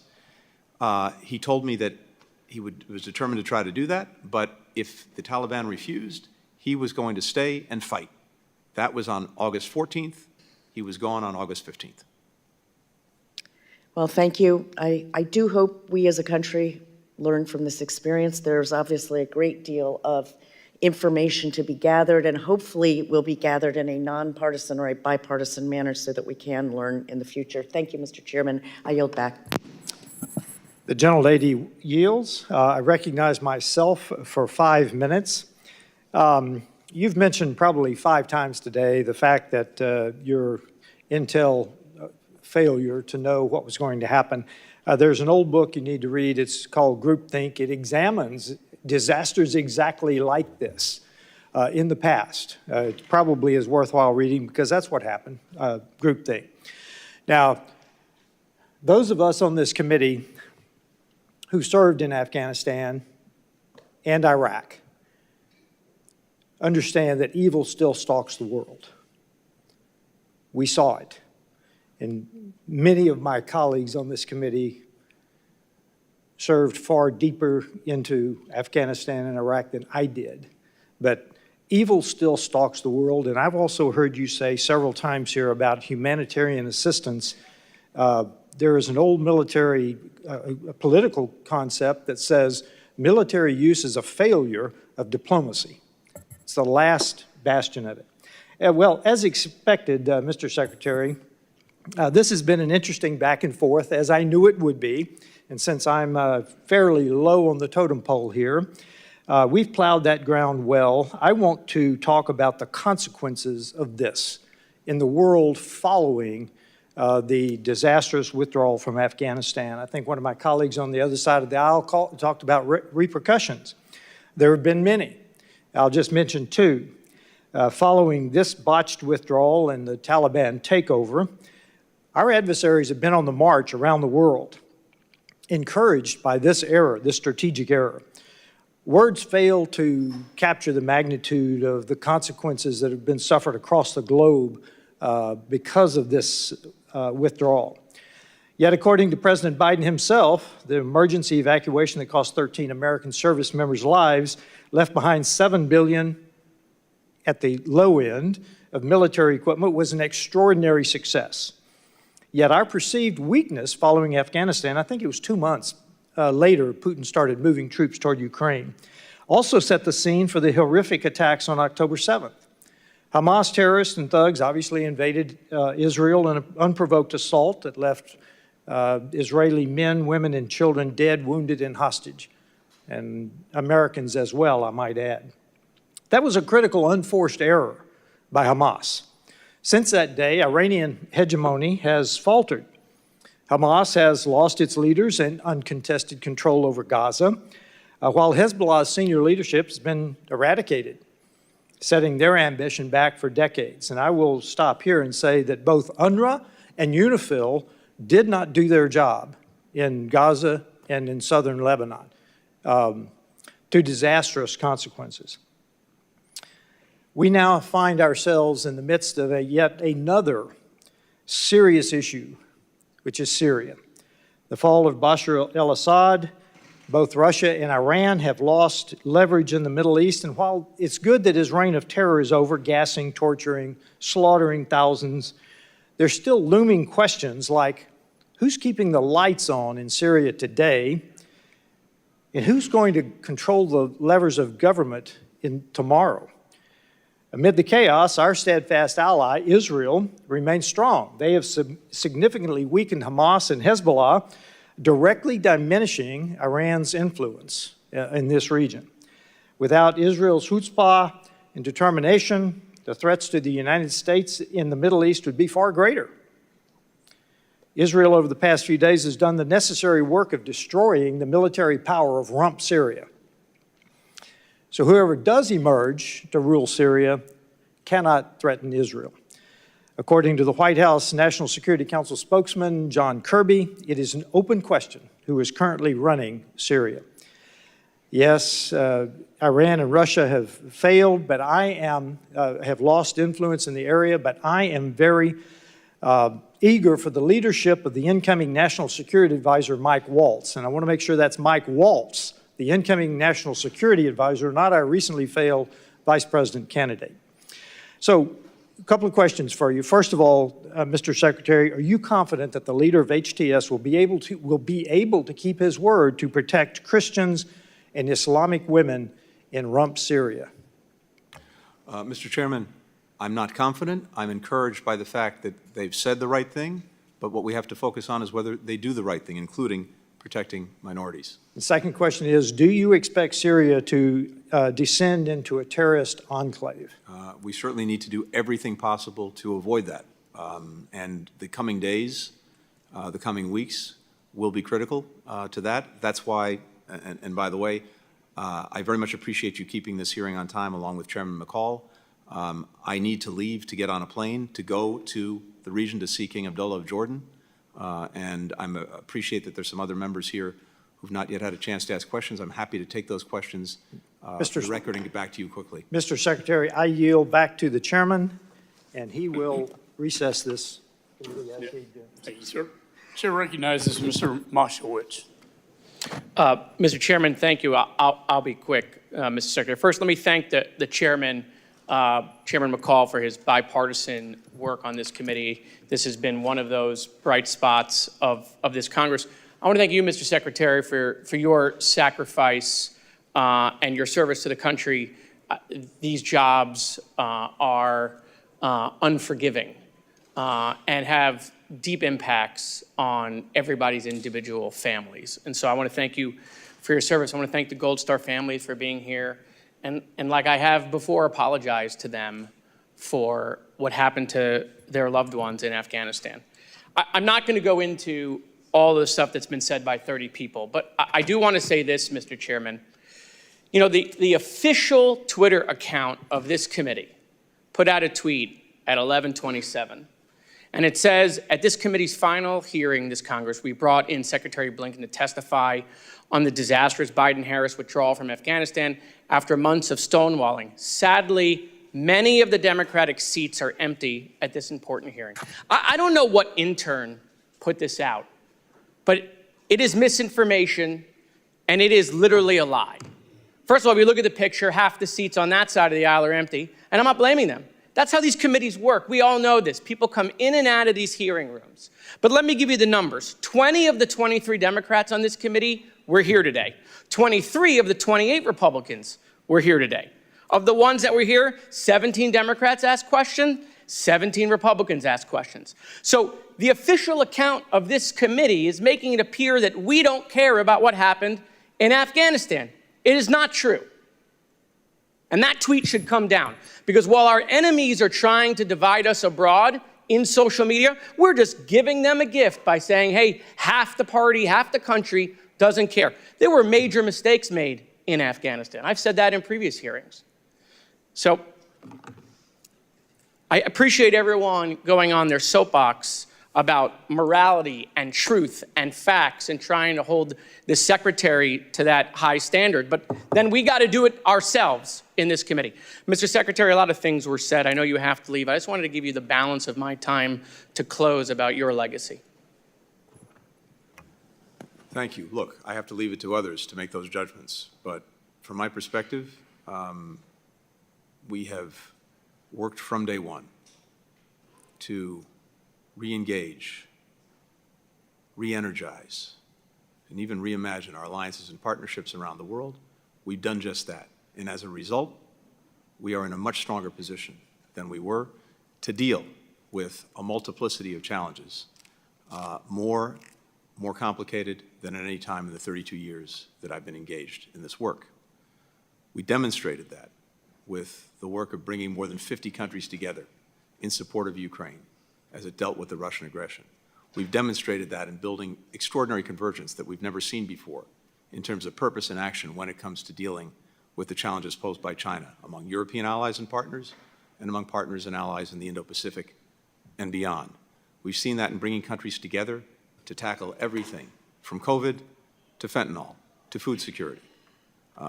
Across the board, that's a result of our engagement, of our diplomacy, of bringing countries together in common purpose and in ways that advance the national interest. That's how I've seen it. Others are free to make their own judgments about it. But I think in doing that, one of the sources of our strength and success is the ability to work closely with Congress. We're stronger at home because we've made remarkable investments in things like infrastructure, the CHIPS and Science Act, the IRA. That goes directly to our strength abroad. Other countries see that. They see that we've reinvested in our own competitiveness. They want to work with us. They want to engage with us. They want to partner with us. And because we've been so attentive to our alliances and partnerships, we now have countries that before were looking to do things on their own without us that are now united with us in common purpose. That doesn't just happen. It happens because we have extraordinary men and women at the State Department, among other places, who are out there every single day building those alliances, building those partnerships, and then using them when we need to deal with challenges like Russia and Ukraine, like China, like so many of the other challenges we face around the world. Thank you. Thank you. I yield the balance of my time back, Mr. Chairman. Gentleman yields. Chair recognizes Mr. McCormick. Thank you, Mr. Chair, and thank you for being here, Mr. Secretary. I know that your main responsibility as a secretary is to execute the president's foreign policy. As an Afghan veteran and as a guy who's got tons of friends that served over there even longer than I did, years away from their family, the guys who lost their limbs, the families who sacrificed, the people who lost their lives, my hat's always off for those families who are gold stars, and even the families who just served and made that sacrifice away from their families. I really have great respect. I know we were there for about 20 years in Afghanistan, so you can't take responsibility for 20 years, but you can take responsibility for those 4 years. I know that we spent about $2 trillion of that dollars. A lot of that wasn't on your watch. That's also a lesson learned that we had to live with. I know 2,462 lives roughly passed because of that war that we sacrificed as Americans, but most of those not on your watch. What I do want to hold you and our leadership accountable for is the stuff we left behind, very specifically. Yesterday, I had the ambassador of Pakistan in my office, and we were talking about terrorism in his nation and how we create stability in that region. I'm a foreign affairs guy that's my region. And they've had over 600 terrorist attacks in their nation last year, and I was like, why? Why so many? He said, because a lot of the weapons that we left behind in Afghanistan are now being used for attacks in Pakistan and other areas around there, and it's munitions we left behind. I personally thought it was a horrible withdrawal. I've talked to Millie. I've already had a breakdown. He went down and step by step went through the process of the withdrawal. But quite frankly, it wasn't just the $4 billion of our troop supplies that we left behind, but the $90 billion that we had given to the Afghanis that was then used now to sustain their country and the evil empire that's basically spreading terrorism throughout the region. I don't really accept the premise that they're not harboring bad guys. I know we have terrorist cells there. I know that they're training. We've been briefed on that.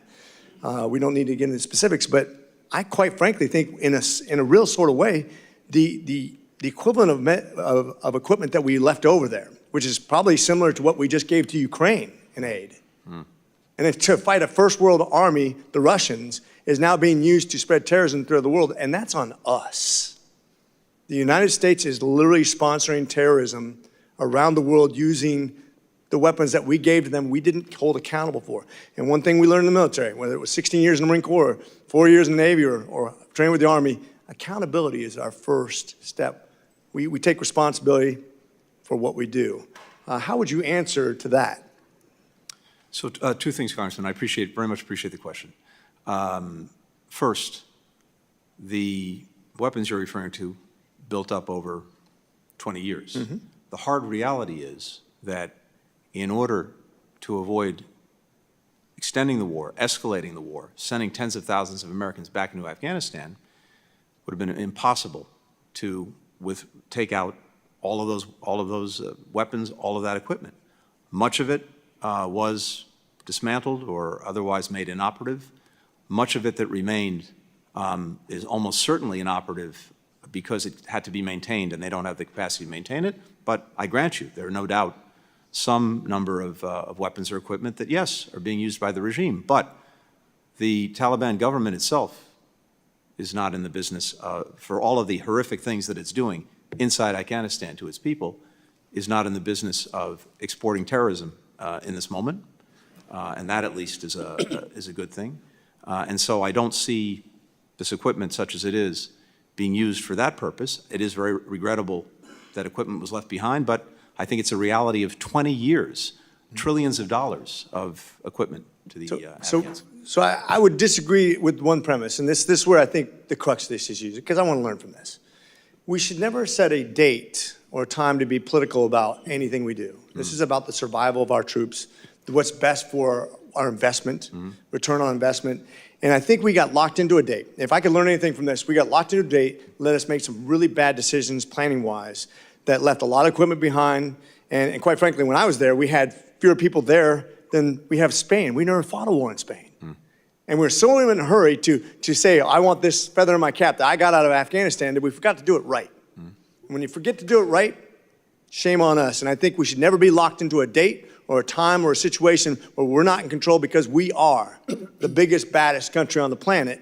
And shame on us for not doing it right, because I think that costs us a lot of reputation. With that, I yield. Gentleman's time has expired. We're going to try to keep this brief. I know the Secretary has to go to the Middle East to meet with the King of Jordan. Mr. Moran from Texas is recognized. Thank you, Mr. Chairman. Mr. Secretary, thanks for being here today. I want to start where Mr. Moskowitz left off just a second ago. Speaking about the withdrawal, he said, and I quote, "There were major mistakes made in Afghanistan." First of all, do you agree with that statement by Mr. Moskowitz? I do. Could you specify the mistakes that you believe were made in the withdrawal from Afghanistan? Yeah.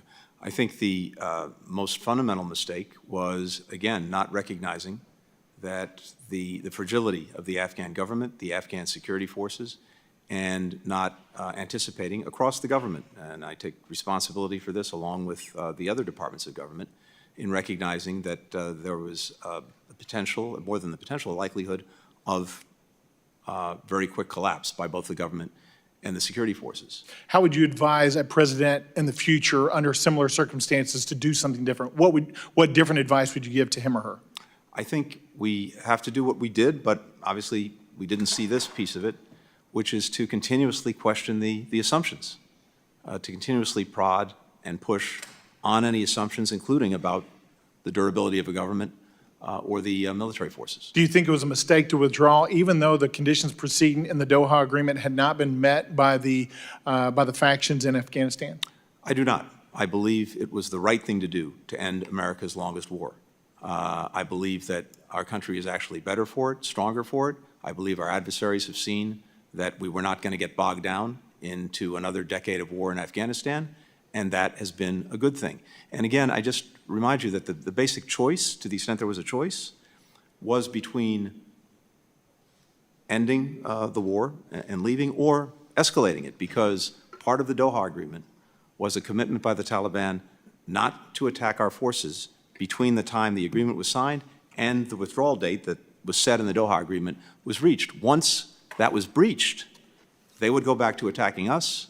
They would, our partners, our military determined we would have to send tens of thousands of forces back to Afghanistan. I think I heard you say earlier that you didn't think there was a connection between the botched withdrawal and the aggression, the increased aggression by Russia as against Ukraine earlier. Did I hear you correctly say that? That's correct. When the withdrawal occurred, former U.S. Ambassador to NATO, Ivo Dalder, warned a few days after President Biden's unconditional surrender to the Taliban that, quote, Moscow and Beijing will look closely at how we react in one situation to set the stage for the other.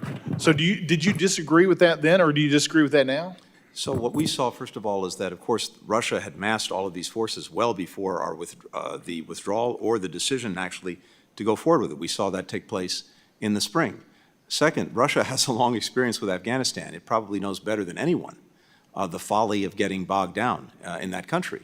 And what we've seen since is the United States marshaling more than 50 countries, coming to the defense of Ukraine and doing tremendous damage to Russia's efforts in Ukraine. Let's look at what the Chinese said about this. On the second anniversary of the withdrawal, Chinese Foreign Ministry spokesman Wang Wenbin said, quote, on this date 2 years ago, the whole world witnessed the, quote, Kabul moment when the U.S. hastily withdrew its troops from Afghanistan. What happened in Afghanistan marked a military, political, and counterterrorism failure of the U.S. in Afghanistan. That's a quote by a Chinese government official.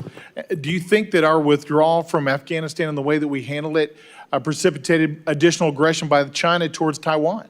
I don't. In fact, we've seen this build up for more than a decade. And again, as I said earlier, in 2008, we had 200,000 troops between Afghanistan and Iraq. That's when the Russians invaded Georgia. In 2014, we still had 12,000 troops in Afghanistan. That's when the Russians first invaded Ukraine. These decisions are made for their own reasons, and with Russia and Ukraine, or with China and Taiwan, this long predated any things we decided or did in I want to ask real quickly, as my time expires, about before and after our withdrawal. So if we're looking before and after the withdrawal, do you think that the situation in Afghanistan is better inside Afghanistan today or before withdrawal as it relates to, number one, the safety and security of women and young girls? I think the situation is worse for women and young girls. There's no question about that. What about the access and opportunities for education for women and young girls today or before withdrawal? Worse. No and the opportunities to enter the workforce for women today or before withdrawal? Worse. Do you think a leave-behind force, even a small force, may have created stability in the region, or would that not have been something? That was not the choice. The choice was not leaving 2,500 people there. The choice was whether we were going to send tens of thousands of Americans back indefinitely with no guarantee of better results. It's also important to remember that by December 2020, the Taliban either controlled or contested territory that had 75% of the population of Afghanistan. Life for them then, including women and girls, was not good. But I agree with you, it's gotten worse. Do you agree we need to take additional steps to protect the lives of women and young girls in Afghanistan? Yeah, I agree we need to maximize every effort to do that. Gentleman's time is expired. Chair recognizes Mr. Moylan. Thank you. Mr. Chairman, I'm very sorry to interrupt, but Sure. as we said before this hearing, I had a hard stop at 2 o'clock. I have to agree. get on a If we plane could to keep Syria. this limited, we have Mr. Moyle and Mr. Van I'm happy to Orden. take, I and, very much respect the members and their questions. I'm happy to take the questions and respond within the next week. Why don't to we ask both of you, I want to give you the opportunity to ask one question. One question. Thank you, Mr. Secretary. Thank you, Mr. Chairman. General Miller was our last commander of U.S. forces in Afghanistan, Mr. Secretary, and he came before this committee. And the important thing that General Miller wanted to relay to us was about the characterization of your State Department's attitude toward the military, Mr. Secretary. General Miller was saying to this committee that there was this assumption, the State Department's assumption, that we don't need the military. It was the State Department's assumption, according to General Miller, that why don't you know this, General? You're withdrawing. Why don't you get out of here? All of you, just go away. That's General Miller, our last commander of U.S. forces in Afghanistan, what he felt important to share with this committee.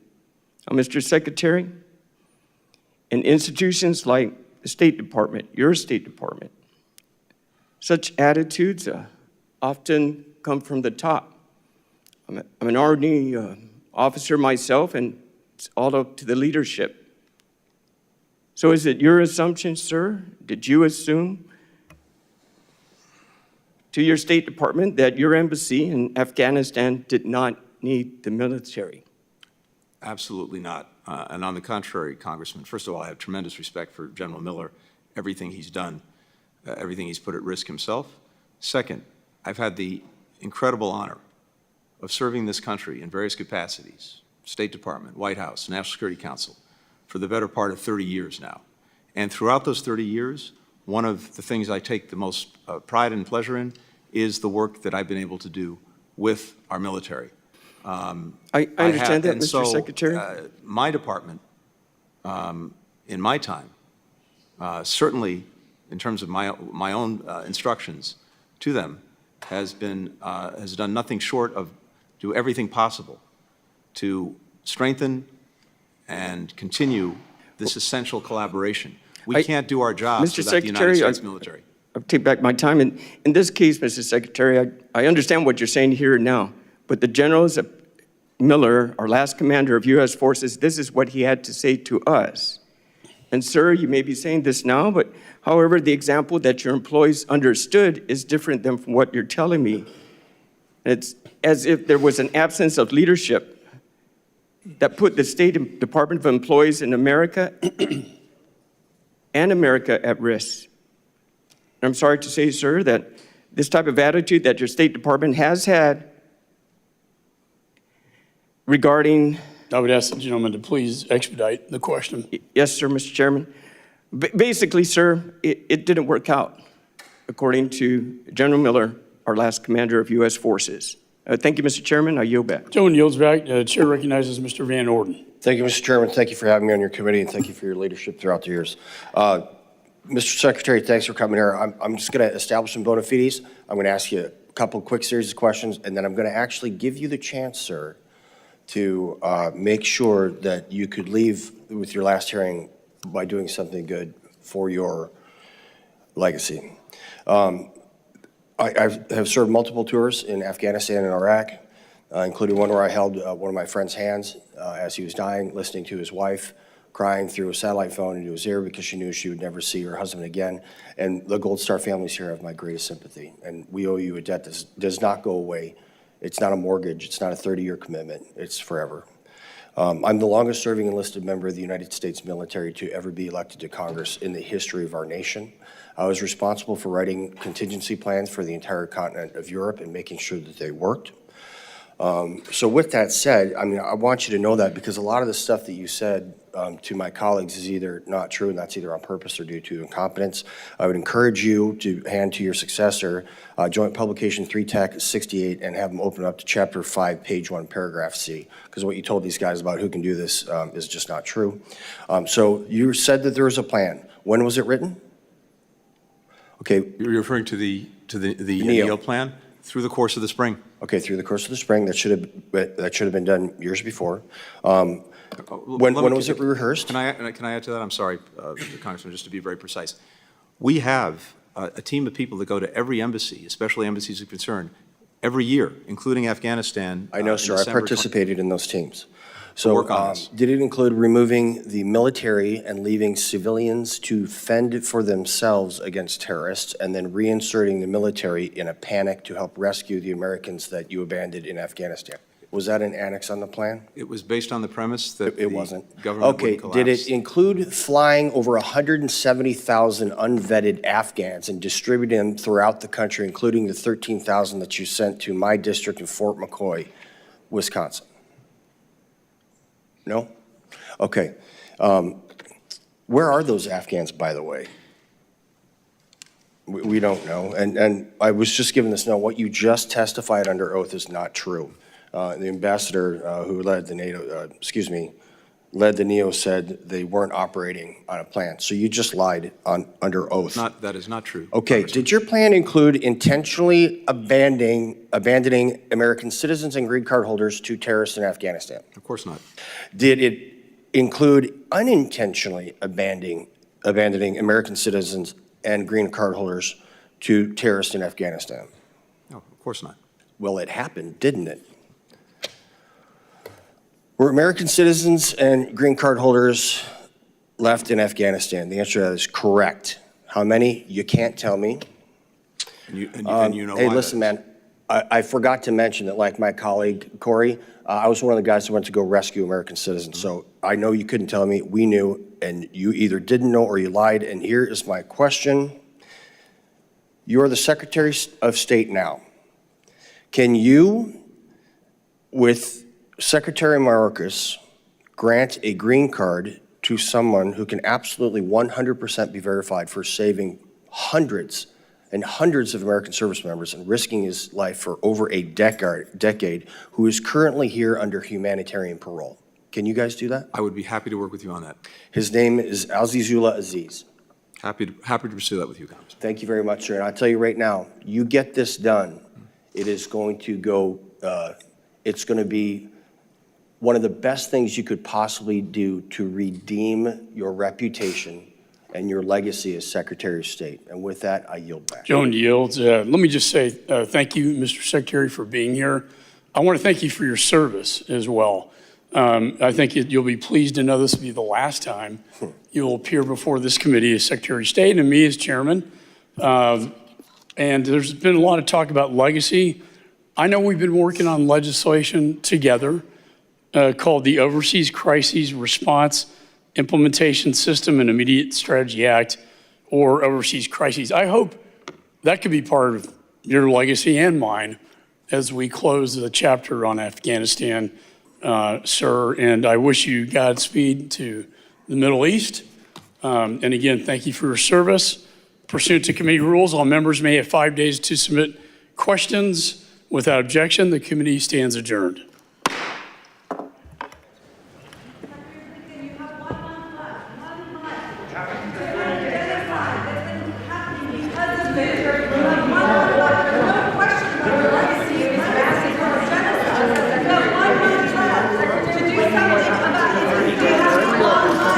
Do